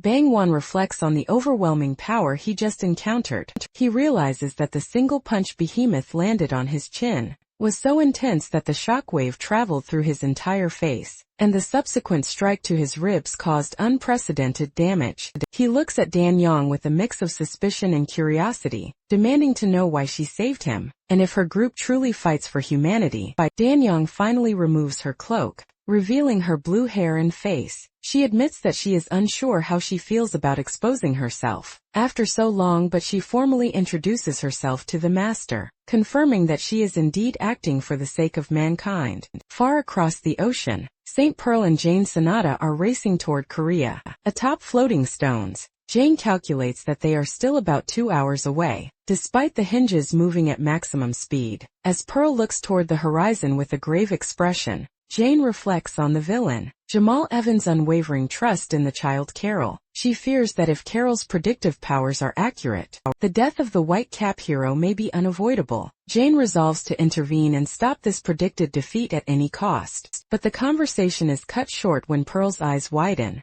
She detects a presence ahead in the distance, signaling that their journey home will not be as clear as they hoped. Massive, pale, monstrous hands emerge from the very edges of the world, converging toward the two superhumans with terrifying speed. Because the threat is so immense, Jane Sonata immediately orders Pearl to stay close to her floating hinge stones. But the precaution is barely enough. The colossal limbs slam into them with earth-shattering force, triggering a violent shockwave that tosses the heroes like rag dolls, crushing several of the defensive hinges into rubble. As purple energy emerges through the air, Pearl recognizes the destructive nature of the attack. She narrows her eyes, recalling her previous encounter with the intelligent inhuman leader. The fact that she remembers his ego and his ability to manipulate dimensions. She realizes with a start that the white-haired adversary has somehow intercepted them. Far out at sea in the distance, Pan stands atop a glowing magic circle hovering over the water, accompanied by the blob-like Vanisher.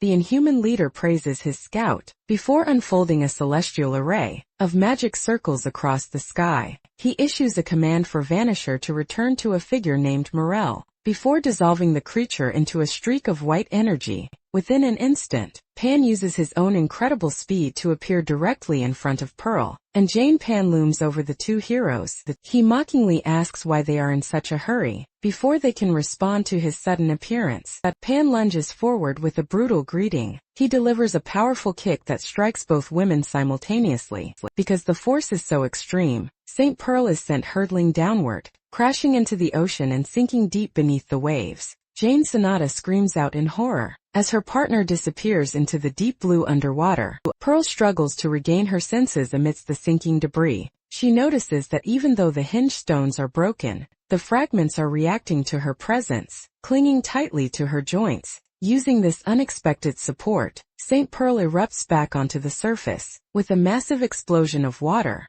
Pan watches her ascent with a mocking grin, commenting on her lack of talent for flying. To counter this disadvantage, Jane Sonata resolves to help her partner, by forcing the remaining hinges to become one with Pearl's body. This strategic move allows the blonde hero to maintain her footing in the sky, readying her for a serious battle. Pan observes the stones with detached curiosity, noting that they seem to move forever, unless the one controlling them is killed. Jane Sunada scowls, identifying Pan as the Inhuman, who previously fought Matt Dion at Incheon Airport. Pan merely laughs, claiming that the encounter was just for fun. Pearl then demands to know how he anticipated their arrival. Pan pauses to offer a lecture on the inevitability of their cause. He explains that the goal of the Inhumans is to devour the Earth, and that the superhumans' belief that they are protecting humanity is an arrogant assumption. He reveals that there is a disagreement among the Inhuman leadership regarding the Whitecap hero,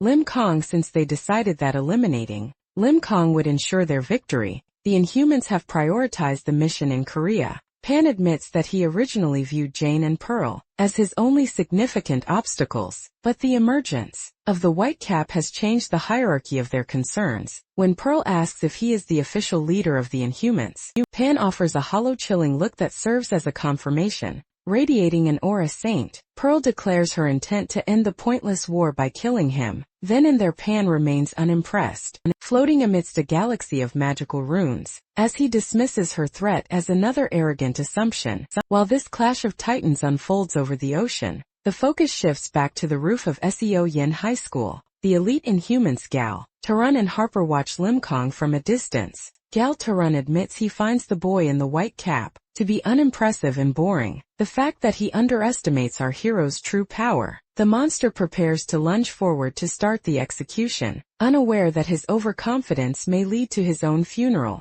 On the rooftop of Seo Yin High School, Master Oh Bang-won sits slumped and broken against a wall, his strength nearly spent, while Dan Yang stands guard over him. His weary gaze is fixed on the horizon, where Lim Kong is locked in a brutal struggle against the Inhumans. Galtar and Harper, seeing the boy's bloodied face and torn shirt, the master recalls a vital command, urging his student to close his eyes and find his center. This moment of crisis triggers a deep memory for the master, taking him back to the mountain academy where life was simpler. He remembers his students gathered around a wild boar, marveling at its size and joking about the destruction it caused to the fermenting food jars. During those peaceful days, the master spent hours observing a dazed Lim Kong, searching for any hint of the scent that defines a superhuman's power. Because the boy showed no outward signs of this energy, the old man felt a sense of profound mystery, wondering if his own abilities simply couldn't grasp the nature of the boy's potential.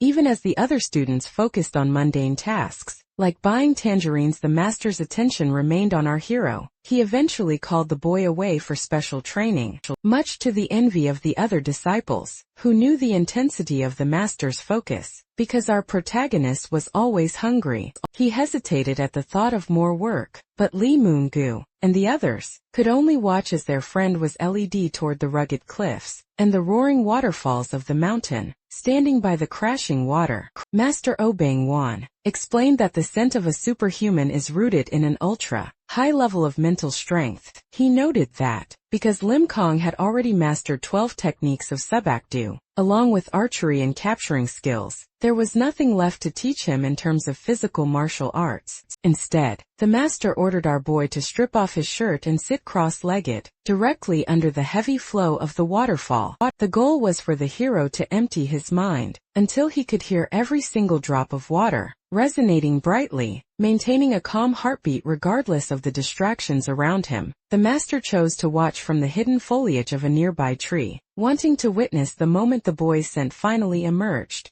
Without interfering, unfortunately, the initial training didn't go as planned. Rather than entering a deep meditative state, our boy was caught drinking the waterfall. To relieve his persistent hunger, Master Oh Bang-won felt a wave of pity for the starving student, noting that even after repeated attempts at mental training, no significant change seemed to occur. However, the master's pride grew as he noticed the boy becoming more dedicated over time. One evening, as a shirtless Lim Kong walked calmly through the forest, the master witnessed something impossible. 2 small sparrows landed on the boy's shoulders, and a wary wild rabbit began following him, as if he were part of the forest itself. Since animals are typically terrified of humans, the old man realized the atmosphere around the boy was shifting. The master watched in disbelief, as the entire forest seemed to react to our protagonist's presence. The wind fluctuated around him, and with every step the boy took, the water in the puddle seemed to clear a path avoiding his feet.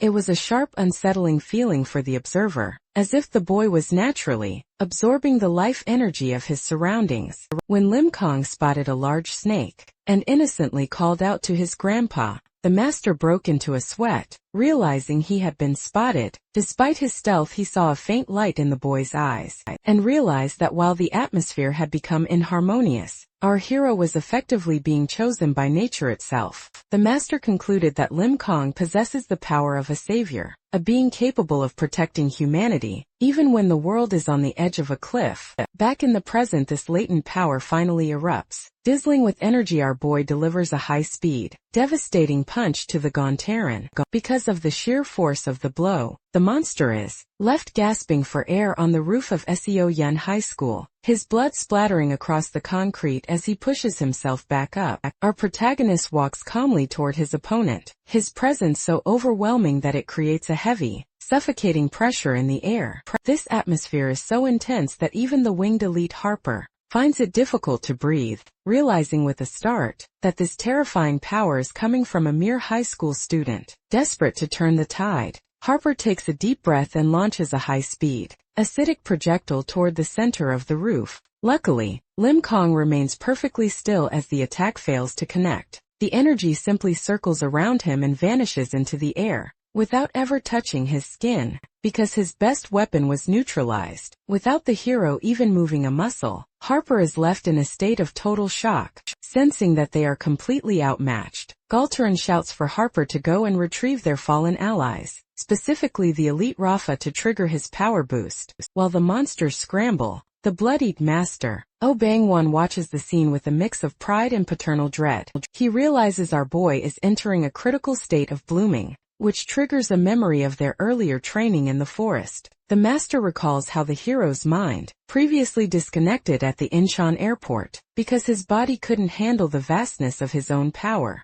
Master O explains that our protagonist's hidden energy is like an overflowing cup. If he cannot maintain absolute mental control, his own power will trigger an explosion that results in a global disaster. Since the hero's scent is now blooming darker and more intensely than ever before, the master fears that Lim Kong is currently a ticking time bomb, struggling to stay conscious within his own psychological void. The chaos on the ground takes a grotesque turn when Harper flies down to retrieve Rafa, only to find nothing but a pool of blood where the body should be, because their companion has vanished. Galtaran loses his patience. He orders Harper to stop hesitating, and instead throw the mangled corpses of the other defeated Inhumans, Simeon and Hachi, directly to him. In a sickening display of scavenger habits, Galtaran opens his massive maw and devours the remains of his own allies. Danyang watches in horror, realizing that the monster is using this cannibalism to trigger a massive power boost. After consuming the bodies, Galtran undergoes a terrifying transformation into his ultimate form, becoming more muscular and covered in jagged spikes. He steps forward, cracking the rooftop, and mockingly tells the White Cap that the Inhumans will inevitably win the war. Regardless of this single battle, however, the monster admits he wants to kill our protagonist personally, for the sake of fun publicity, to cement his own legacy as a great warrior. With a final roar, Galtaran lunges forward in a blur, intent on finishing our hero with his own hands. Galtaran's roar is cut short as the atmosphere on the rooftop shifts. Lim Kong stands perfectly still, but because he has tapped into his deepest reserves, a surge of power radiates from his body. This sudden intensity forces everyone present, from the battered master to the observing elites, like Behemoth and Jamal Evan, to realize the protagonist is no longer exhausted. Our hero strikes with such speed that the air ripples,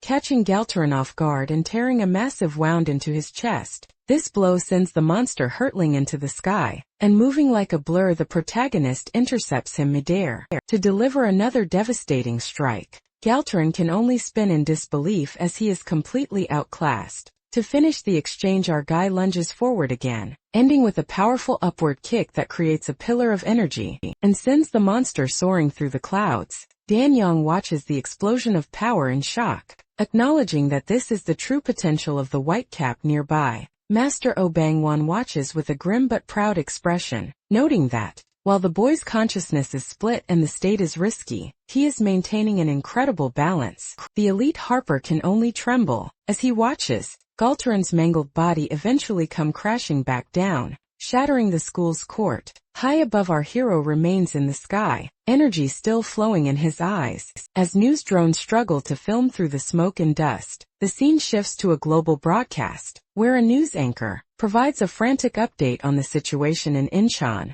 Because over 50 Inhumans have occupied the campus, it has officially become the largest unprecedented attack in history. The news reports that while heroes, like the Black Hat and the suit-wearing old man, are fighting back, the biggest bombshell has been the revelation of the Whitecap's identity. The world now knows that the hero is actually Lim Kong, a local high school student. This discovery has led professionals to conclude that the entire invasion was specifically designed to target the boy. James Denaro, the spokesman for St. Pearl, confirms the gravity of the Korean War during a press conference. He states that because the situation is more dangerous than anything they've ever seen, both St. Pearl and Jane Sonata are already headed to Korea to intervene in Russia. Maxim Basilov and Kirillov watch the broadcast with a mix of shock and rage, particularly at the mention of the Black Hat joining the fight. Kirillov analyzes the footage, noting that mankind has entered a final stage of evolution. At an advanced speed, he warns that if the four heroes in Korea lose,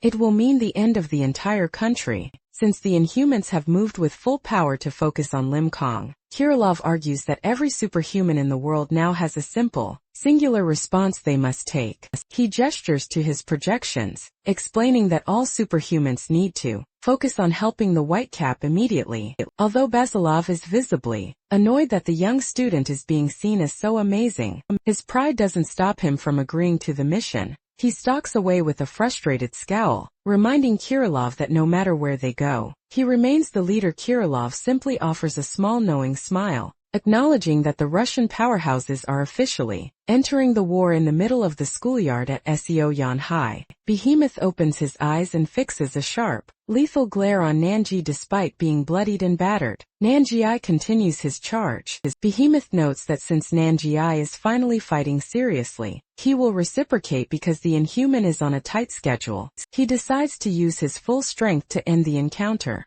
Nanji mocks the beast's tight schedule and transforms into a swirling mass of shadow energy, signaling a shift in the fight. Nanji attempts to restrain the giant by summoning his shadow companion. Black Mirror thick bands of energy wrap around Behemoth, confining his muscular frame. This allows Nanji to strike with a blur of high-speed motion, grappling with the monster in midair. However, the effort fails. Even after hitting the monster with his full power, Nanji realizes that Behemoth's skin is too thick to slice. As a result, he is struck by a counter-blow and sent tumbling through the air into the debris. As the dust settles, Behemoth stands unaffected. Nanji struggles to find his footing, realizing that every one of the Tusk's elite's attacks is potentially fatal since the monster's power is so overwhelming. Nanji knows he cannot maintain a defense for long. Behemoth mocks the effort as pathetic and exerts his raw strength to shatter the Black Mirror's energy bands. This display of strength leaves the shadow entity terrified, admitting it can no longer hold the beast back.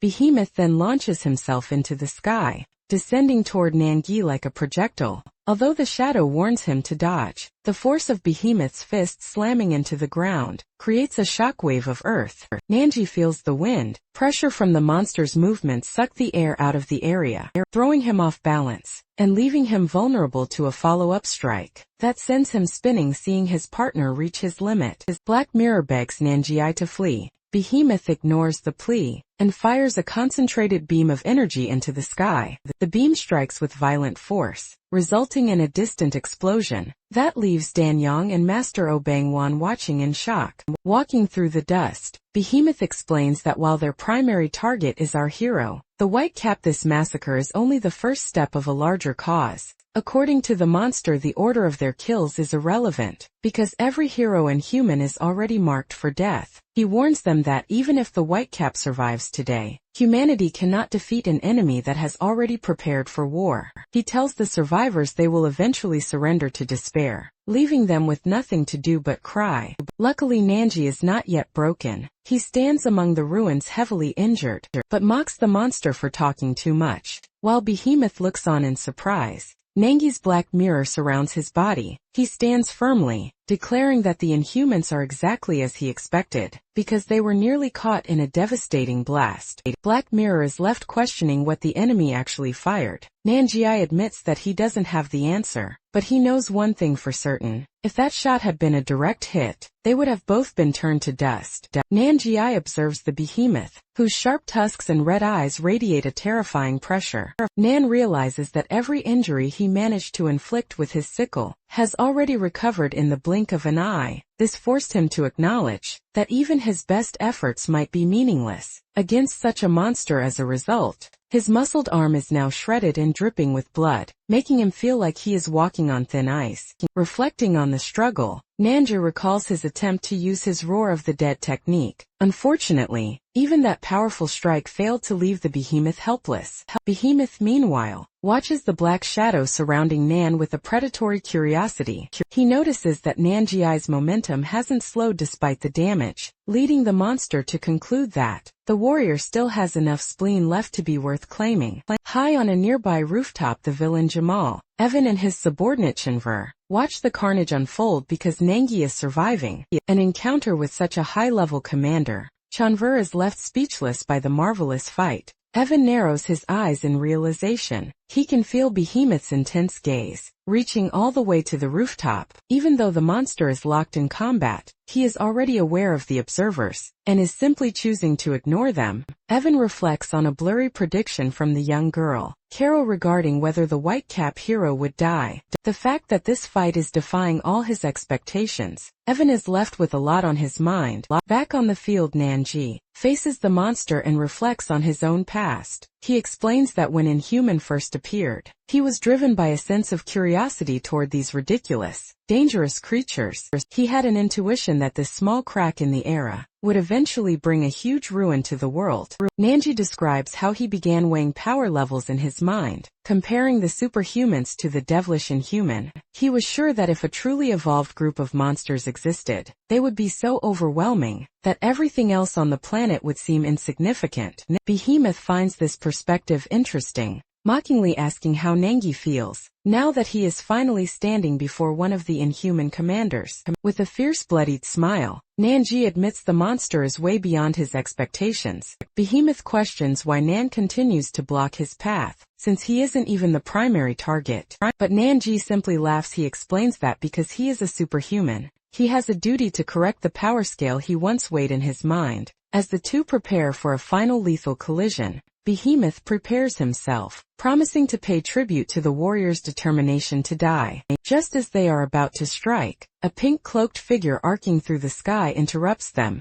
Danyang screams for Nangi to stop. Her intervention, triggered by a terrifying secret they shared in the past. Nangi once explained to her that his power black mirror is usually sealed within a tattoo on his wrist. Because the darkness coexists with him, he can only use half of his power while it is locked away. Luckily, joining with the black mirror grants him unimaginable ability, but the risk is catastrophic. Nanji warned that the more he pulls from that darkness, the farther away his original ego drifts. If he cannot separate himself from the shadow after they fuse, he will eventually cease to exist in the present. Danyang watches in horror as Nanjiai allows the black vortex to consume him, realizing he is willing to lose himself to contain the commander. The tension of the standoff is suddenly broken by a violent impact. The mangled, bloodied body of the Inhuman Harper falls from the sky, crashing into the ground after being obliterated by Lim Kong. Both Behemoth and Nanjiai are shaken by this sudden turn of events.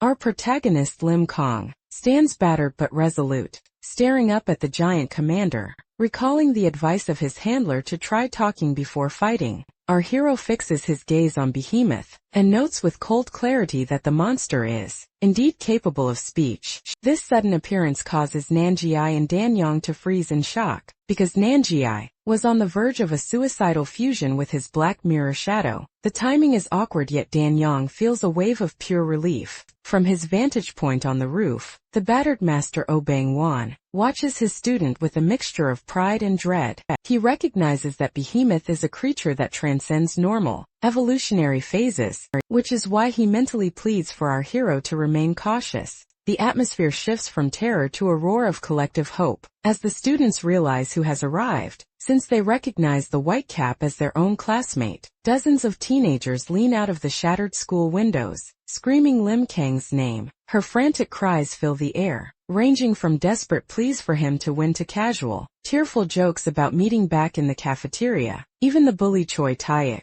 is seen sobbing while shouting for our boy to hold his ground. This overwhelming show of support surprises the master, who realizes that despite our protagonist's quiet nature, he has built a massive family worth fighting for. Inside a nearby classroom, the teacher, Park Chae-sik, tries to keep the dying Park Gun-do conscious, promising him that they will all escape soon because of the savior. Standing in the yard observing the scene from a distance, the villain Jamal Evan watches with a predatory focus. He senses that the time has finally come for the ultimate clash between the two powers. Meanwhile, Nanji evaluates the situation and decides to step back. The fact that the protagonist's arrival marks the final round of this war. Nanjiai realizes that his own clumsy shadow attacks would only serve as a distraction to the hero's superior flow. He officially separates from the Black Mirror entity, deciding to retreat and watch the display of skills from the sidelines. The focus shifts to the mangled remains of the elite Harper,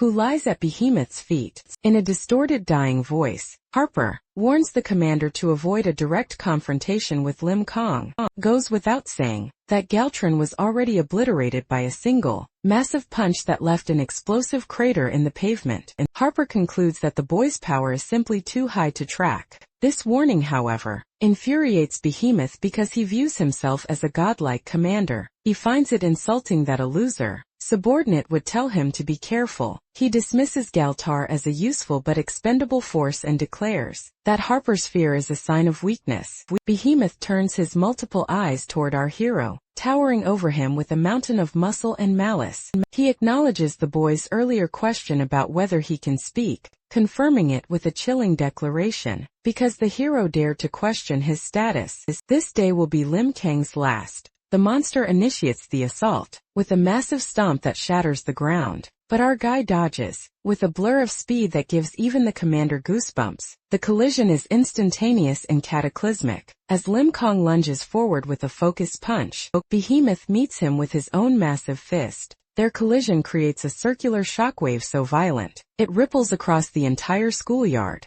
Master Obang-wan and Danyang watch in absolute silence, paralyzed by the sheer volume of power on display. As the hands-on war begins in earnest, Nanji realizes that the reality of the Whitecap's strength has officially exceeded every limit of his imagination. The high-altitude battle between our boy and the inhuman commander has reached a level of violence that is literally reshaping the city skyline. Due to the sheer intensity of the collision, Lim Kang is falling through the sky with his white shirt shredded and his body covered in blood. However, he isn't the only one feeling the pressure. Behemoth is sent hurtling backward as a result of a high-speed strike, forced to erupt long white appendages from his body, just to arrest his momentum among the skyscrapers. That's why the center of the city is suddenly consumed by an explosion of energy. Our hero lunges through the smoke, delivering a point-blank punch that slams the commander into a skyscraper, with enough force to create a crater. Our protagonist doesn't stop there. He continues his relentless assault, shattering one of the monster's horns, before swinging the giant creature through the air. By its remaining tusk as a result, the two combatants plummet toward the street, smashing through glass facades in a blur of motion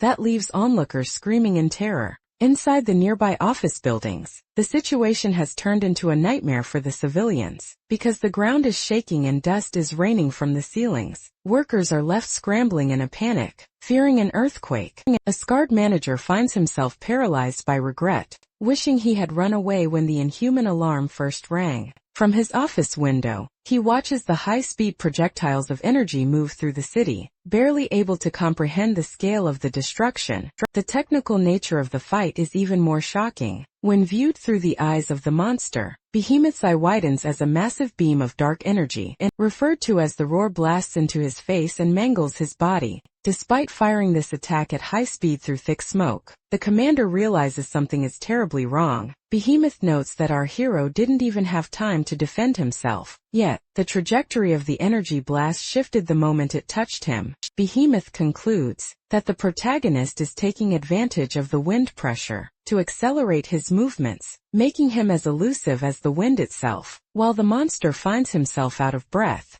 our boy stands in a crater with eyes solid. High on a rooftop, Jamal, Evan and Chunver watch the carnage with growing unease. Jamal Evan realizes that if his guy dies, he won't be able to collect the body. Without facing the monster's wrath, he is forced to evaluate the risk of becoming the next target. Though he finds a small bit of comfort in the fact that Carol hasn't predicted his death just yet. On a rooftop overlooking the chaotic city, Nanji breaks into a chilling laugh, his scarred face twisting into a malicious grin. He has successfully tracked down Jamal Evan, who has been hiding in the shadows. Nan doesn't hold back, immediately mocking Jamal for living in such a shabby place, and claiming he can smell something disgusting radiating from him. Because Nanji is naturally perceptive, he openly accuses Jamal of being the one responsible for the unnatural and ridiculous experiments used to revive dead bodies. Jamal Evan is momentarily caught off guard by the confrontation, but he quickly regains his calm, analytical composure. He tries to play dumb, questioning how this stranger knows him, and insisting they've never met.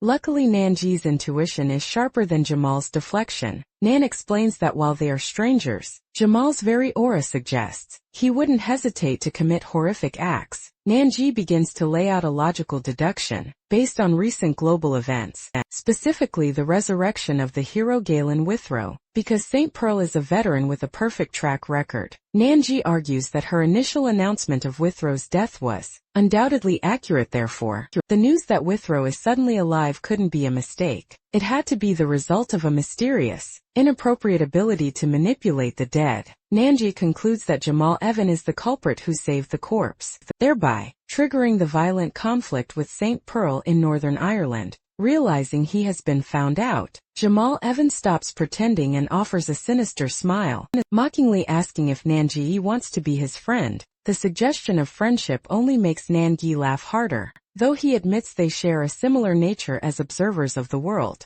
However, he makes a sharp distinction between them. He doesn't share Jamal's vicious hobby of turning corpses into forced dolls. Just as Jamal's subordinate Chinvar prepares to intervene, Jamal shuts him down, deciding that a fight between them right now serves no purpose. He tries to frame himself as a harmless survivor, just trying to relax, but Nanji remains unconvinced. He prepares to engage, wanting to personally verify if Jamal is truly human, or something else entirely. The standoff is interrupted by an explosion of strikes from the nearby schoolyard. Gargantuan, Inhuman Commander Behemoth, has grown even larger and more terrifying during his clash with Lim Kong. Because of this sudden escalation, Nanji shifts his focus toward the bigger problem. Jamal Evan takes this opportunity to flee across the rooftops, with Chinvar admitting that even he has barely avoided death several times just by being near the Behemoth's presence. He realizes that our protagonist is operating at a level far beyond his wildest imagination. Back at the ruined school,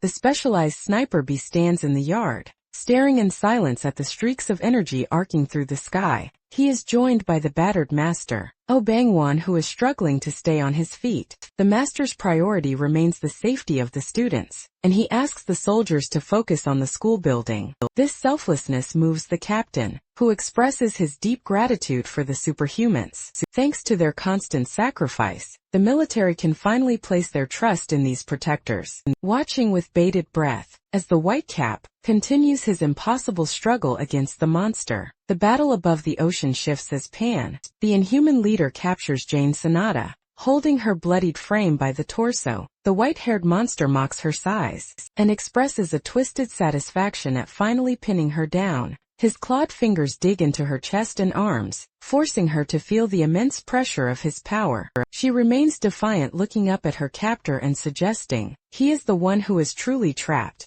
This defiance triggers a coordinated response, as St. Pearl streaks across the sky in a golden blur. A third biological eye opens on Pan's forehead, to sense the incoming threat, but floating stones distract him. Pearl delivers a high-speed punch directly to the leader, followed by a relentless barrage of strikes that send him hurtling backward over the sea. Pan is forced to release his grip as Jane begins to fall. He manifests a magic circle from his forehead eye and fires a massive vertical beam of purple energy downward. Destructive blast severs a gargantuan hand appearing in the sky, raining chunks of flesh and rock into the ocean. Taking advantage of the chaos, Jane finds her footing on a solid surface in the air and sprints back toward the enemy. The confrontation reaches a fever pitch when Pearl dives from above. Her downward strike creates a pillar of light and water. Upon impact amidst the erupting ocean, she unleashes a rapid barrage of punches. The force of this energy results in a cross-shaped explosion of light,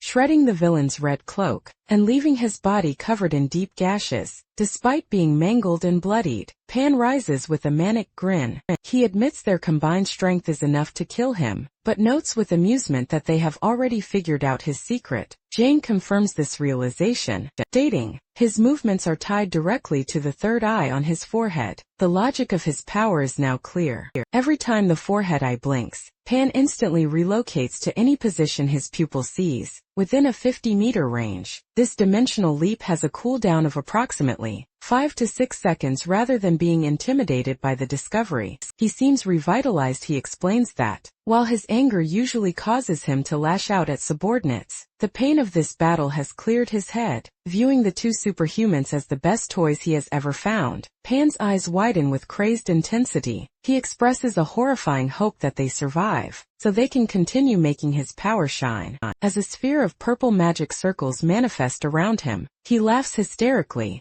unleashing a surge of energy that leaves Pearl frozen in shock. The battle over the ocean reaches a catastrophic peak, as a massive fist from Pan slams downward, threatening to crush everything in its path. Because the force is so extreme, Jane Sonata is left in a state of absolute shock, her face splattered with blood as she watches the devastation unfold. St. Pearl lunges forward through a distortion of energy, but the sheer volume of the enemy's assault makes the situation look hopeless. Multiple energy beams arc across the sky, forcing St. Pearl to move at high speed. To dodge the irregular barrage, she realizes that the attacks are constant and have no discernible pattern, which makes finding an opening nearly impossible. That's why she attempts to squeeze through the gaps in the energy to land a valid hit. However, the inhuman leader Pan simply shifts through dimensions to avoid her. Jane Sonata concludes that they must find a way to break Pan's dimensional barrier down, but she is interrupted when a monstrous fist strikes toward her. As a result of this distraction, Jane Sonata falls through the air amidst floating stone. Pan takes advantage of her vulnerability and delivers a brutal punch directly into her face. This strike is so violent that it leaves Jane with a mangled, bleeding face, forcing her to realize she underestimated the monster's physical aggression. Nearby, St. Pearl is shown kneeling on a rock in the ocean, heavily injured and bleeding. Her shock only deepens when she hears Jane call out to her, just as a gargantuan hand descends from the sky to finish her off. The scale of the disaster is so large that it is even visible to civilians. A commercial airplane flying nearby is forced to divert its course to Russia, because the inhuman incident in Incheon has made the local airspace too dangerous. While passengers panic, a young boy stares out the window in awe. He points out a massive hand moving through the clouds, marking the terrifying reality that the battle has reached the upper atmosphere. Back on the water, a pair of gargantuan hands emerge from the ocean depths. Surrounding St. Pearl, Jane Sonata screams for her partner to escape, but the trap is too large to avoid. The giant hands clap together with St. Pearl in the center, creating an explosion of energy and water that shakes the diverting airplane nearby. Pan hovers before the closed hands, confidently declaring that St. Pearl is finished. He explains that the trap is designed to increase pressure until any foreign substance inside completely disappears from this plane of existence. However, Pan's victory is short-lived. A sudden surge of energy causes the inhuman leader to look upward, in shock, as a golden light begins to leak from between the giant fingers. This moment of near-death triggers a memory for St. Pearl. In a past conversation with James, Pearl admitted that she isn't a god or an immortal being. She is simply a human who understands that people rely on her. Since she officially jumped into the front lines as a superhuman, she felt the weight of that responsibility, especially after the loss of Withrow. She confessed that her only wish is to be strong enough to protect those who trust her forever. Driven by this selfless resolve, a pillar of golden light strikes the ocean. In the present, St. Pearl emerges from the trap, with intense energy and crackling lightning. This transformation leaves both Pan and Jane Sonata in total disbelief, now radiating a level of power that defies logic. Pearl fixes her gaze on Pan and repeats her question, demanding to know if he is truly the leader of the Inhumans. Jane Sonata, despite being battered and bloodied, watches in absolute disbelief, because she has never seen her partner manifest this specific form. Before, St. Pearl appears to have sprouted wings of pure light, looking more like a soaring phoenix than a human. Jane realizes that something miraculous has happened. Even though Pan's previous trap should have crushed the hinge, spirits into dust, St. Pearl's utter willpower has allowed her to break through, drawing the lost souls back to her as a source of power. This sudden surge of energy catches Pan off guard. Although he tries to maintain his arrogant composure, the Inhuman leader admits that his initial fondness for Pearl has turned into genuine unpleasantness, because her new strength is becoming a real problem. About the nature of his leadership, Pearl strikes like a bolt of lightning. She slams into Pan's side, with enough force to create an explosion of water and energy, forcing him into a defensive struggle. St. Pearl doesn't give him a second to breathe. Wreathed in golden fire, she lunges again and delivers a brutal blow directly to Pan's face. This is a significant shift in the fight, because her movements have become completely different, faster, sharper and far more aggressive. In a desperate counter move, Pan manages to land a heavy blow on Pearl's back, launching her away. He spits blood and admits that he was only playing with her earlier, but his rage is clearly peaking. As his multi-pupiled eyes glow with purple energy, he realizes that the time for moderation is over. However, Pearl recovers instantly, and pummeled him with a series of rapid-fire strikes that leave the monster screaming in agony. To regain control, Pan manifests hundreds of rotating magic circles across the sky, culminating in an explosion of purple light.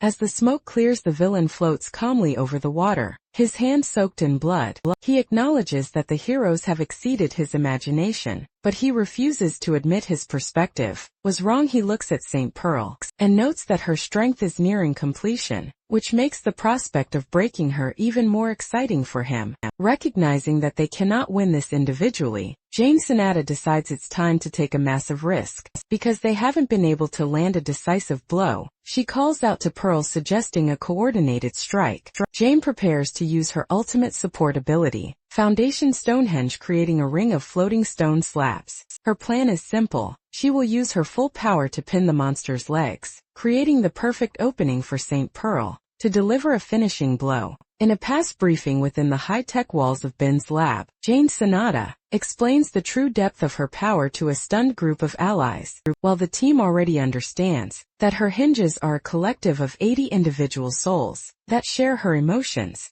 Jane introduces a much more advanced concept known as foundation. This state occurs when the hinges move beyond mere cooperation and join together as a single, organized unit. Since the hinges can take different shapes, Jane has developed 4 distinct types of foundations to handle various threats. The first of these is the mass type, which turns the hinges into a sophisticated aerial bombardment system. This ability allows them to track a target like a guided bomb, or launch a devastating carpet bombing over a large area, making it ideal for fighting massive crowds. Second type, the foundation of bondage creates a restrictive, Stonehenge formation that traps enemies within a specific zone, while simultaneously causing intense mental distress. The third ability is the Cradle Tower, a massive structure guarded by 7 monolithic protectors that provides a wide range of healing skills to those within its reach. Although Jane admits there is a secret fourth foundation, she refuses to disclose its details, leaving her teammates like Ben and Matt Dion completely overwhelmed by the scale of her capabilities. However, these incredible powers come with significant physical and environmental costs. Jane explains that for a foundation to work safely, all 80 hinges must be in perfect condition, because several were broken during recent battles. Activating a foundation now carries a risk of physical necrosis, or the permanent loss of a hinge's soul. Jane even recalls a time her own arm began to rot, because she pushed her powers too far without proper balance. Furthermore, their strength is tied directly to earth energy, meaning the closer they are to the ground, the more powerful they become. Back in the present, the situation over the Atlantic Ocean has become incredibly dire. Jane Sonata realizes that fighting so far from land, and using a foundation with damaged hinges, has placed her in a state of extreme vulnerability. Despite the necrosis risk and the lack of ground energy, she resolves to risk her life to support St. Pearl. As a result, she manifests a swarm of stone slabs, with screaming faces that surround the inhuman leader Pan. Pan stands battered on his magic circle, watching the screaming stones with a manic sense of appreciation. He views this desperate stand as a beautiful final match, while the rest of humanity remains unaware, currently fleeing in terror or hiding in shelters. Pan acknowledges a chilling reality. He looks toward the bloodied St. Pearl and Jane Sonata, noting that the outcome of this specific clash will decide the survival of the world. The fact that they represent Earth's greatest hope. The inhuman leader unleashes a final blinding energy, ready to see if the heroes can actually prevent the destruction of the planet. The battle in the city streets reaches a level of extreme violence, as Behemoth slams his fist into Lim Kong. Due to the immense force, the ground shatters, sending shock waves that force nearby bystanders to scramble for cover. Our protagonist responds with a rapid counterpunch. The smack of the impact resonates, as the young hero engages the multi-eyed beast head-on. However, Behemoth's raw strength remains an obstacle. He delivers a heavy blow to Lim Kang's face, sending a streak of energy across the skyline. This forces our boy to crash through a bridge in a building facade, scattering debris, before he skids across the asphalt and spins to regain his balance. As Lim Kong lands in a crater, Behemoth stalks toward him, his clawed feet crushing the concrete. Our hero moves like a blur around the giant, but the commander remains analytical. Behemoth evaluates the situation, noting that even though Lim Kang's face is spattered with blood, his will to charge is relentless. This endless pressure begins to unsettle the monster. Behemoth originally believed the fight would be settled quickly, but he realizes he was wrong. While dodging a collision of energy that rocks the street, Behemoth reflects on his previous struggle with Nanjiai. He notes that while the Black Hat was a formidable superhuman who could repel attacks, our protagonist is a different breed. Lim Kong isn't cautious. He simply continues to attack without regard for his own safety. Because of this, the monster admits to a growing fear. Despite being the stronger combatant, he feels like he is fighting a never-ending war. He looks into our hero's eyes and sees that Lim Kong does not care about the damage he is taking. The street erupts in another explosion as the monster's muscles bulge, tapping into his true power. Black tentacles laced with lightning swipe through the air, sending energy blades flying past nearby buildings. This escalation endangers 2 young boys, John and his older brother, who are huddling in the wreckage. Seeing the civilians in the crossfire, our hero shifts his focus. He lands nearby, using his body to deflect the flying debris and shock waves away from the children. Luckily, the boys are unharmed. Our hero, bloodied and gasping, locks eyes with the older brother, who tells John to run. As the children flee, Lim Kong launches himself back into the air and lands on a high bridge. Behemoth watches him from the ground, the silence triggering a memory. Behemoth recalls a lecture from Moral regarding the weakness of superhumans. At the time, Behemoth was dismissive, but Moral's point was that despite their power, superhumans are still human beings. Back in the present, Behemoth finally grasps the meaning of that lesson. Recognizing he can exploit our hero's human nature, the inhuman commander hunches over and launches a massive, spear-like bolt of energy across the battlefield. Our hero watches the projectile, as it narrowly misses civilians in a nearby building, and strikes a structure with a massive impact. Because of the force of the blast, our protagonist is left lying flat on the ground. Battered and bleeding Behemoth falls from the sky, and slams into our boy with devastating force. The ground erupts, leaving the elderly Master Obangwan stunned. On a distant rooftop, Jamal, Evan and others watch in shock as Behemoth emerges from the dust. Holding Lim Kong in a single hand, the monster laughs as he stands in the crater. Behemoth looks at the broken hero in his grip, and warns the onlookers that they are in big trouble. He admits he is surprised because he felt desperation. For the first time he begins to crush our hero with a two-handed grip. Lim Kong remains motionless with vacant eyes, while Behemoth lets out a primal roar. Dark energy gathers in the monster's throat,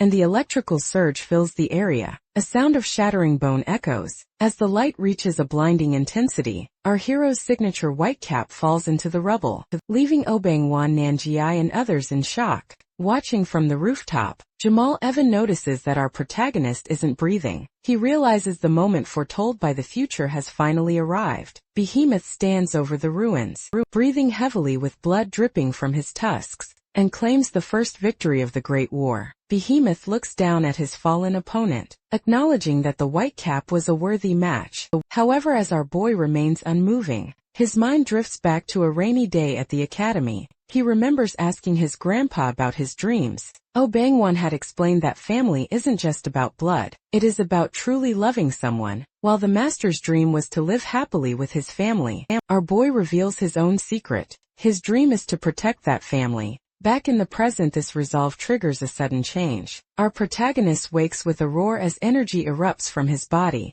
The ground beneath Behemoth shatters and an energy tornado forms, shooting a pillar of light into the sky that dwarfs the skyscrapers. The shockwave shatters windows and sets off car alarms throughout the area. Behemoth's eye widens with absolute shock as the earth splits. He looks into the light with disbelief, unable to understand how our hero is standing within the blinding glow. A shirtless Lim Kong emerges and fixes his gaze on the monster. The battle has reached a horrific turning point, as Behemoth is completely decimated. Because the hero's counter-offensive was so brutal, the monster is left mangled with both arms torn away at the elbows. While the beast tries to buy time for his regeneration, he notices something unsettling about his opponent. Lim Kong stands amidst the ruins, his entire frame trembling violently as an aura surges around him. This instability confuses the commander, who realizes that despite the boy's shivering, the threat is only rising. Observing this master, Obangwan recognizes that the boy is at a point where he cannot let go of his power as Lim Kang's eyes glow with an unstable light. He exhales a sharp breath. Behemoth's instincts flare, forcing him to tense his muscles and manifest a defensive energy across his skin. He believes that no amount of effort from the boy can pierce his final line of defense. Unfortunately for the monster, this defiance is useless. A gargantuan pillar of energy erupts from our hero's position, shattering the ground and dwarfing the surrounding buildings. From the heart of this light, a massive energy construct slams into Behemoth. Since the impact is so sudden, the commander is sent reeling, unable to comprehend how his defenses were bypassed. Lim Kong does not allow a moment for recovery. As a high-pitched energy radiates from his body, he launches himself forward to deliver a devastating kick to the side of the monster's head. The strike is so violent that it pulverizes the pavement, crushing Behemoth's face into the earth. Our hero stands over the remains with bulging muscles, leaving the mangled commander to wonder how a human could possess such strength. As Behemoth's body falls apart, the blob, like Babylon Vanisher, emerges from the sky to reclaim the remains. Luckily, Nanjiai refuses to let the scavenger interrupt, moving with blinding speed. Nan intercepts and strikes the Vanisher, warning the creature not to interfere while he watches the battle. As a result, the Vanisher roars and disappears into the sky, leaving Behemoth's severed parts to drop back to the ground. Far away in a darkened room, the high-ranking Morel is interrupted by the bloodied Babylon Vanisher. The creature returns in a panic, mumbling Behemoth's name before it succumbs to its injuries. This news of a commander's defeat leaves Morel in shock, as the power balance of the invasion has been shaken. Back at the ruins of Seo Yun High School, the victory has pushed our hero to his limit. Lim Kong lets out a primal scream as his energy aura explodes outward, leaving Nanjiai and Master O stunned by the scale of the surge. The tension is broken by the sound of a creaking bicycle. To the Master's disbelief, Juri is frantically pedaling toward the center of the battlefield. To reach his friend, Juri skids to a halt, just as the energy vortex around Lim Kong begins to collapse. Sensing that the hero's body is about to give out, Juri drops his bike and rushes forward. He catches the unconscious Lim Kong as he falls, cradling him in the rubble. Since the threat is finally over, Juri tells the hero he can stop now. In the aftermath of the cataclysmic battle, Jamal Evan walks across the field of jagged rocks and urban rubble, casually noting that the conflict has finally reached its end. Nearby, Yuri is covered in sweat and dirt. He is in shock as he hears the villain's voice. Jamal points out the undeniable reality that superhumans possess terrifying strength, specifically citing how Lim Kong managed to obliterate a high-level commander with a single blast as he approaches the kneeling Juri. Jamal Evan looks down with a thoughtful expression. He admits he is genuinely surprised because for the first time, a situation has deviated from the future his associate Carol predicted. Despite the historic shift, Jamal remains focused on his own goals. He stares at Juri and demands that he move away, making it clear that he has come specifically to claim our hero's unconscious body. Luckily, Juri refuses to be intimidated. He hugs Lim Kang's body tightly. He declares that he won't let go of his friend just because a stranger demands it. Jamal Evan maintains a calm, reaching forward while warning the boy that his patience has limits. This attempt at intimidation is interrupted by Master O Bang Wan. The elderly mentor steps firmly between Jamal and the boys, blocking the path with a resolute stance. He mockingly dismisses Jamal's politeness, telling him he looks like a jerk for trying to fool them with such a transparent act. Jamal Evan continues his slow walk across the rubble, noting that he has received quite a lot of harsh words today. The master doesn't back down, revealing that he has known Jamal was spying on them from the very beginning. Jamal is genuinely impressed by the old man's strength, admitting that watching the master's previous fight was a valuable experience that might save him trouble in the future. However, the master remains disgusted. He points out that while Jamal is clearly a superhuman, he chose to watch the slaughter from the sidelines rather than help, which confirms he is a twisted and foolish individual. Jamal Evan quickly loses interest in the conversation because his mood has soured. He decides he no longer wants to be interrupted. He declares his new intent to simply kill the master and take both his body and the Whitecaps remains as prizes. This threat draws a laugh from Nanjiai, who joins the standoff, suggesting a better idea. Jamal should be the one to die. Nanjiai notes that if they eliminate the villain now, no one else will have to suffer. This defiance finally pushes Jamal Evan to his breaking point, as he admits he never imagined he could get this angry at someone refusing to leave empty-handed. Jamal signals his subordinate Chinvar to activate their hidden bases. Portal vortex of energy erupts on the battlefield, serving as a gateway to their real hideout. As a result, several of Jamal's elite subordinates, including a red-skinned monster and a pale avian entity, emerge from the shadows. Jamal Evan looks at the group of heroes and challenges them to see who actually dies first. Master Obang One evaluates the newcomers, realizing that each individual is a high-level superhuman. He is particularly wary of Alexander Kalin, recognizing him as the strongest threat in the enemy lineup. Jamal Evan, tired of the delays, notes that the weather is nice, and decides it's time for everything to go his way. He commands his monsters to finish the struggle, and the creatures respond with a deafening roar that shakes the very ground. Just as the monsters prepare to lunge at the cowering Juri, and the defensive master, sudden sound echoes from the sky. Alexander Kalin is forced to dive out of the way, as a massive stone shield slams into the earth. Within seconds, multiple giant shields rain down from the sky, creating a defensive perimeter that traps the monsters and provides a sudden barrier for our heroes. Through the settling dust, a man with blonde hair appears standing atop the rubble. This is Kirilov, who stands calmly behind his manifested shields. He addresses his partner, the powerhouse Basilov, noting that they have made the right choice to stand with the heroes on this side. The sudden arrival of the Russians leaves Nanji, Juri and the master in a state of complete confusion. Even Jamal Evan is startled, as he has never seen these individuals before. When Dan Young demands to know who they are and why they are interfering, Kirilov identifies himself and Basilov as allies from Russia, while the hot-headed Basilov yells from the background for his partner to get rid of the distracting shields. Kirov promises to provide the full details later. Basilov grits his teeth and prepares for combat, signaling that the reinforcements have officially arrived. Juri is immediately struck by the Russians' presence, sensing that this pig-like man is an incredibly formidable warrior. Basilov's attention shifts to the ground, where Lim Kong lies face down and unconscious. Despite the boy being fainted, the Russian powerhouse notes that a great and quiet life force is still emanating from him. This observation is cut short by Basilov's own irritation. He sharply demands to know what Kurlov is doing, forcing the comm painter to finally agree to join the fray. The transition to combat is instantaneous. A red hand reaches for the edge of the dissolving shields,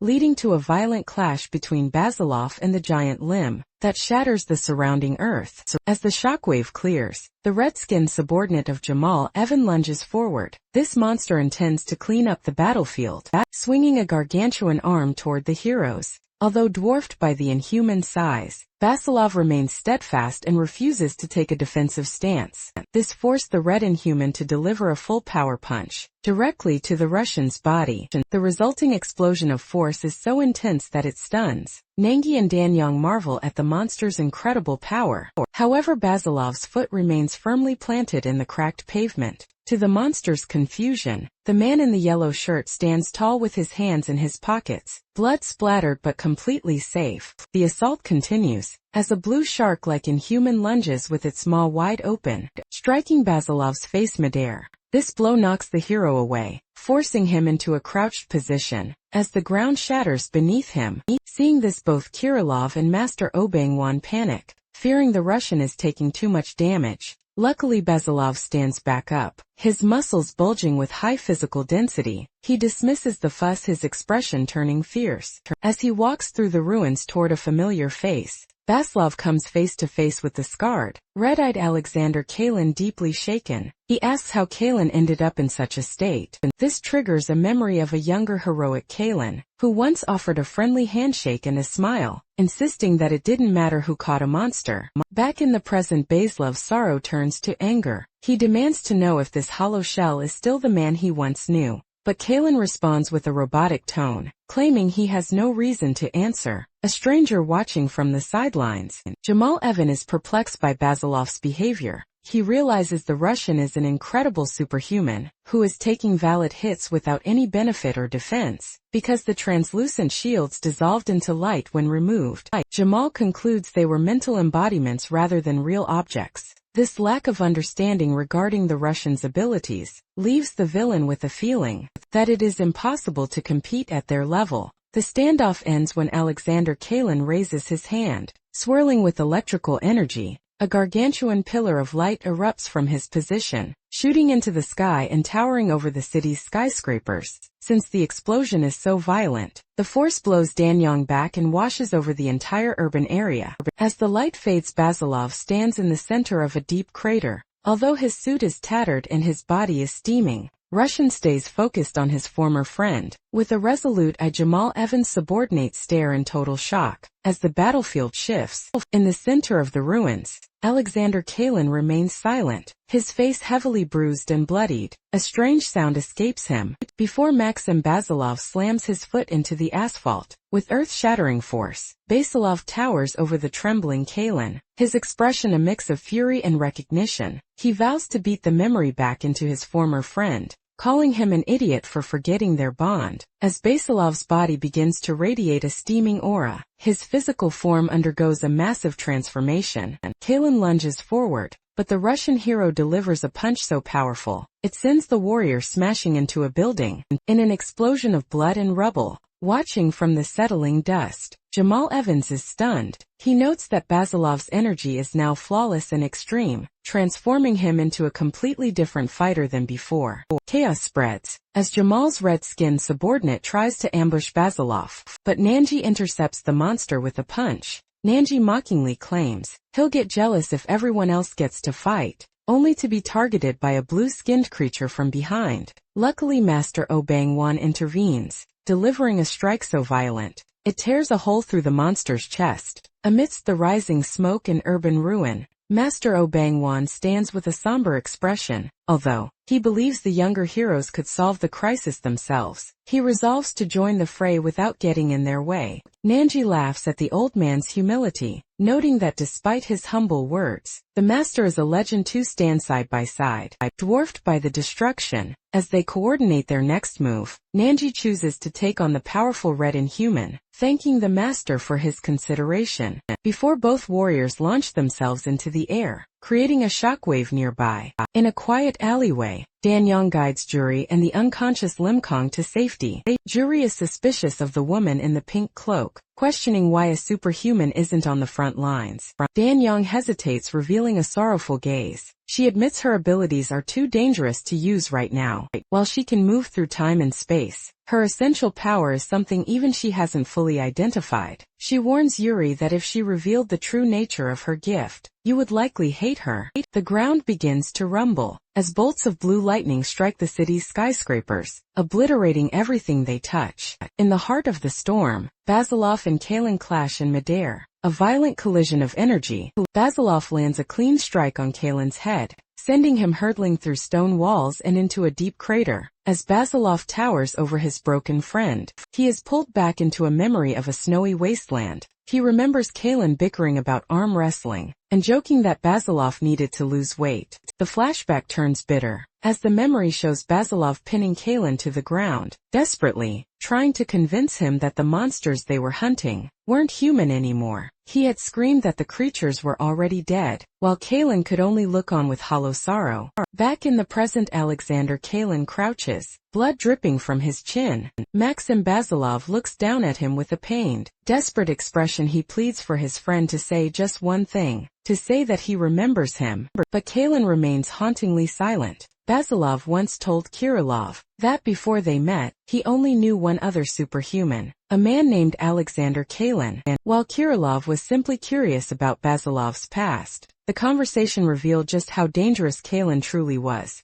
Basilov admitted that he had lost 38 consecutive arm wrestling matches to the man, but he clarified that brute strength wasn't even Kalen's primary threat. The real danger lay in his ability to control lightning with terrifying precision, because Kalen fought with such overwhelming force. Watching him hunt was less like a duel, and more like witnessing a natural disaster. Unfortunately, the two had lost contact long ago. Basilov explained that they never really worked as a team, as Kalen was a wanderer who intended to lead all superhumans. Although Basilov tried to brush it off as none of his business, he secretly worried that something had gone wrong in his old friend's life. Despite the man's incredible power, Basilov remembered him as a brilliant guy who acted like a clown and never took things seriously. He had hoped that one day, the three of them could finally stand together, imagining it would be an interesting alliance. That hopeful memory stands in grim contrast to the present day. A massive pillar of white lightning suddenly tears through the city, signaling Kalen's violent arrival. Instead of a friendly reunion, Kalen strikes Basilov with an energy-infused punch so powerful, it sends him flying through buildings. Since this isn't a friendly match, Basilov is forced to transform into his hulking muscular state, just to survive the impact. He realizes that Kalen is completely out of control, prompting him to fight back, in an attempt to snap his friend out of his destructive trance. While the two titans clash, Kirillov turns his attention to Jamal Evan, the man pulling the strings behind the scenes. He quickly deduces that Jamal is controlling the puppets, currently ravaging the city, so he decides to target the source directly. Darilov casually suggests that killing Jamal might be the quickest way to end the chaos. To test this theory, the superhuman unleashes a barrage of translucent energy blades and a massive spectral sword that craters the street. This overwhelming show of force shifts the momentum of the battle. Jamal manages to dodge the initial strike, but his subordinate Chanver is badly wounded in the process. Because their ability to foresee the future has been corrupted, Jamal realizes he is in a losing position. He acknowledges that he underestimated the Russian superhumans, admitting that even if he released all his remaining power, he couldn't win against both Basilov and Kirillov. Recognizing that continuing the fight would lead to his certain death, Jamal calls out for a truce and offers to make a deal. Kirillov remains highly skeptical, suspecting that the enemy is simply using words to buy time and escape their current predicament. High above the ruins of Incheon, Jamal Evans stands atop a narrow traffic pole with his subordinate, Chanver, and begins laying the groundwork for a retreat. He instructs Chanver to place a marker at the traffic light below, hinting that they might eventually return to Korea. Aware that Kirillov, whom he casually calls Blondie, won't stop the pursuit, Jamal initiates a telepathic whispers of bondage link to coordinate his group's escape. When Kirillov mockingly asks what nonsense he has planned next, the opponent keeps his cool. He offers a formal introduction, revealing his name is Evan, and suggests that next time the hero should offer his own name first. Internally, Evan reflects on how his original mission was to retrieve the body of the superhuman, known as Whitecap. However, because Whitecap survived the battle, Evan realizes his initial judgments were flawed. This shift in perspective leads him to offer a false peace treaty. He claims that if they are allowed to leave, he will cooperate in the future and share everything about himself. Kirillov isn't buying the performance. He brings up Evan's servant, Alexander Kalin, who is currently locked in combat with Basilov. Kirillov makes it clear that he has no interest in negotiating with someone who modifies people into puppets, regardless of whether they are superhuman or inhuman. Because he views the proposal as a lie, he prepares to end the conversation with force. Attention breaks when Nangi is thrown back by a sudden shockwave, while fighting a red-skinned inhuman named Delo Pierre. This interruption forces the focus back to the surrounding chaos, as Delo Pierre undergoes a secondary transformation, sprouting massive tentacles and surging with power. Evan sees his window of opportunity. He telepathically commands his subordinates to prepare for a door of coordinates that will open in exactly 2 seconds. As the countdown begins, Evan gives specific orders to Gregory to secure the remains of Behemoth. Meanwhile, in a nearby building, a bloodied Alexander Kalin admits to Basilov that he has lost his memory. Luckily for the villains, the massive stone gateway manifests in the sky. Just as the countdown hits 1, the subordinates immediately break off their fights and rush toward the portal. Kirillov attempts to stop the retreat by firing a massive energy projectile at the gate, but the transformed Delo Pierre intercepts the blast with his mutated arms. Strangely, the inhuman manages to catch the energy blade, directly shielding Evan as the portal begins to close, and the glass-like reality of the battlefield shatters. Evan urges his remaining team to move faster. Before the opportunity vanishes, the door of coordinates finally shatters, signaling the total retreat of Jamal, Evan and his followers. Because the immediate threat has vanished, the focus shifts to the scale of the destruction left behind. A news broadcast on LDS TV reveals the true extent of the inhuman incursion, showing skyscrapers with gaping holes and blood-soaked classrooms at Seo Yun High School. Luckily, the government is already providing recovery support, though officials are still calculating the massive property damage that occurred. Across the city center in the quiet hours following the battle, Ju Ri is hunched over a desk, processing the trauma by writing intensely in a journal, and he reflects on the terrifying reality that the world is filled with weird guys and superhumans fighting one another. The fact that Jamal Evan attempted to kidnap our protagonist while disguised as a beggar. Ju Ri is still plagued by the memory of the villain's white eye. He admits that even though he is always by Lim Kang's side, looking into a hostile superhuman's eyes made it hard to breathe. He wonders if his refusal to let go of our hero was true courage, or simply a moment of madness, realizing that without Lim Kang, he would already be dead. Ju Ri continues to document the new allies they met on the battlefield, doodling Mr. Pig, the Russian powerhouse Basilov, and his partner Kirillov. Strangely, despite Basilov's jagged grin and intimidating presence, Ju Ri finds himself liking the Russian duo. He also notes a moment of absolute relief, because our hero remained unconscious long after the fight. Jury concludes that such a vulnerable state only comes when a warrior instinctively feels there are no more threats nearby. As the superhumans gather amidst the wreckage, Master Obangwan asks about their future plans. Karlov suggests they all share contact information to stay prepared for the next crisis. Because they are in the digital age, he and Danyang swap social media handles. While Baslaw focuses on his own mission, the Russian powerhouse is determined to return home and eventually kill Jamal. Evan on his own terms. Nanji prepares to depart as well.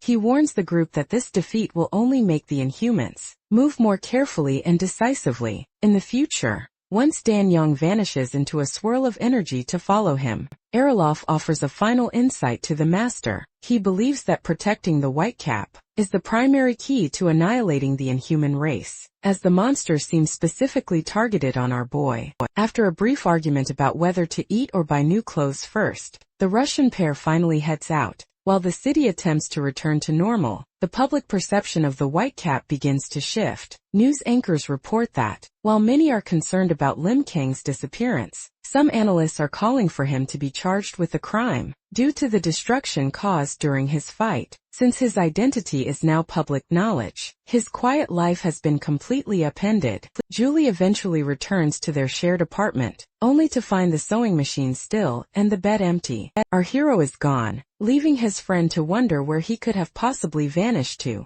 Far away in America, St. Pearl returns to the ISSTF conference room in a shocking state. Her uniform is shredded and her body is covered in bruises from her battle with the Inhuman leader Pan. Because Pan utilized overwhelming auditory hallucinations and illusion skills, Pearl explains that the fight was a mental torture that nearly melted her head. She only survived by breaking his dimensional barriers with the same ferocity he used to strike her. The battle at sea reached a stalemate until a massive manta ray-like Inhuman appeared to retrieve Pan. This messenger brought news of the Inhumans' crushing defeat in Korea, confirming the deaths of Behemoth and the other warriors. Due to this strategic failure, Pan was ordered to retreat immediately. Before leaving, he issued a chilling warning. If they meet again, someone will have to make a heavy sacrifice. Unfortunately, the cost of the battle was already high. Pearl informs Sway and Ben that Jane Sonata is in a critical state. Since Jane launched her foundation, Stones, without meeting the proper spiritual conditions, she began experiencing necrosis, a physical rotting of her body. To hide her shocking appearance, Jane wrapped herself in a cocoon of stones and headed to Australia.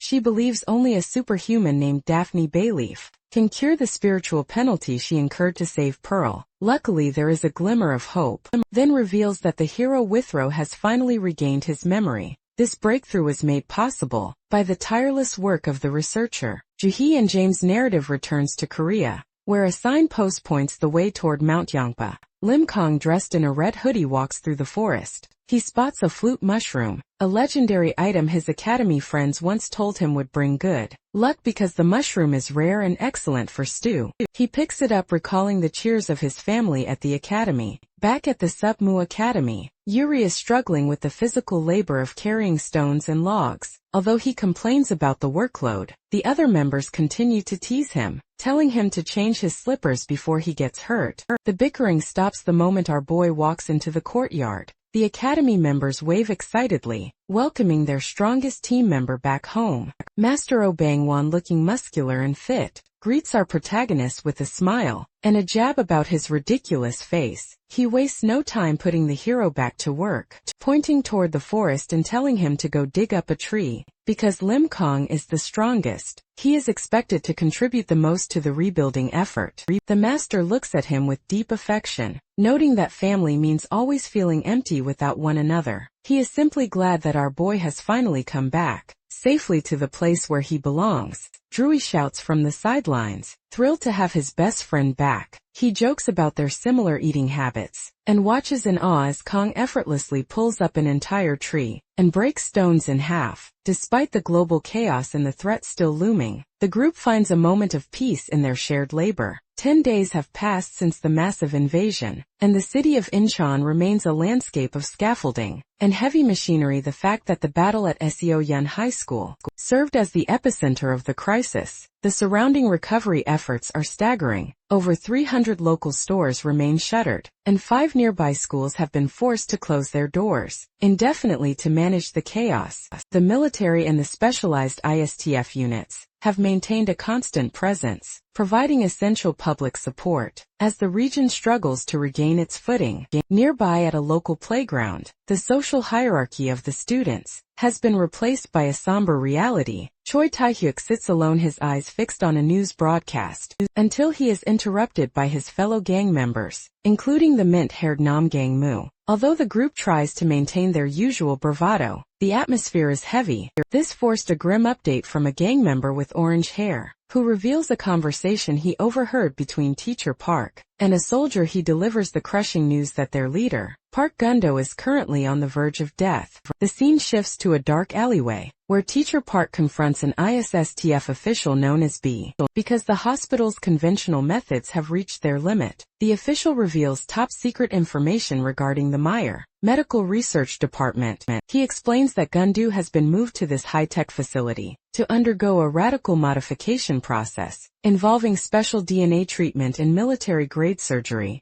Teacher Park is horrified by the concept of modifying a young student, pleading for traditional rehabilitation instead. However, B remains firm, reminding the teacher that age is irrelevant in this war. Even the white-cap hero is just a student fighting for his life. Recognizing the boy's passion to survive, the teacher eventually relents, asking only to be updated on Gundu's status, as if he were his own child. Back at the playground, the weight of Gundu's condition triggers a wave of nostalgia for the gang. Tae-hyuk recalls his first encounter with the leader, remembering how he had aggressively challenged Gundu in a classroom, only to be soundly defeated outside. Rather than harboring resentment, Tae-hyuk and the others had begun to follow Gundu, acknowledging his strength and quiet integrity. Yang Gungmu recalls a specific instance where Gundu had single-handedly retrieved his stolen Peach Edition wallet from a group of bullies, returning it with a simple command to stop letting people take his things.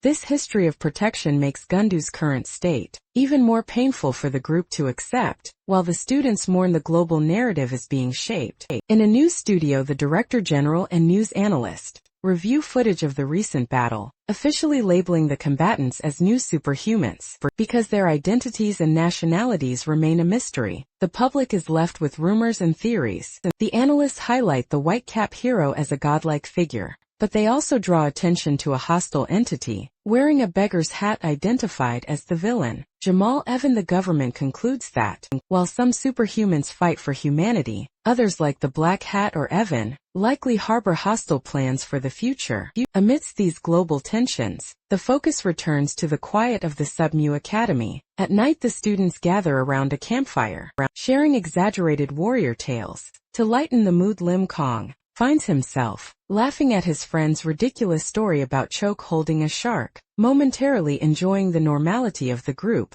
However, the piece is interrupted when Master Oh Bang-won senses an intruder in the dark woods. Luckily, the intruder is not a monster, but a terrified government official who had been sent to contact the master. The official is bruised and exhausted, having lost his drone and light stick while navigating the treacherous mountain terrain. Master Oh Bang-won appears suddenly, dropping from a tree to startle the man, before taking his walkie-talkie. Because the government attempted to bypass his privacy, the master delivers a stern, authoritative message directly into the device. He makes it clear that he will negotiate on his own terms, and firmly warns the government never to set foot on his mountain again. Inside a dark stone chamber, the inhuman morale stands before the seated leader Pan. Their quiet meeting is interrupted as a group of 4 elite Inhumans enters through a dark archway. Among them is the insectoid Divya Kylie, who drags a mangled, bloodied body across the stone floor. She mockingly notes that despite the victim's horrific condition, she has successfully brought him back alive for questioning.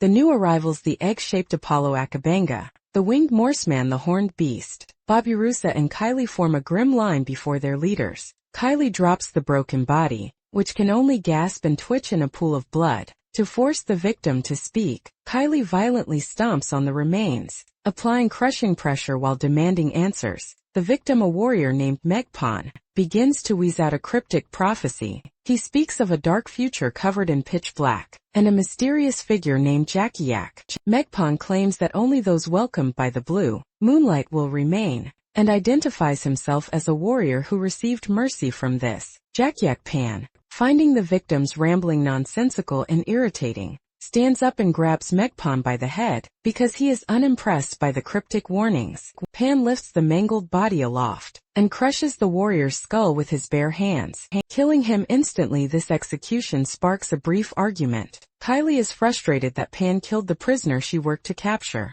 while Pan views the victim as a useless bastard, who was merely wasting their time. Morel intervenes to settle the dispute logically, noting that Megpon's brainwashed state made further interrogation a meaningless waste of effort. However, Morel reveals that he already possesses some knowledge regarding the elusive Jackie-Yak. Resolved to take the offensive, he summons the blob-like Vanisher and orders the group to prepare for a journey to the surface. He intends to find this Yak personally, signaling a major shift in the Inhuman strategy. The narrative shifts back 10 days to the ISF headquarters, where Ben delivers a shocking breakthrough to St. Pearl. He reveals that the hero, Galen Withrow, has finally regained his memories. This miracle was made possible by the tireless work of a researcher named Jahi, stayed up for several nights alongside James to restore the fallen warrior's mind. The news triggers a wave of nostalgia for Pearl. As she recalls her first meeting with Withrow, she remembers his blunt introduction in his signature green beanie,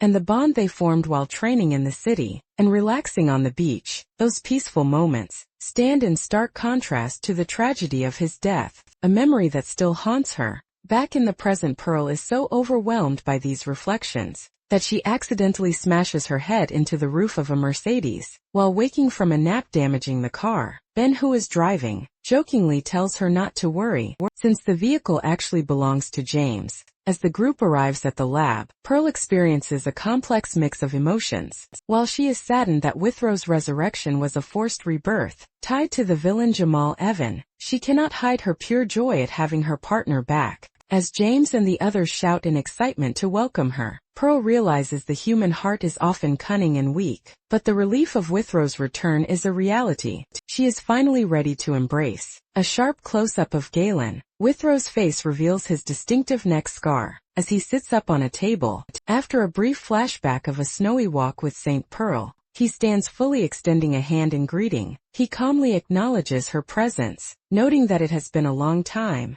Unfortunately for his stoic composure, St. Pearl immediately lunges into a desperate hug, because Withrow is startled by her sudden tears. He can only ask why everyone is crying. Nearby, the technical duo of James, Doniero and Ben are also reduced to weeping with joy. The laboratory is quickly filled with boisterous laughter, signaling that despite the sterile equipment and monitors, the atmosphere has transformed into a celebratory reunion. Afterwards, they all are gathered in briefing room. Swiggersea notices that Matt Dion is missing. Rose explains that the actor is busy with fan service, or a similar meeting, though Sway remains skeptical. She dismisses the excuse, assuming the lonely man is simply pretending to have social obligations. Withrow leans over the table to ask who this unfamiliar girl is. Sway introduces herself with a mischievous beam, leaving the warrior to quietly process her name. Ben takes a more serious tone. He begins a somber briefing, walking Withrow through a rough outline of the war and the various altercations that occurred during his absence. While Withrow remains calm, his face betrays a mix of sadness and confusion. Dr. Oldman provides a medical update, noting that Withrow is suffering from dissociative symptoms and abnormal headaches. Luckily, the prognosis is positive, with continuous mental and physical care. He is quickly recovering his old self and overcoming minor memory loss. Ben offers his gratitude to Dr. Oldman, but Jahi, through a series of flashbacks, the genius behind the recovery is revealed. Jahi, a pink-haired developer, had previously instructed St. Pearl to follow her directions to ensure a successful recovery. Not long ago, James Dinero arrived at the lab with a box of requested items. Sweating with desperation, He questioned if Withrow's memory could truly be restored, but Juhi remained unbothered by his intensity. She explained that while they were utilizing antique methods, like hypnosis, it was their best bet. The strategy involved a rigorous schedule of treatments, led by Dr. Fury Mendez, an authority in the field. Because the stakes were so high, Juhi warned James that if the memories weren't recovered quickly, they might be lost forever.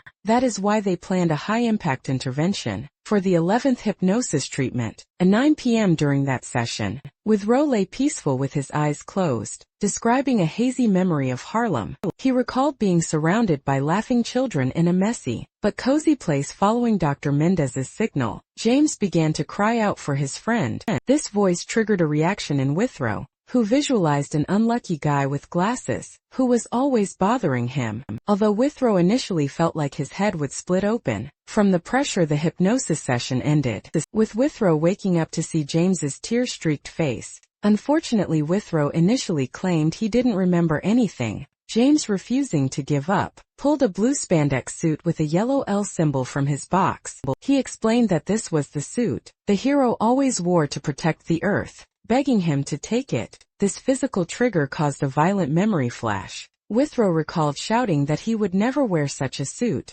In a sudden burst of his old personality, Withrow smacked the suit out of James's hand, calling him annoying due to this spark of temper. James in fury realized the true Withrow had finally returned. Later, James thanked Yuji for her insight. She explained her methodology, noting that she had observed Withrow's habits, such as his preference for beanies and his intense dislike of coffee, because she believed his lifelong tendencies remained intact. Despite his memory loss, she organized a comprehensive team of experts to carry out the recovery plan. Juhi humbly attributed the success to luck, claiming she is just a genius rather than a superhuman. She clarified why James was the only one invited to the treatment, explaining that St. Pearl and Jane were fatal obstacles, because they were too deeply engraved in Withrow's mind. For the hypnosis to work, they needed someone fresh but significant, making James the most suitable candidate. As the briefing ends, James admits he can never truly repay her. Juhi simply smiles, noting that no one can compare to the sacrifice made by the heroes. She expresses her happiness at being able to help those who help others without wanting anything in return.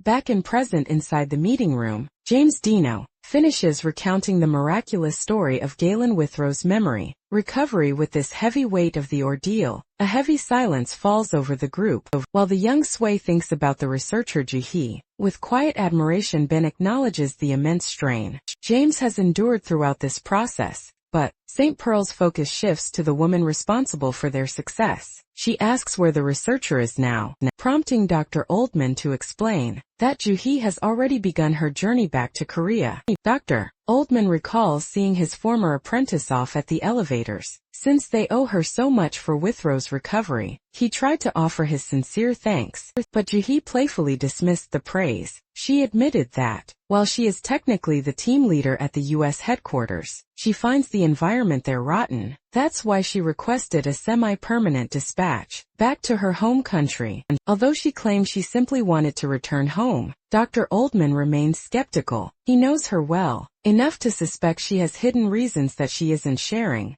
Back in the meeting room, James officially closes the chapter on the recent chaos. He expresses his deep gratitude to the gathered heroes for returning safely from the abyss of battle and memory. However, the respite is short-lived. James stands to begin a high-level briefing regarding the recent clash in Korea and St. Pearl's dangerous encounter in the Pacific. Because the threat remains, the group must now decide on their future direction and strategy. Meanwhile, in Korea, our protagonist Lim Kong is struggling with a much more domestic challenge. Dressed in a red hoodie, our boy hauls a cardboard box up a steep set of city stairs. He suddenly realizes he forgot to buy the fish requested by his academy fellows. Since the trek back to the market is too irritating, he briefly considers lying and saying he dropped the groceries while running. As he walks along a fence at sunset, his mind drifts back to the violent lightning of his previous battles, leaving him with a somber expression as he navigates the rural paths, past local greenhouses. Unbeknownst to him,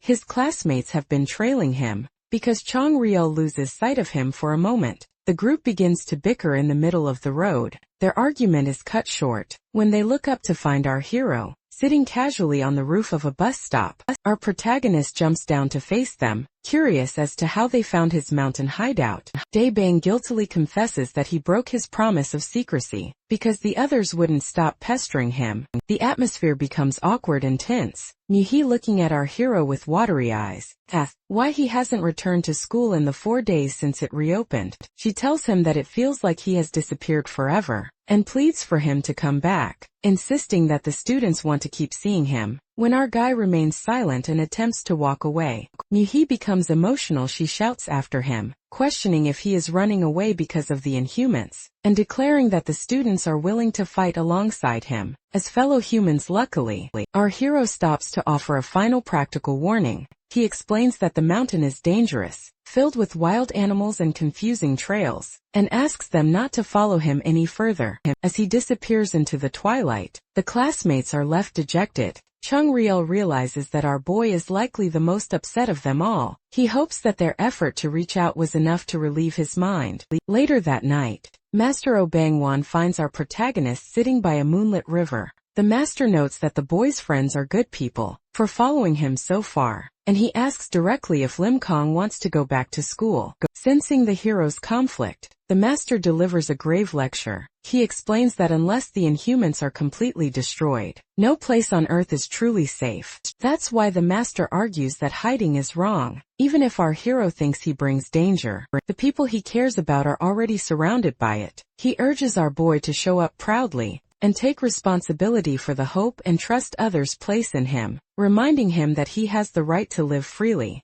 This heart-to-heart talk has an immediate effect. The following morning, the academy students notice that Lim Kong left early to return to school. Master Yoon Dayak is pleased to hear the boy is finally seeing his friends again, but he notices the academy is unusually quiet. He learns that the other students are resting, and that Master Oh Bang-won has also headed out for an annoying appointment. The scene shifts to a formal press conference, where the flash of 100 cameras fills the room. Dressed sharply in a black suit, the legendary superhuman Oh Bang-won walks through the crowd, officially stepping into the public eye to address the world. Master Oh Bang-won stands before a crowd of reporters and officials, his weathered face set with a sharp intensity. As the elderly man reaches the wooden podium, he immediately begins pushing the heavy structure across the floor. The observers watch in shock as he voices his frustration, noting that this media circus is far from the quiet conversation he was promised. This forced the master to demand that cameras be put away, and the room cleared. He eventually sits in a simple black chair, informing the crowd that he feels the pressure of their gaze, and requesting that only a few remain. Luckily, the officials comply, and a wide shot reveals a room that was once packed with equipment, now narrowed down to a select few. The master leans back with a resolute expression, asking them to proceed politely so he can finish quickly. The scene transitions to the exterior of Seo Yun High School, where two students are walking through the gates. While playfully bickering, their argument is cut short when they stop in their tracks, their expressions shifting to absolute shock. As they look toward the schoolyard, there are a group of students gathered around Lim Kong, because he is wearing an out-of-place, poorly tied red necktie. The students whisper frantically about the superhuman white cap. One student, Oh Seon-uk, gathers his courage to approach our hero. With tears in his eyes, he sincerely thanks Lim Kong for protecting him during the previous attack. Lim Kong looks on with a blank expression, until Kwon Chul suddenly leaps onto his back in a friendly headlock. This reunion triggers a joyous arrival from Dae-bang and Chung-ryul, who join the group with wide smiles as they welcome their friend back. Back in the press conference room, an official named Keen Han-jun introduces the 8 specific individuals remaining, including representatives from major broadcast companies, heads of analysis and high-ranking senators. Once the total count is confirmed, the interview begins. Master Oh Bang-won responds to the first reporter with a tired but steady gaze, refusing to prove his powers like a zoo animal, and jokingly threatening to drop a building on her instead. When a second reporter asks if he is on their side, the master finds the question offensive. He argues that if he were an enemy, he would have already decapitated everyone in the room. He clarifies that he is just an ordinary grandfather and martial arts director, urging them to stop asking about political hand-holding and focus on the important facts. The focus shifts to a dining room in Moscow, where Maxim Basilov is aggressively eating pastries. Because his partner Kirillov is smiling at a smartphone instead of eating, Basilov begins to lose his temper, accusing him of having no table manners. Basilov eventually heads to the toilet in a rage, leaving Kirillov to continue his secret correspondence. The scene reveals Danyang sitting in a quiet room, touched by a hand-drawn caricature Kirillov sent her. As petals float around her, Danyang types back that the drawing is pretty. When Kirillov asks for their location, she hesitates because Nanji told her not to tell. Luckily Kirillov is understanding, though he accidentally speaks his reply out loud, causing Basilov to glare at him again. Eventually Danyang decides it is okay to share their secret. She peeks outside to see Nanji, relaxing in a beautiful Japanese onsen, his back covered in intricate tattoos. He lets out a boisterous laugh while soaking in the hot spring, under a clear blue sky, confirming they are in Japan. The narrative returns to the press conference. Officials continue to press the master for technical details about his strength and the academy. He refuses to allow his body to be used for research, and clarifies that the other students at his academy are ordinary people. The tension spikes when the head of Superhuman Analysis brings up the tragic 2016 Gangnam incident involving the inhuman Hyperion. He asks if the master is related to the case, or the long-haired giant who disappeared from the scene. As a vision of the massive, horned inhuman towers inside Master's mind, his jaw tightens. He looks directly at the officials, and confesses that he was at the scene, and is directly related to the event. Master Obangwon sits before the assembly, his weathered face set in a grim expression, as he prepares to disclose the truth behind a historical tragedy. Because of his testimony, the narrative shifts back to the year 2016, at Sakyeon Harbor in Gangnam. At the time the coastal town was peaceful, populated by locals like Nam Seok, a father wearing a winter coat, and his young son Woo Bin. Nam Seok was dealing with a broken arm, bickering with his older friend, referred to as Hyun Nim, about his impatience to remove his medical cast and return to work. That's why the suddenness of the disaster was so traumatizing. While the men discussed the necessity of hard work, and the impossibility of gold falling from the sky, a literal bombardment began from above. Without warning, massive concrete tetrapods, heavy stones used for breakwaters, began raining down from the clouds. The fact that these multi-ton objects struck with the force of meteors, the harbor was instantly transformed into a landscape of ruins. Woo Bin could only watch in terror, as his father and their friend were pinned beneath the massive structures. Unfortunately, the chaos only intensified as more objects fell. Not only were stones dropping, but entire ships were being plucked from the sea and hurled onto the survivors, casting lethal shadows over the pier. Nam Seok, struggling to breathe beneath the debris, realized the scale of the threat, and desperately commanded his son to run.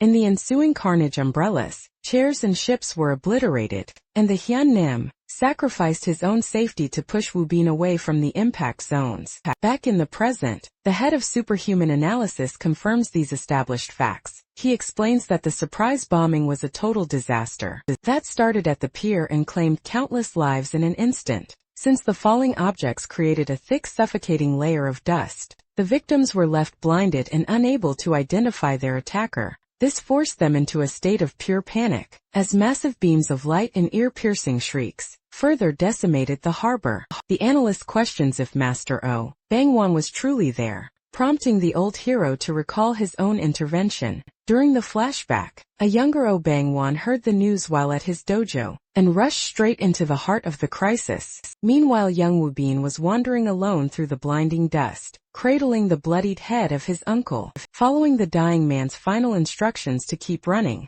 and cover his mouth, the boy stumbled through the ruins. Strangely, amidst the winter disaster, Woo Bin noticed colorful flower petals appearing on the ground. This sensory confusion led the boy into a field of blooming cosmos, flowers that seemed to emerge from the wreckage. Seeing a silhouette in the distance, Woo Bin ran forward thinking it was his father, but he instead collided with a massive gray leg. Looking up, the child found himself standing in the shadow of the inhuman, because the monster towered over him with glowing yellow eyes. The child was paralyzed with fear, as a giant hand descended to crush him. Luckily Master Obang-wan arrived at that exact microsecond, dressed in a purple tracksuit and sporting long hair. Our protagonist mentor intercepted the beast with a blood-spraying blow that sent the monster hurtling into a nearby truck. As the monster recoiled, the master stood protectively in front of the traumatized child. He pointed toward a path of escape and commanded Wubin to get a hold of himself and run, marking the moment the master officially engaged the first survivor, class Inhuman, because of the devastation surrounding him.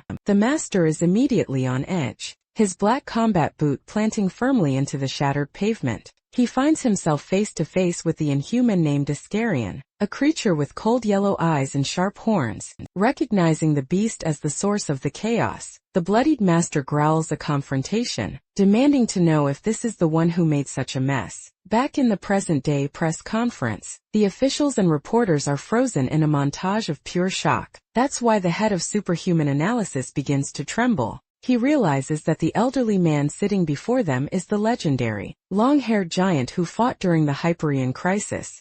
Master Obang-wan remains silent beneath his cap, allowing the weight of this revelation to settle over the room. The narrative shifts back to the past, where the master evaluates his opponent, because Iscarion stands perfectly still amidst the rubble. The master suspects the creature is either being cautious, or has stiffened as a defensive mechanism. However, as the master clenches his fist, he notices a blue honeycomb pattern in the Inhuman's eye. This detail forces the master to realize that the creature isn't just a mindless predator. He senses the eye of someone in pain who is actually curious about him. Refusing to be mocked by a monster, our hero lunges forward. The resulting collision creates a massive shockwave of dust. Master follows up his initial strike by slamming his knee into Iscarion's chest, snapping the monster's head back in a relentless assault. The fact that he is determined to end the fight, the master winds up for an energy-infused punch. Unfortunately, the momentum shifts when Iscarion catches the master's arm with a massive hand, as the ground shatters from an explosion of energy. Between them, a lone child named Wubin huddles behind wooden crates, trembling as he watches the carnage.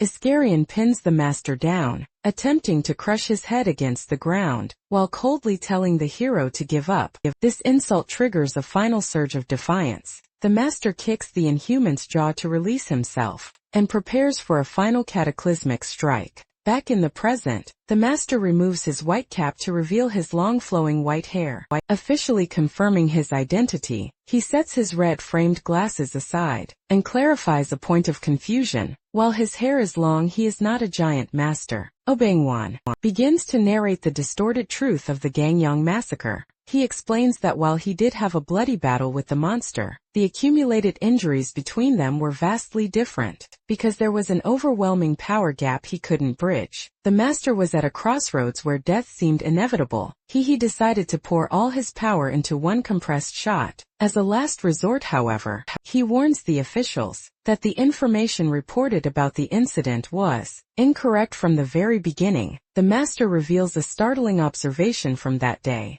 When he first arrived and attacked Iscarion, to protect the child, he noticed the Inhuman wasn't looking at him. Instead, the monster was staring at the pier, where the incident actually started. This implies that the real culprit was someone else entirely. As our master describes his high-speed dash toward the monster, his sixth sense suddenly alerted him to a red energy beam, targeting his blind spot since he was midair. He was unable to avoid the unidentified beam of light. The impact sent him crashing into a pile of containers, and the force was so extreme that one of his feet was severed. While the master lay in a pool of blood, he watched as his Karen turned toward the source of the beam. A massive foot stomped into the ground, revealing a new terrifying presence amidst the smoke. This was the arrival of the Inhuman leader Pan, whose presence immediately drew the attention of the blue-horned Iscarion because Pan recognized the warrior. He offered a chillingly casual greeting amidst the ruins, identifying the beast as the legendary Iscarion.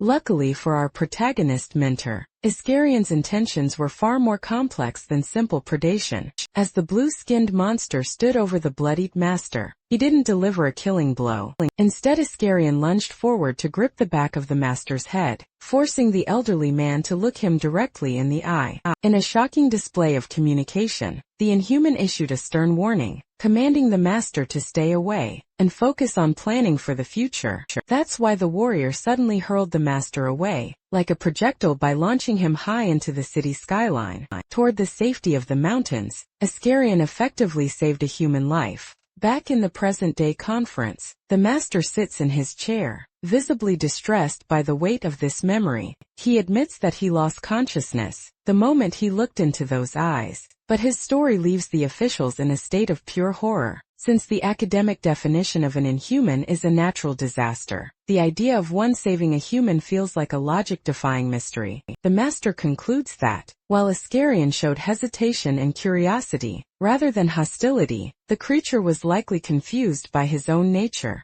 The master's testimony reveals that the real villain of Gangneung was not Iskarion but the red-cloaked Pan. As the leader descended from the clouds, he surrounded Iskarion with magic runes and massive hands of flesh. Because Pan was enraged by the warrior's defiance, he declared his intent to slaughter half of the city, just to draw Iskarion out. This forced the two monsters into a cataclysmic struggle. Pan utilized high-speed, dimensional magic and magic circles to pressure the blue warrior, eventually crushing him within a gargantuan grip of bone and muscle. When the government officials ask for the identity of the main culprit, master provides a final definitive conclusion. He recalls the light beam that severed his leg during the fight, an attack so fast his eyes couldn't track it, since he recently witnessed the Ketchup Man fighting a white-haired Inhuman at Incheon Airport. The master has connected the dots. He realizes the attacks match the surgical speed and red energy he encountered in 2016.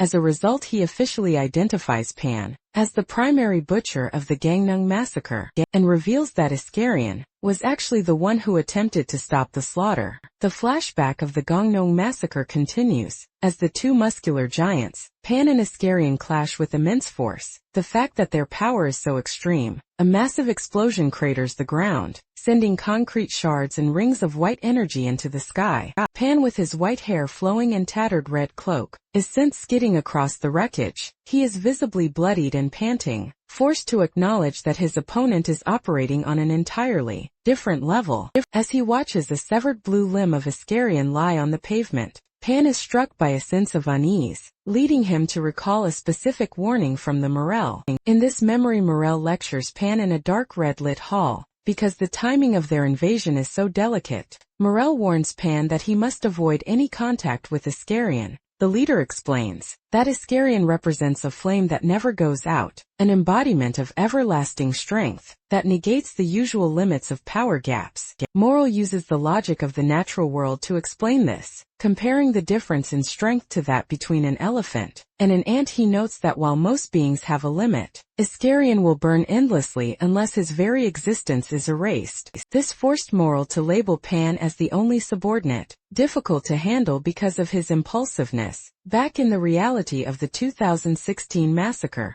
the battle resumes as Pan lunges through a desolated city toward Iskarion. Pan activates several magic circles around his arms, attempting to crush his foe with a massive fleshy hand construct. However, Iskarion remains calm since he is the master of the seven horns. Several sword-like appendages hovering behind him begin to glow and spin, creating a slicing vortex that negates Pan's pressure. The struggle intensifies as the two clash in midair. Pan lunges through a red beam of light, but his tattered cloak and bloodied face show he is losing the war of attrition. Strangely, Pan realizes it isn't just Iskarion's raw strength that is the problem, but perhaps his vision or the way he controls the battlefield. Iskarion's blade-like tail strikes the ground, sending blood spraying from Pan. As the monster's glowing eyes fix on him, the true meaning of an everlasting flame becomes clear. Just as Pan is about to be defeated, the third eye on his forehead opens. In a desperate move, Iskarion immediately reaches out and grips Pan by the face with a massive hand,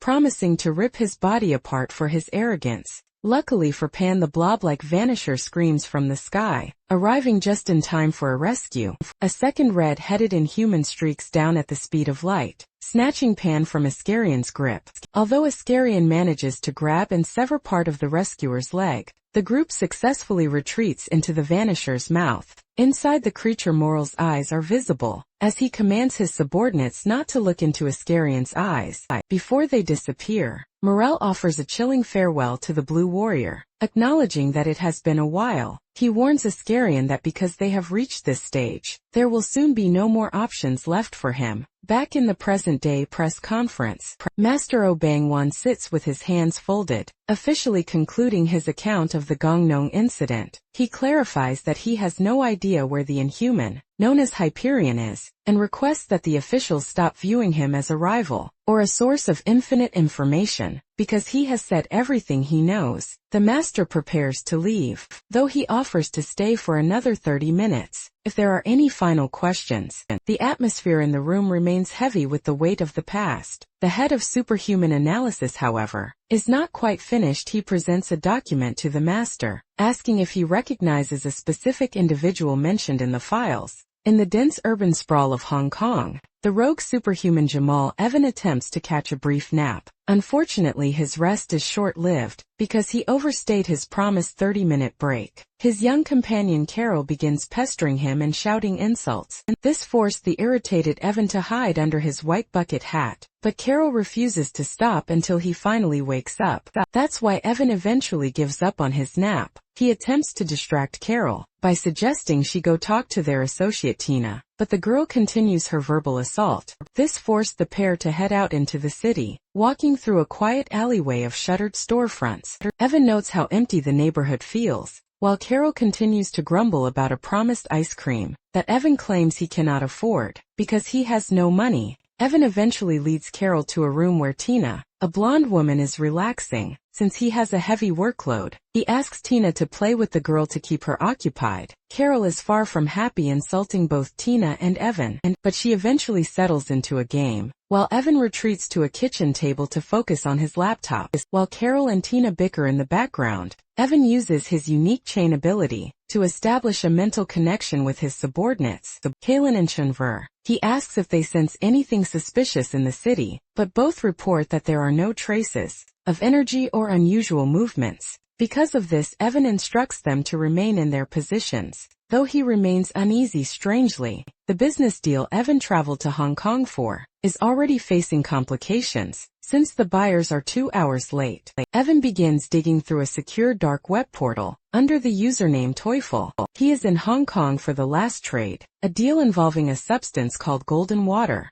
A message arrives from a user named Talisman, inviting Evan to meet in person at Victoria Peak. To finalize the exchange, Evan realizes that if this trade fails, his future plans will face serious setbacks. This forced him to recall his subordinates, Kaylin and Chunver, as the situation becomes increasingly unpredictable. Meanwhile, in an American suburb, the ISSTF spokesman James is having a frustrating day. He discovers a big dent and a cracked window in the back of his black Mercedes, damage caused by St. Pearl previously. While grumbling over the repair, James receives a video call from the researcher Juhee, who has just arrived at an airport in Korea. Juhee is calling because she has been unable to shake her concerns regarding Jamal Evan. Because Evan leads an army of resurrected beings, he wants to confirm the mechanics of his power. James provides a chilling explanation. Evan possesses an ability called absolute resurrection. This allows him to restore any living being perfectly.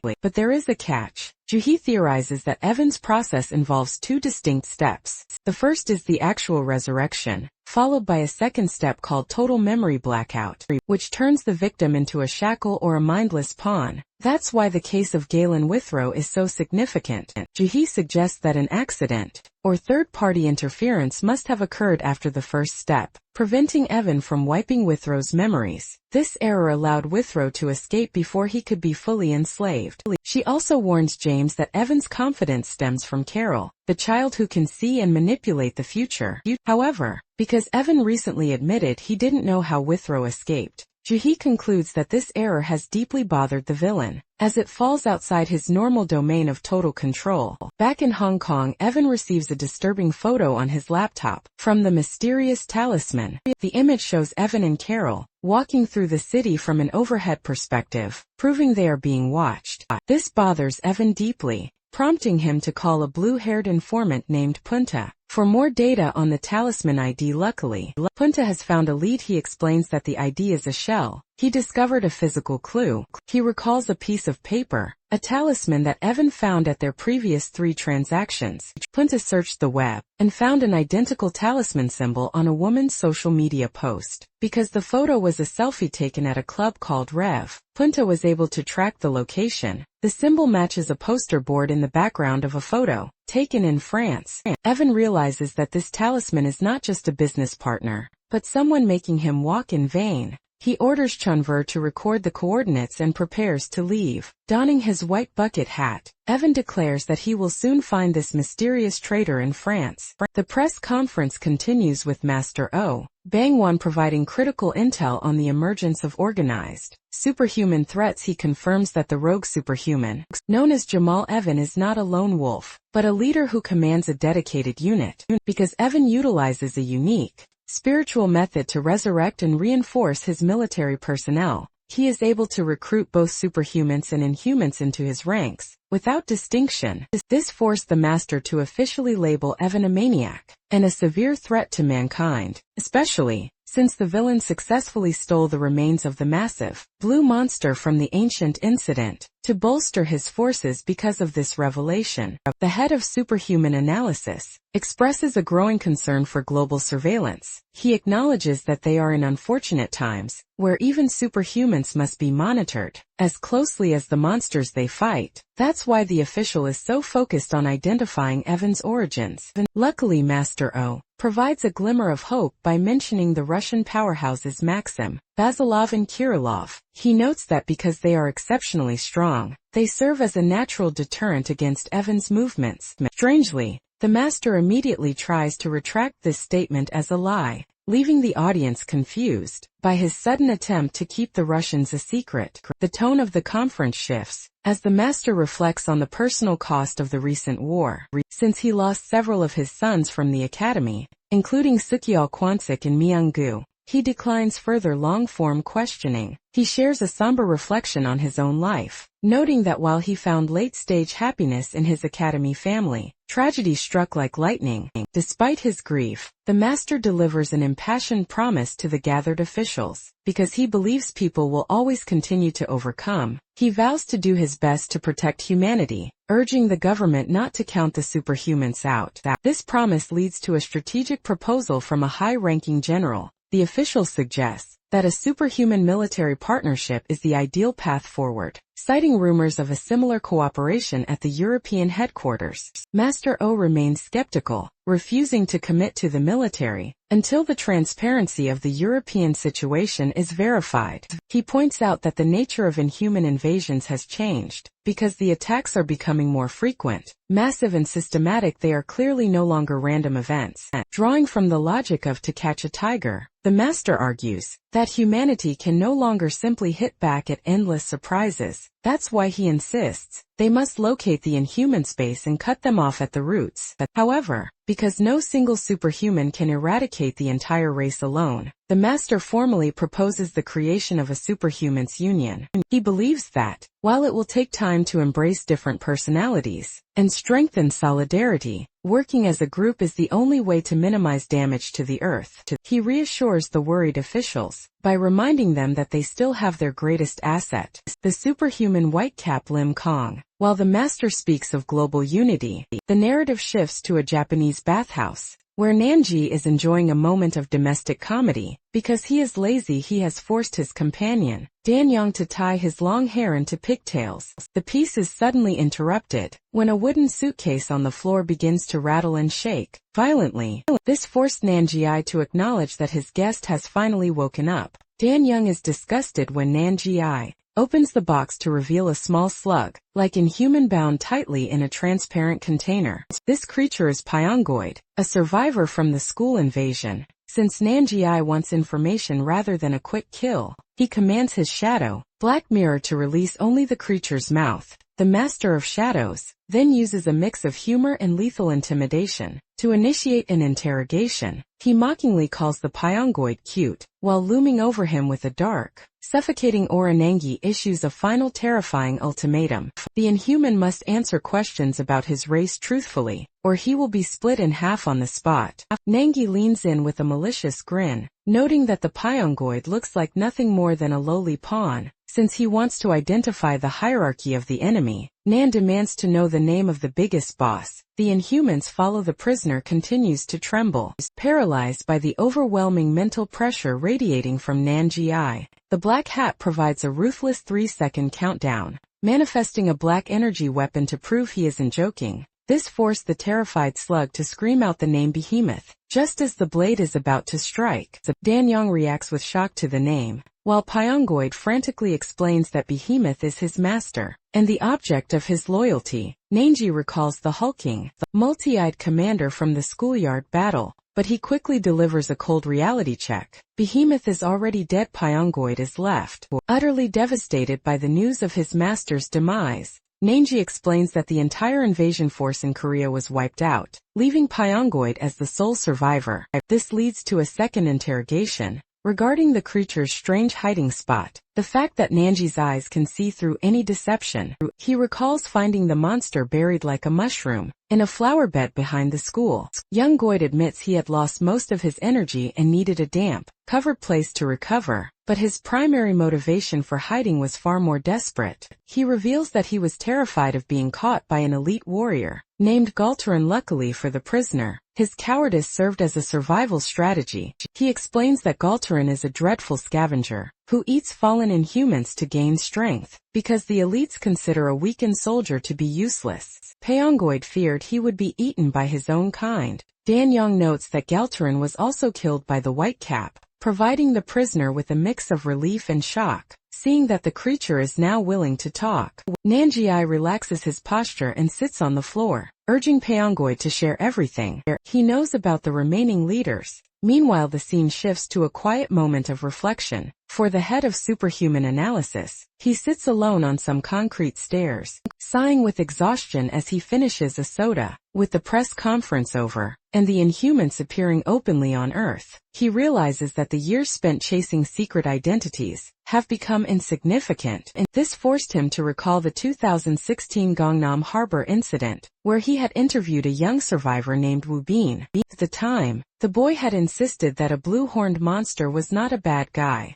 and had even told him to run away from a scarier ghost-like entity. Unfortunately, the investigator hadn't believed the child back then, because the boy's story, about a passing grandfather fighting a horned monster, seemed too messed up for a traumatized mind. The man had dismissed it as a psychological shock. He even ignored the testimony of the boy's father, Nam Seok, who insisted his son wouldn't lie back in the present. The man's soda can buckles in his grip. As the realization of his failure hits him, he admits that everything the child said was true, and he feels a deep sense of guilt for failing, as a reporter and investigator, by ignoring the most important witness of the tragedy. The focus returns to the bathhouse, where Pyongoid continues to outline the Inhuman leadership. He identifies four primary figures: Behemoth, Pan, Morel and Sid. Since Pan is feral and hot-tempered, Pyongoid admits he almost died several times, just for moving too slowly for the leader's liking. He describes Morel as the strategist, who gave the orders for the Korean invasion, noting that while Behemoth was a kingly protector, everyone truly follows Morel's decisions as the true leader. The most unsettling revelation involves the figure named Sid, whom Pyongoid describes as the return of catastrophe, because Sid is equated with disaster itself. Danyang is left in a state of visible shock. However, Nangi suddenly raises a hand to silence the room. His playful demeanor vanishes instantly, replaced by a deadly serious focus. As his red eyes dart toward the door, he senses a new presence nearby, warning Danyang to be careful because someone is waiting just outside. Because he has maintained his Black Mirror ability, Nanjiai is certain that Pyongoid hasn't signaled for help, as the shadow energy prevents any outside communication. This forced Nanjiai to investigate the area alone, curious about the strange, undetectable entity lingering near the paper doors. Luckily, the outdoor onsen appears completely deserted. Under the bright sky, Nanjiai scans the steaming stone floor and the horizon. Finding not even an ant in sight, he begins to doubt his own intuition, wondering if his recent battles have made him overly sensitive. That's why he decides to call off the alert, and suggests to a hungry Dan Yang that they head out for a meal. However, the momentary peace is a trap. Just as Nanjiai lets out a laugh, a massive pillar of energy shatters the roof, launching him into the air. A hooded figure in blue ninja gear appears amidst the rubble, prompting Black Cap to realize he has finally found the sneaky guy, who was playing hide and seek. The focus shifts back to Korea, where the atmosphere at Seoyun High School is a mix of normality and awe. In the cafeteria, our boy Lim Kong is surrounded by his usual group, including the Lao Daebang and Wu Chong Ryul. Because Lim Kang's identity as the Whitecap superhuman is now public, the student body watches him with a mix of fascination and envy. Even the cafeteria cashier is struck by the reality of having a legend in the lunch line. Despite his global fame, the protagonist remains his quiet self. Even as Hongmu, he playfully tries to snatch a bun from his hand.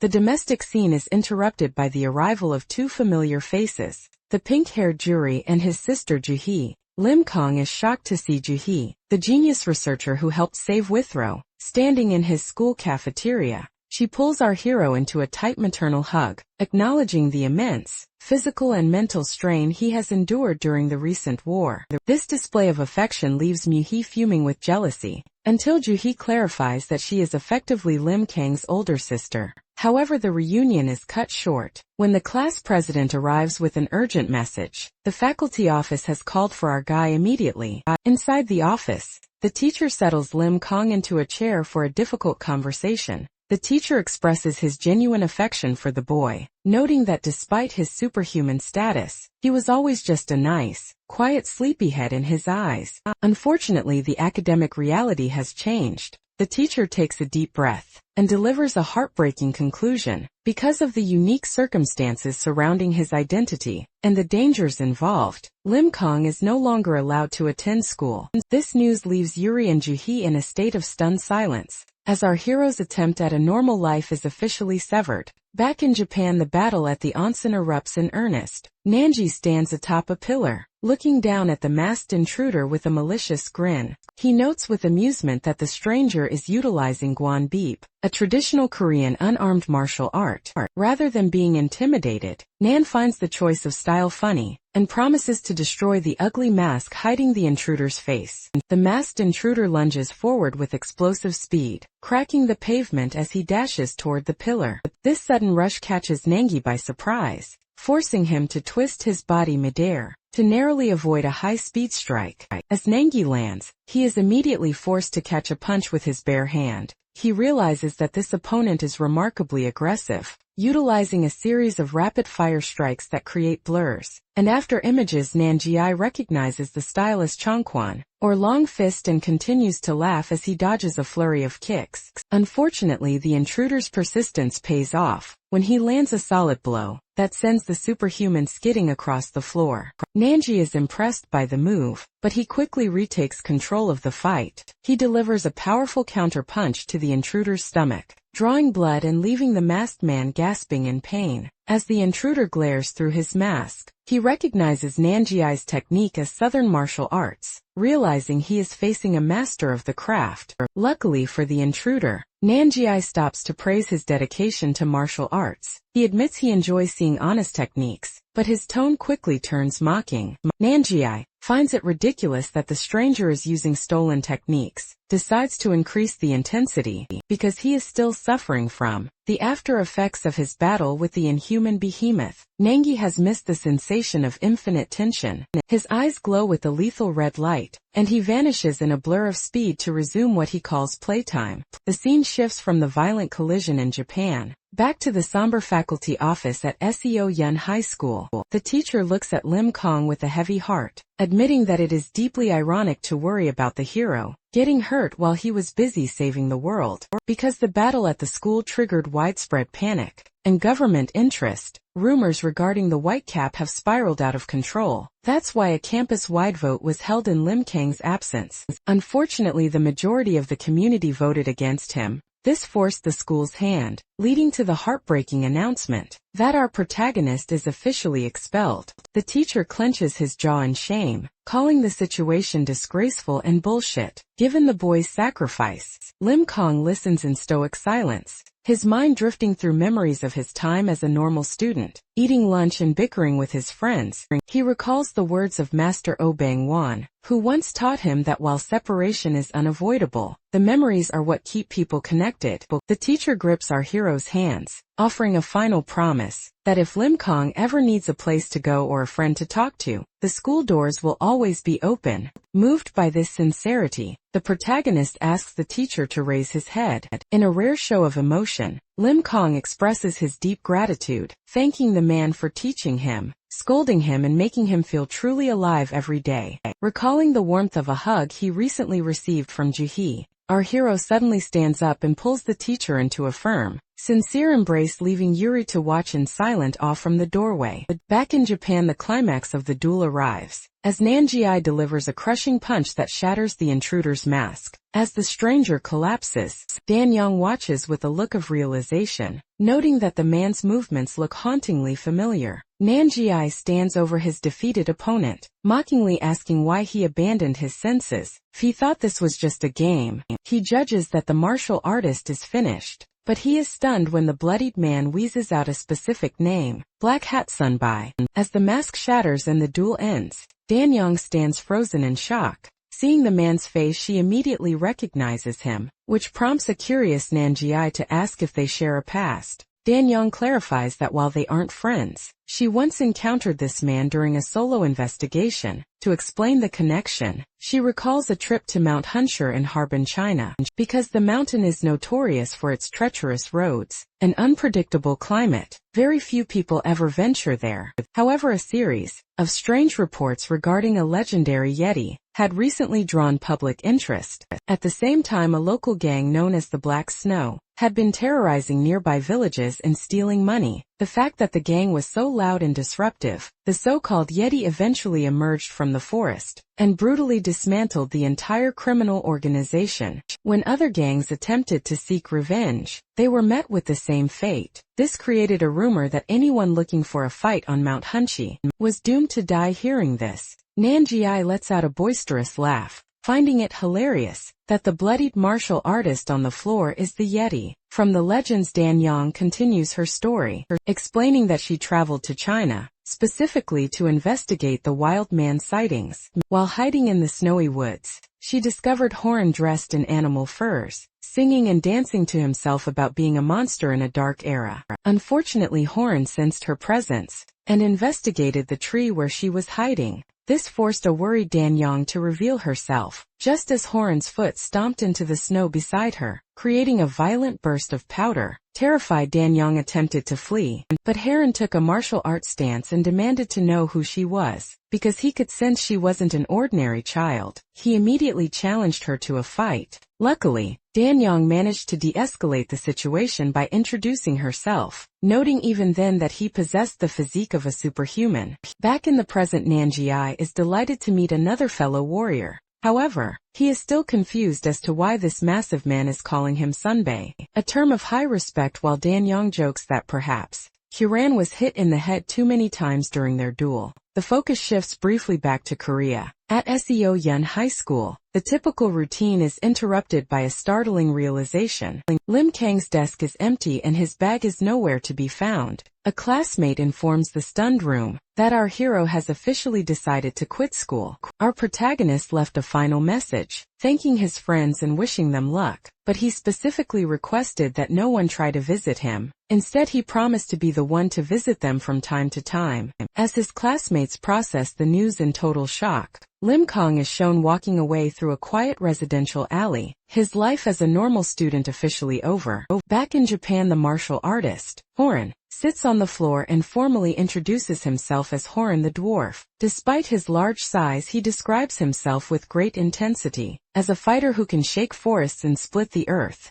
As he speaks, his body begins to expand and grow even larger, a transformation that Nangi finds incredibly entertaining. Aaron explains that he had been living a peaceful life, at one with nature until he saw a televised report of the battle at Incheon Airport. Seeing Nanji's transcendent struggle against the Inhumans ignited a fire in his heart, making him realize his mountain life was short-sighted. Driven by respect, Horan swam across the sea to Korea to join the fight, but he arrived only after the battle had concluded. Luckily, he heard Nanji had traveled to Japan and crossed the sea once more, nearly catching a cold in the process to find his idol. When Nanji asks why Heron attacked him upon arrival, the martial artist explains it was a necessary test. The fact that there are people who might pretend to be a legend. Heron wanted to experience the depth of Nangi's negation and martial art skills firsthand. To verify his identity, he bows his head to the floor, pleading for forgiveness for his rude manners.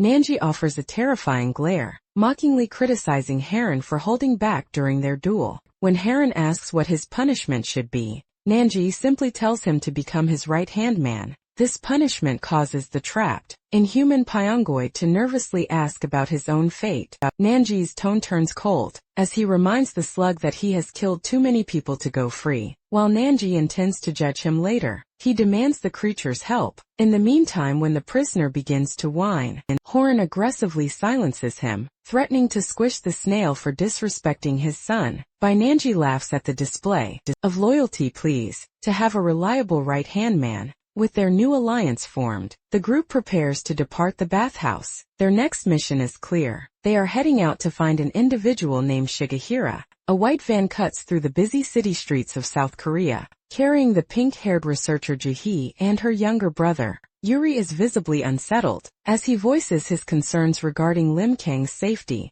because the protagonist has recently been expelled and isolated from his peers. The boy fears his friend is in significant trouble. Joo-hee attempts to soothe him with a complicated truth, noting that while the situation is difficult, their hero has become more mature and determined because of these hardships. That's why she suggests a change of pace, offering to let the boys relax together, while she attends a private reservation later that evening. Luckily, the travel has a specific purpose that Joo-hee has yet to reveal. When the van pulls up to a nondescript building, she leads her brother through a dark industrial hallway. This sudden shift in environment triggers a sense of dread in Yuri, who finds the atmosphere increasingly scary. His sister reassures him that the location is safe. Just as they reach a set of heavy double doors, doors swing open, revealing the bright interior of a high-tech laboratory. Inside, the specialized sniper, Agent B, and a male scientist named Dr. Moon turn in surprise, initially demanding to know who has bypassed their security sense.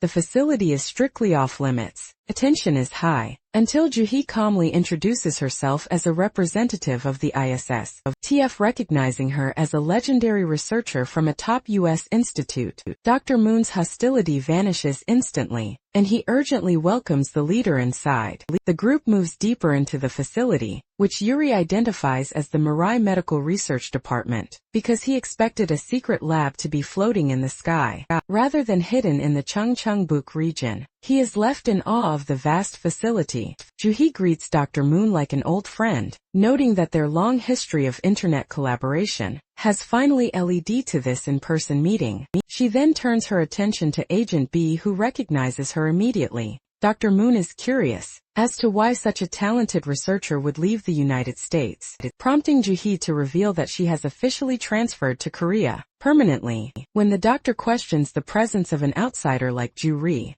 Agent B intercedes on the boy's behalf. He identifies the teenager as the one who provided life-saving first aid during the ancient airport disaster. This shared history creates a bond of mutual respect. Agent B offers a sincere thanks for his life, while Joo-hee acknowledges the soldier for saving him from the monsters. In return, the conversation turns serious as Joo-hee's playful demeanor evaporates. She inquires about the status of Park Gun, do the students scheduled for the experimental upform procedure. Dr. Moon leads them to a darkened wing, where the boy is resting inside a glowing vital capsule. Because Gundu's condition is as precarious as a guttering candle, the doctor fears he may not survive long enough to tolerate the initial stages of the surgery. Jae demands the boy's medical charts, scanning the complex data in a mere 5 seconds. This display of genius stuns Dr. Moon, especially when Jae confidently declares that they will solve the procedural problems. Together, however,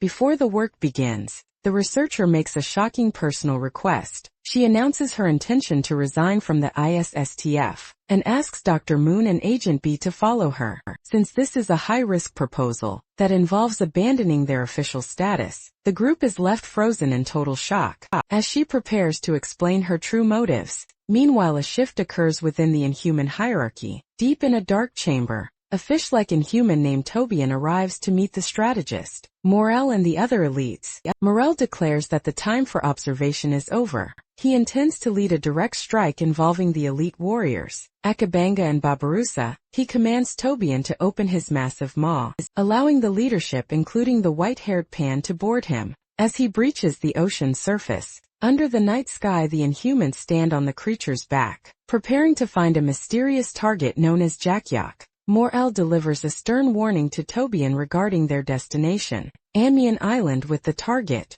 having protected his territory with a powerful barrier. Anyone who enters will be plagued by hallucinations and lose their way. To bypass this defense, Morel orders the giant fish to keep his eyes closed and rely entirely on his instructions. He explains that everything they see, the island, the trees, and the reptiles, will likely be a deceptive illusion intended to lead them astray. Tobian acknowledges the danger, warning his passengers of sudden movements as he begins to swim through the dark, turbulent waters. As they cut through the midnight waves toward the southwest, a tension among the group becomes palpable. Pan questions the strategist regarding their target, the mysterious Jakaya, because of the target's unpredictable nature. Morel admits that a peaceful resolution is far from guaranteed. He warns his companions that unless Jakaya is willing to cooperate, the encounter will likely end in a bloodbath. Far away from this advancing threat, deep within a jagged rock cavern, the silhouette of Jakya sits motionless upon a stone throne,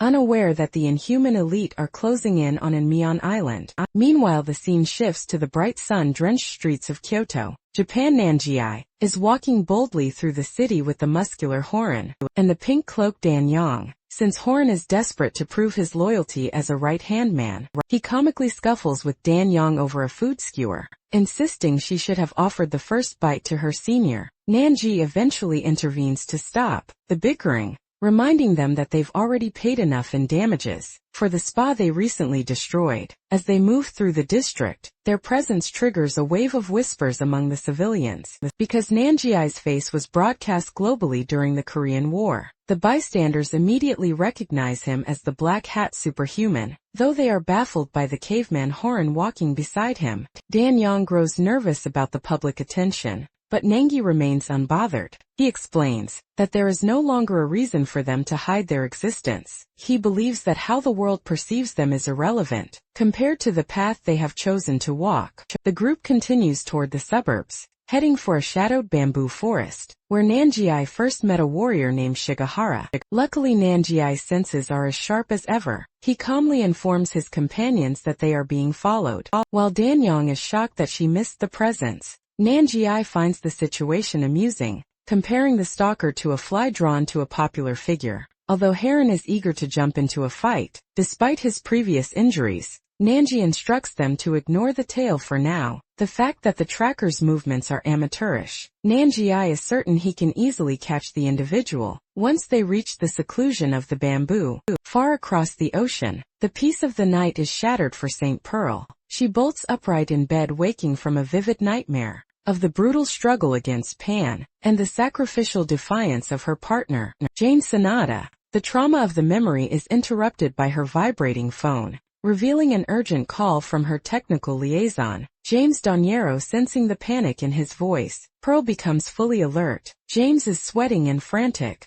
immediately asking if Jane has made contact. When Pearl confirms she has heard nothing from her mentor, James delivers a crushing update that shifts the global stakes. Once again, because a new inhuman crisis has just erupted, James informs Pearl that Australia is currently under a full-scale attack. St. Pearl asks for details, but James can only look down in dread, explaining that there is almost no information yet, because the incident only started 10 minutes ago. Currently the US and UK's ISF units are en route to Australia, but they haven't seen any superhumans taking action yet. James explains that they are trying to reach the superhuman, Daphne Bay-Leaf, who was supposed to meet Jane to see if she has any updates. St. Pearl listens with intense focus before making a decisive move. She tells James she is on her way now, but as James prepares to meet her at the lab, Pearl clarifies her intent. She isn't going to the office, she is heading straight to Australia. She grabs her hero suit from the closet, telling James that because time is short and she has a bad feeling, he needs to lead the rest of the team. While she takes the lead, the scene shifts to Japan,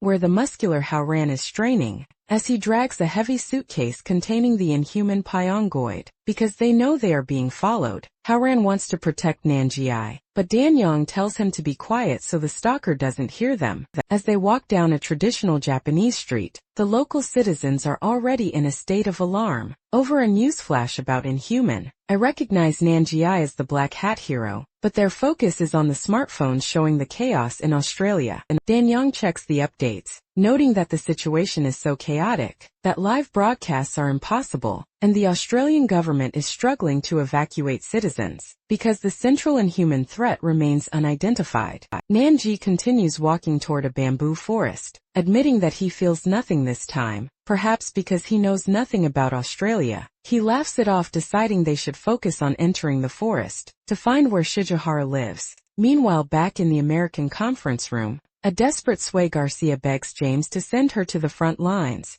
James is hesitant because she was supposed to stay in America, but Sway insists that Jane's safety is all that matters. As the rest of the team watch with shocked expressions, Withrow brings some cold logic to the room. He explains that because the US team currently lacks a teleporter, helping a distant location immediately is nearly impossible. James agrees, noting that Pearl, who recently gained the ability to fly, was right to head to Australia immediately, rather than wasting time in a meeting. High above the night traffic, St. Pearl is shown as a streak of light, leaving a trail of golden energy as she flies at high speed. She accelerates with such force that the resulting shockwave on a nearby building. James reflects on her solo mission, admitting he always regrets her reckless behavior, but this time he has no choice but to trust her. On a television screen in LDS, TV anchor reports that there is still no clear information on the Australian damage, though St. Pearl is confirmed to be on her way. Watching this from their own room, the Russians Maxim Basilov and Kirillov express deep concern.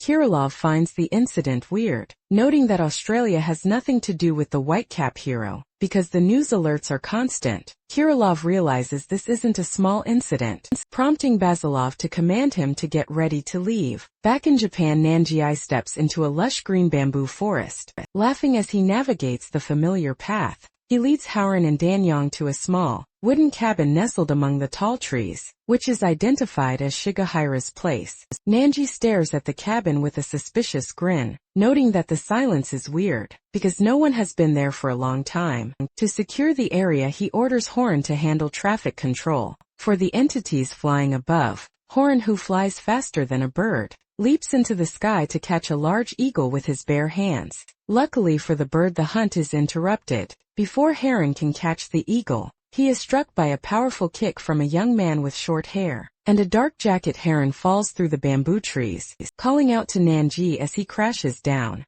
A blond man stands in the clearing, silent and resolute. Nanji looks at the stranger and mockingly suggests that, if he sees a famous guy, he should offer a proper greeting. He praises the young boy Miura Chisaki for his boldness, and assumes the kid must be the master of the bamboo forest. However, Nanjiai quickly shifts the conversation to his true purpose, explaining that he has come to find an old acquaintance named Shijihara. Unfortunately, Chisaki is far from convinced. He calls out Nan for lying, refusing to believe that a true friend of his uncle would ever attempt to attack Kenta, the eagle perched on his shoulder. Because the bird is considered part of Shijihara's family, the boy views the earlier scuffle as an act of shameless aggression. Nanjiai and Dan Young are momentarily confused by the eagle's name, but Chisaki remains firm in his hostility toward the strangers. This tension triggers a sudden and violent reaction from Heron. Seeking to protect his senior's dignity, the muscular warrior launches a powerful kick, aimed directly at the boy's head. Luckily, Chisaki possesses incredible reflexes. He manages to dodge the lethal strike at the last microsecond. This forced Horn into a desperate struggle on the ground. As the boy moves with a speed the warrior finds unstoppable, Horn's eyes glow with rage as he prepares a counter-assault, vowing to show no mercy now that the fight has officially begun. As he looms over the terrified Chisaki, a massive explosion of dust and energy erupts, sending a shockwave through the bamboo forest. Dan Young watches in horror, fearing for the boy's life. But as the dust settles, a surprising sight is revealed. Nanji has intervened, effortlessly holding back Howen's fist with a single hand. Black Hat is visibly disappointed in his right-hand man, scolding him for losing his reason and acting like a murder maniac, instead of a disciplined warrior. This forced a wave of shame over Horan, who immediately drops to the ground. In a bizarre display of self-punishment, the warrior begins repeatedly slamming his head against the earth, vowing to continue until he dies, for his perceived disrespect toward his senior. Angie ignores the drama and turns back to the bewildered Chisaki. He calmly clarifies that he never intended to kill the eagle, and admits that he isn't exactly Shijihara's friend, having only met the man once since. He finds the topic exhausting. Nan turns his back and begins to walk away, mockingly noting that he will just have to find the ugly-haired man. Himself, the departure is cut short when Chisaki suddenly breaks down, with tears streaming down his face. The boy begs the group to stay and help him save his uncle. The sudden plea for mercy leaves Nanjiai and Dan Young in a state of shock, realizing that the master of the forest is actually a desperate child, in need of protection. As this emotional scene unfolds in Japan, the focus shifts across the globe. A streak of golden light cuts through the moonlit sky over the ocean, marking St. Pearl's high-speed flight toward Australia. Due to the heavy spiritual toll Jane Sonata took during their previous battle, Pearl is haunted by the uncertainty of her mate's condition. She realizes that unless Jane successfully meets the superhuman Daphne to heal her necrosis, she may never be able to return to the world of the living. Back in the bamboo forest, the group has moved to a small wooden cabin to talk. Nanji learns that Shijihara has been missing for over 6 months, leaving the soft-hearted Chisaki to guard the home alone. Karan, having recovered from his bout of self-harm, finds himself feeling pity for the crying boy. Nanji leans in, officially introducing himself before asking for the boy's name. After the child identifies himself as Miura Chisaki, Black Hat demands the full story. He asks the boy to explain everything about his relationship with Shijihara and the events that led to his uncle's disappearance. Chisaki looks down with tears welling in his eyes, his voice trembling as he begins to recount a memory from a year ago. The narrative shifts to a field under a sky, where a younger Chisaki once stood, paralyzed by his very first encounter with another superhuman. While terrified civilians fled through the tall grass, screaming about a monster, Chisaki found himself mesmerized by the man standing before him. Despite the pungent smell of blood and the proximity of a disgusting corpse, Shizaki felt a warmth that surpassed the sun. This forced him to stare in silent awe at the back of the mysterious warrior, Tagasaki Shijihara, who stood calmly amidst the chaos. Shijihara eventually turned his spectacles toward the boy, acknowledging his presence. Just as a fallen blue inhuman coughed up its final breath, he called out to his companion, an eagle named Kenta, who descended from the sky to perch on his shoulder. This was the moment their lives intersected. And back in the present, Chisaki explains that while they recognized each other's nature, they spent a long period traveling separately. Chisaki fought inhumans across Japan, but he was often a step behind, arriving only after Shijihara had already left a trail of mangled remains in his wake. By the time Chisaki had neutralized 3 monsters himself, the Japanese government began tracking rumors of the IMP, and the forest spirit hearing this. Dan expresses skepticism. She questions how a single region could have so many undocumented, inhuman encounters, suggesting the numbers are unnaturally high. Luckily, Nangi breaks into a grin, explaining that official government statistics are pure nonsense. He points out that organizations like the United Nations often fabricate figures to maintain public stability, intentionally filtering information to suit political and business interests. If the unknown clashes between superhumans and monsters were actually recorded, the true scale of the war would be far more staggering. The conversation is suddenly interrupted when a dark, swirling shadow entity erupts from Nanji's arm. This is the Black Mirror, which takes a humanoid form and looms over the startled Shisaki. The shadow speaks telepathically to our protagonist, noting that it feels a strange, familiar echo within the boy. However, Nanji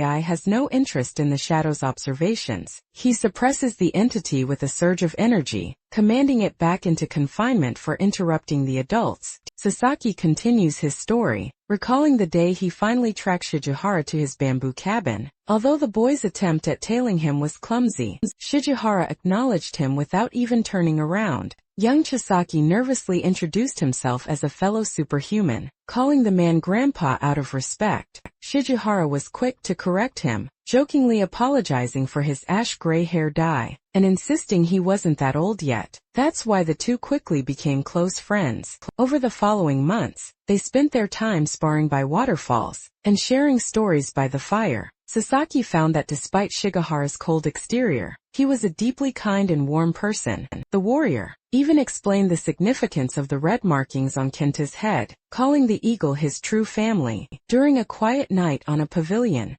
Shigehara shared a rare bit of wisdom, telling the boy that the world remains beautiful only because people can lean on one another. Unfortunately, this happiness was shattered by a near-fatal incident. At Iridahama Beach while looking for shells, Chisaki stumbled upon a massive gray inhuman, without any prior emergency alert. This opponent possessed a level of speed and power the boy had never encountered, and as a result he was quickly overwhelmed. Bloodied and terrified, Chisaki completely gave up on survival as the monster gripped his head, preparing to crush his skull. Death seemed certain until Shijihara's sandals stepped onto the sand. The warrior walked calmly toward the monster, expressing genuine amazement that the beast was capable of speech. Facing the giant inhuman without a hint of fear, Shijihara issued a simple, authoritative demand for the creature to let go of the boy, marking the start of a desperate rescue. As the memory of the beach encounter continues, the massive inhuman Bohama maintains a crushing grip on Chisaki's head.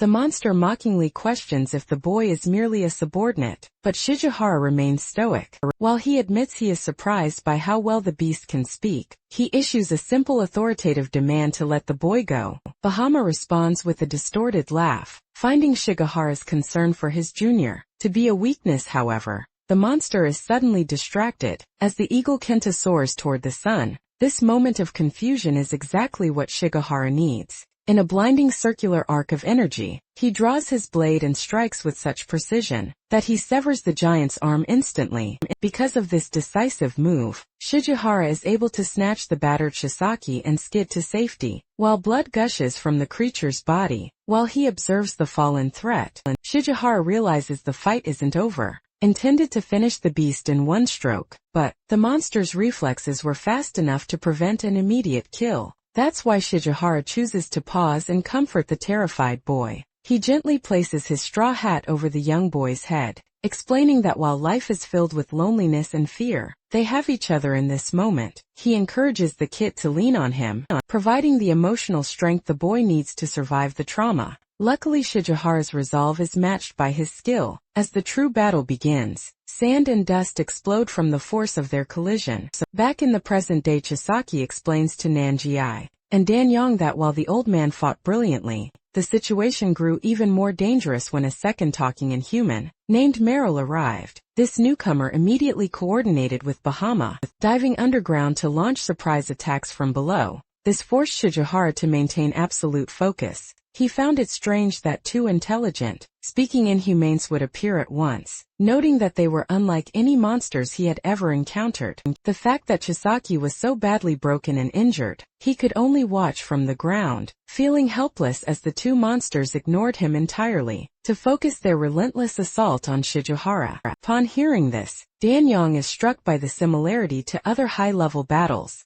wondering if the superhuman was in legitimate danger. However, the boy clarifies that the reality was quite the opposite. To his surprise, Shijihara held an overwhelming advantage. Once he revealed his true skills, Nanji finds this logic-driven victory to be only natural. He explains that Shijihara is a powerful superhuman, who understands the variables of combat, from natural abilities to pure experience, and Ji provides a high-level comparison, suggesting that Shijihara is equal to, or even greater in strength than Saint Pearl, the top warrior in the United States. He argues that unless an opponent is an inhuman king like Behemoth, or commands an entire army, Shijihara simply cannot be defeated. This analysis is proven true as the memory returns to the beach, showing a bloodied Shijihara, standing over the mangled remains of his enemies. Because the threat is neutralized, the warrior looks down at a defeated Bahama, and prepares to start an interrogation, noting that as long as the monster's lungs are intact, he expects some honest answers.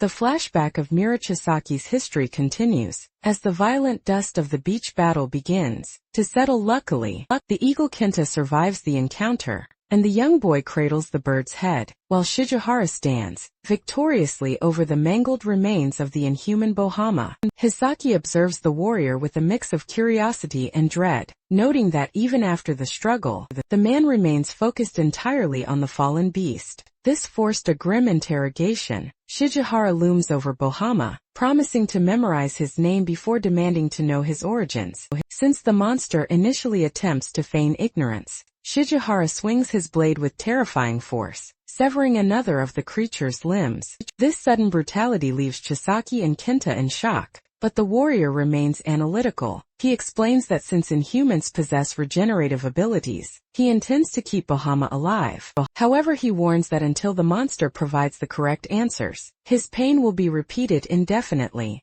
Faced with this relentless pressure, Bahama finally breaks. He confesses that he and his partner Meryl were merely scouts for a warrior named Stein, because Stein was a pet who feared even the boss's shadow, and eventually ran away. Bahama's unit was ordered to track the deserter. This leads to a chilling revelation regarding the inhuman hierarchy. Bahama identifies his leader as a king who stands above all others, possessing an autonomous, fighting spirit that surpasses the mindless predators. Shijihara's eyes glow as he processes terms like autonomous, warrior and king, realizing the scale of the organization he is up against. Because he is determined to strike at the roots of this threat, Shijihara resolves to use the monster as a guide. He points his katana at the broken Bahama, sparing his life, on the condition that the creature leads him across the ocean, to the inhuman source. This decision causes an immediate rift between the two superhumans. Back at the mountain cabin, Chisaki recounts how Shijihara prepared a small boat at midnight. For his departure, Chisaki attempted to join the mission, arguing that they should depend on each other as allies. Unfortunately, Shijihara remained firm in his refusal. He explained that their capabilities were currently as different as the sky and the land, and because of this, the boy would only be a burden in the high-level battles ahead. He encouraged the boy to get stronger and stay behind to protect Japan. Just like that, the mentor rowed out into the moonlit abyss, leaving a dejected Chisaki on the shore. In the present day, Nanji breaks into a boisterous laugh. Upon hearing the conclusion of the tale, he calls Shijihara a stupid bastard, arguing that the warrior was blinded by his own arrogance. Nanji believes that by underestimating the enemy, based on just 2 scouts, Shijihara made a fatal tactical error. This disrespect infuriates the crying Chisaki, who screams at Nanji to apologize for insulting a man who fought for the people. Nanji merely grins, asking the pointed question, if Shijihara wasn't being stupid, then why has he never returned? The tragedy reaches its peak, as the boy recounts his long wait on the shore.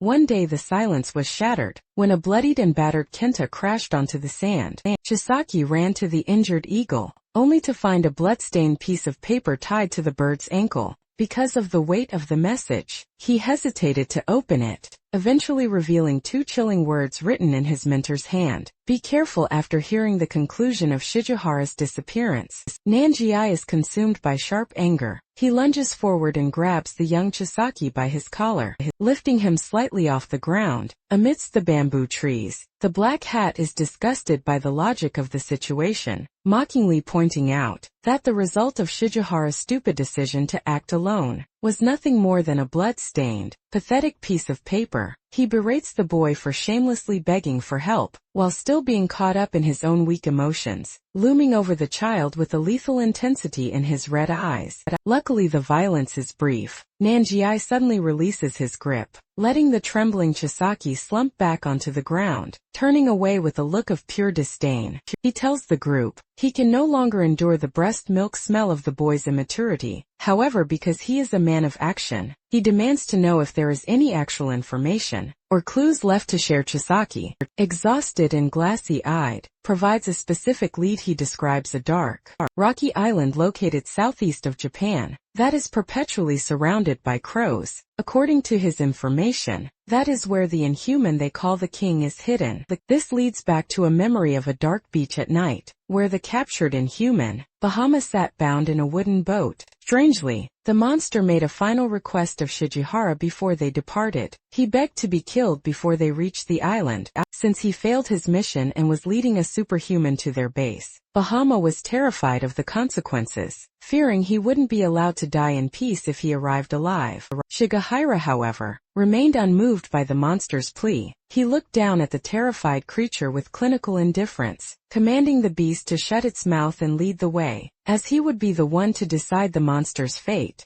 Back in the present, Chisaki bows his head, admitting that he has no more stories left to tell. Unfortunately, Nanji offers a grim reality check, warning the boy not to hold on to any hope, because so much time has passed since that bloodstained note was sent. The Black Hat concludes that there is a high probability Shigehara has already been killed. He notes that given the warrior's personality, he likely acted alone and was overwhelmed. Nanji begins to walk away, commanding Chisaki to get up and stop crying like an idiot. He tells the boy that if he is truly a friend and a superhuman, he must know that the only path forward is action. As the group leaves the cabin behind, Nanji vows to finish what Shigehara started as a sign of respect. When the hot-headed Horan suggests heading straight to Crow Island to boil the monsters, Nanji shuts the idea down. He explains that because their current group is too weak, they cannot go there yet. Instead, he decides they must first observe the growing crisis in Australia. The mention of the island sends the captive, inhuman Pyongoid into a state of shivering terror inside his suitcase. Meanwhile, far away at the Submoon Martial Academy in Korea, the gravity of the situation becomes clear. Master Oh Bangwon and his students watch a news broadcast, reporting that the Gold Coast of Australia is currently covered in an unnatural, dark red fog because this mist has disrupted all communication. Even the ISTF units on the scene are left helpless. This sight triggers a sense of profound dread in the master, whose instincts tell him this isn't a simple problem. The red clouds remind him of the horrors he has seen before. The narrative shifts back 2 days, to a time before the red fog arrived. At Griffith University, a distinguished professor named Daphne Bayleaf delivers a lecture on the legendary flute mushroom. She explains that while the fungus is rare, it is known to bring good luck and can allegedly cure any disease. As she speaks, her students whisper about her reputation as the witch, a psychologist, rumored to have the ability to read people's thoughts and feelings. The academic peace is suddenly shattered by a violent tremor, as the ceiling lights flicker, and the students scream in fear of an earthquake. Professor Daphne Bayleaf stares at the floor with wide eyes, sensing a much deeper threat. This tremor is felt all the way at Surfers Heaven Beach. Under a clear blue sky, the shoreline suddenly erupts as massive, jagged stone pillars rise from the sand, towering over the terrified beach-goers. Because the sky is filled with falling objects, the panicked crowd begins to scream and flee the water. One surfer, watching in terror, initially believes he is witnessing a meteorite strike, but he quickly notices a disturbing detail. The debris is shifting its trajectory midair. Instead of crashing into the sea, the objects are purposely angling toward the sand. As a result of this aerial bombardment, lifeguards scramble to clear the beach. Luckily, even though massive rocks are slamming into the sand, with the force of an earthquake, the falling debris avoids hitting the people or the lifeguard structures. This precision suggests a deliberate, controlled event rather than a natural disaster. The chaos eventually reveals the arrival of colossal, house-sized boulders embedded in the sand, one of which sits directly in the center of the beach like a monument. The tremor is felt miles away at Griffith University, where students are thrown into a state of confusion because the school's emergency alarms haven't been triggered. The students are left to speculate if a superhuman battle, like the recent war in Korea, has arrived in Australia. Their confusion turns to suspicion when they realize their professor, Daphne Bayleaf, has suddenly abandoned her podium and vanished from the classroom. Without explanation back at the beach, police officers attempt to prohibit access to the site. One officer reveals to his partner that their superiors suspect the stones are connected to the superhuman. Jane Sonata. This connection explains why the ISTF, the Specialized Superhuman Task Force, has been called in to take over the investigation. While the officers grumble about these bastards, who travel the world to act as heroes, they are interrupted by the arrival of a gray-haired woman. In a pink jacket, this newcomer is Daphne Bayleaf, who identifies herself as a superhuman to bypass the police barricade. The fact that she recognizes the stone structures as part of her friend's power, she approaches the largest house-sized rock with a somber expression. She realizes that Jane Sonata has been pushed to her absolute limit, as the Stonehenges are silent and unresponsive. To understand the gravity of the situation, Daphne uses her unique ability to peer through the rock's memories. That's why a horrific montage of the battle at sea flashes before her eyes. She sees the white-haired inhuman leader Pan, and witnesses Jane and Saint Pearl risking their lives in a desperate struggle to protect the planet. Since she has seen the true cost of their survival, Daphne stands alone on the beach at sunset, expressing her deep gratitude to her fallen peers. On behalf of humanity, she realizes that the stones are currently seeping into the land to absorb the nutrients needed to sustain Jane's life, and she resolves to take her friend home to heal. That night the scene shifts to an attic dormitory, where Daphne has hidden the wounded hero. Because the attic serves as a private ward away from prying eyes, Jane lies under a blanket, miraculously alive despite the catastrophic damage she endured. The quiet is interrupted by Jermaine Scotch, a muscular man who enters the room to check on Daphne. Although the atmosphere is heavy, Scotch offers his support, sensing the deep grief on the professor's face.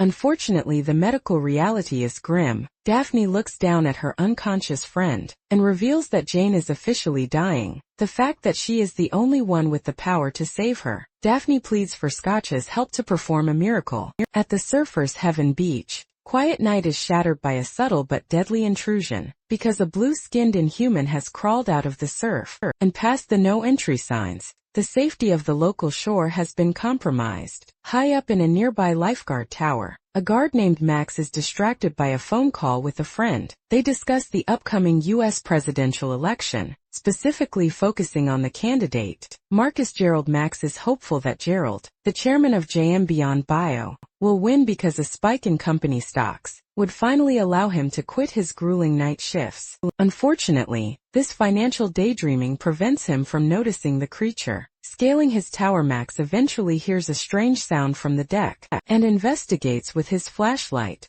but he finds nothing on the sand below. That's why he is completely caught off guard when the inhuman, identified as OL Rum, reveals itself right behind him on the tower balcony. The guy is paralyzed with terror as the creature stares him down and demandingly asks for the location of a stone. Before Max can even respond, OL Rum strikes, ending the guard's life in a brutal spray of blood. As the phone sits abandoned in a pool of blood, the inhuman leaps down to the beach, creating a small crater in the sand, before beginning a trek toward the city. Meanwhile, inside a private residence, the muscular Jermaine Scotch and the superhuman Daphne Bayleaf discuss the fallout of the recent hingestone shower. Scotch notes that while the stones caused little physical damage, their mysterious disappearance into the sand has sparked global rumors regarding Jane Sonata because the public has already identified Daphne at the scene of the impact. she finally decides to drop her witch professor facade. She officially admits to Scotch that she is a superhuman, explaining that the recent war in Korea has made hiding her identity a useless endeavor. Daphne warns that a dangerous, unstoppable era has arrived, forcing superhumans and humans to prepare for a coordinated attack. The fact that she values their long history of friendship, she offers Scotch the chance to walk away and avoid the coming danger. However, Scotch is offended by the suggestion. He reminds her of all the times he has helped her with mundane tasks, like fixing light bulbs and motorcycles, declaring that he has no intention of leaving her to face this crisis alone. This loyalty allows Daphne to move forward with her plan. She hands him a list of essential supplies, noting that they are running out of time to save the dying Jane Sonata. Strangely, the heroes are being watched from the rooftops. The Inhuman Cal bus has located their position and coordinates with the Ultron to initiate the next phase of their hunt. To track their target effectively, Ultron undergoes a grotesque transformation, ejecting a black crow with glowing red eyes from his own throat. As the bird takes flight, the Inhumans prepare to let the creature do its job, signaling that the sanctuary Daphne has built is no longer a secret.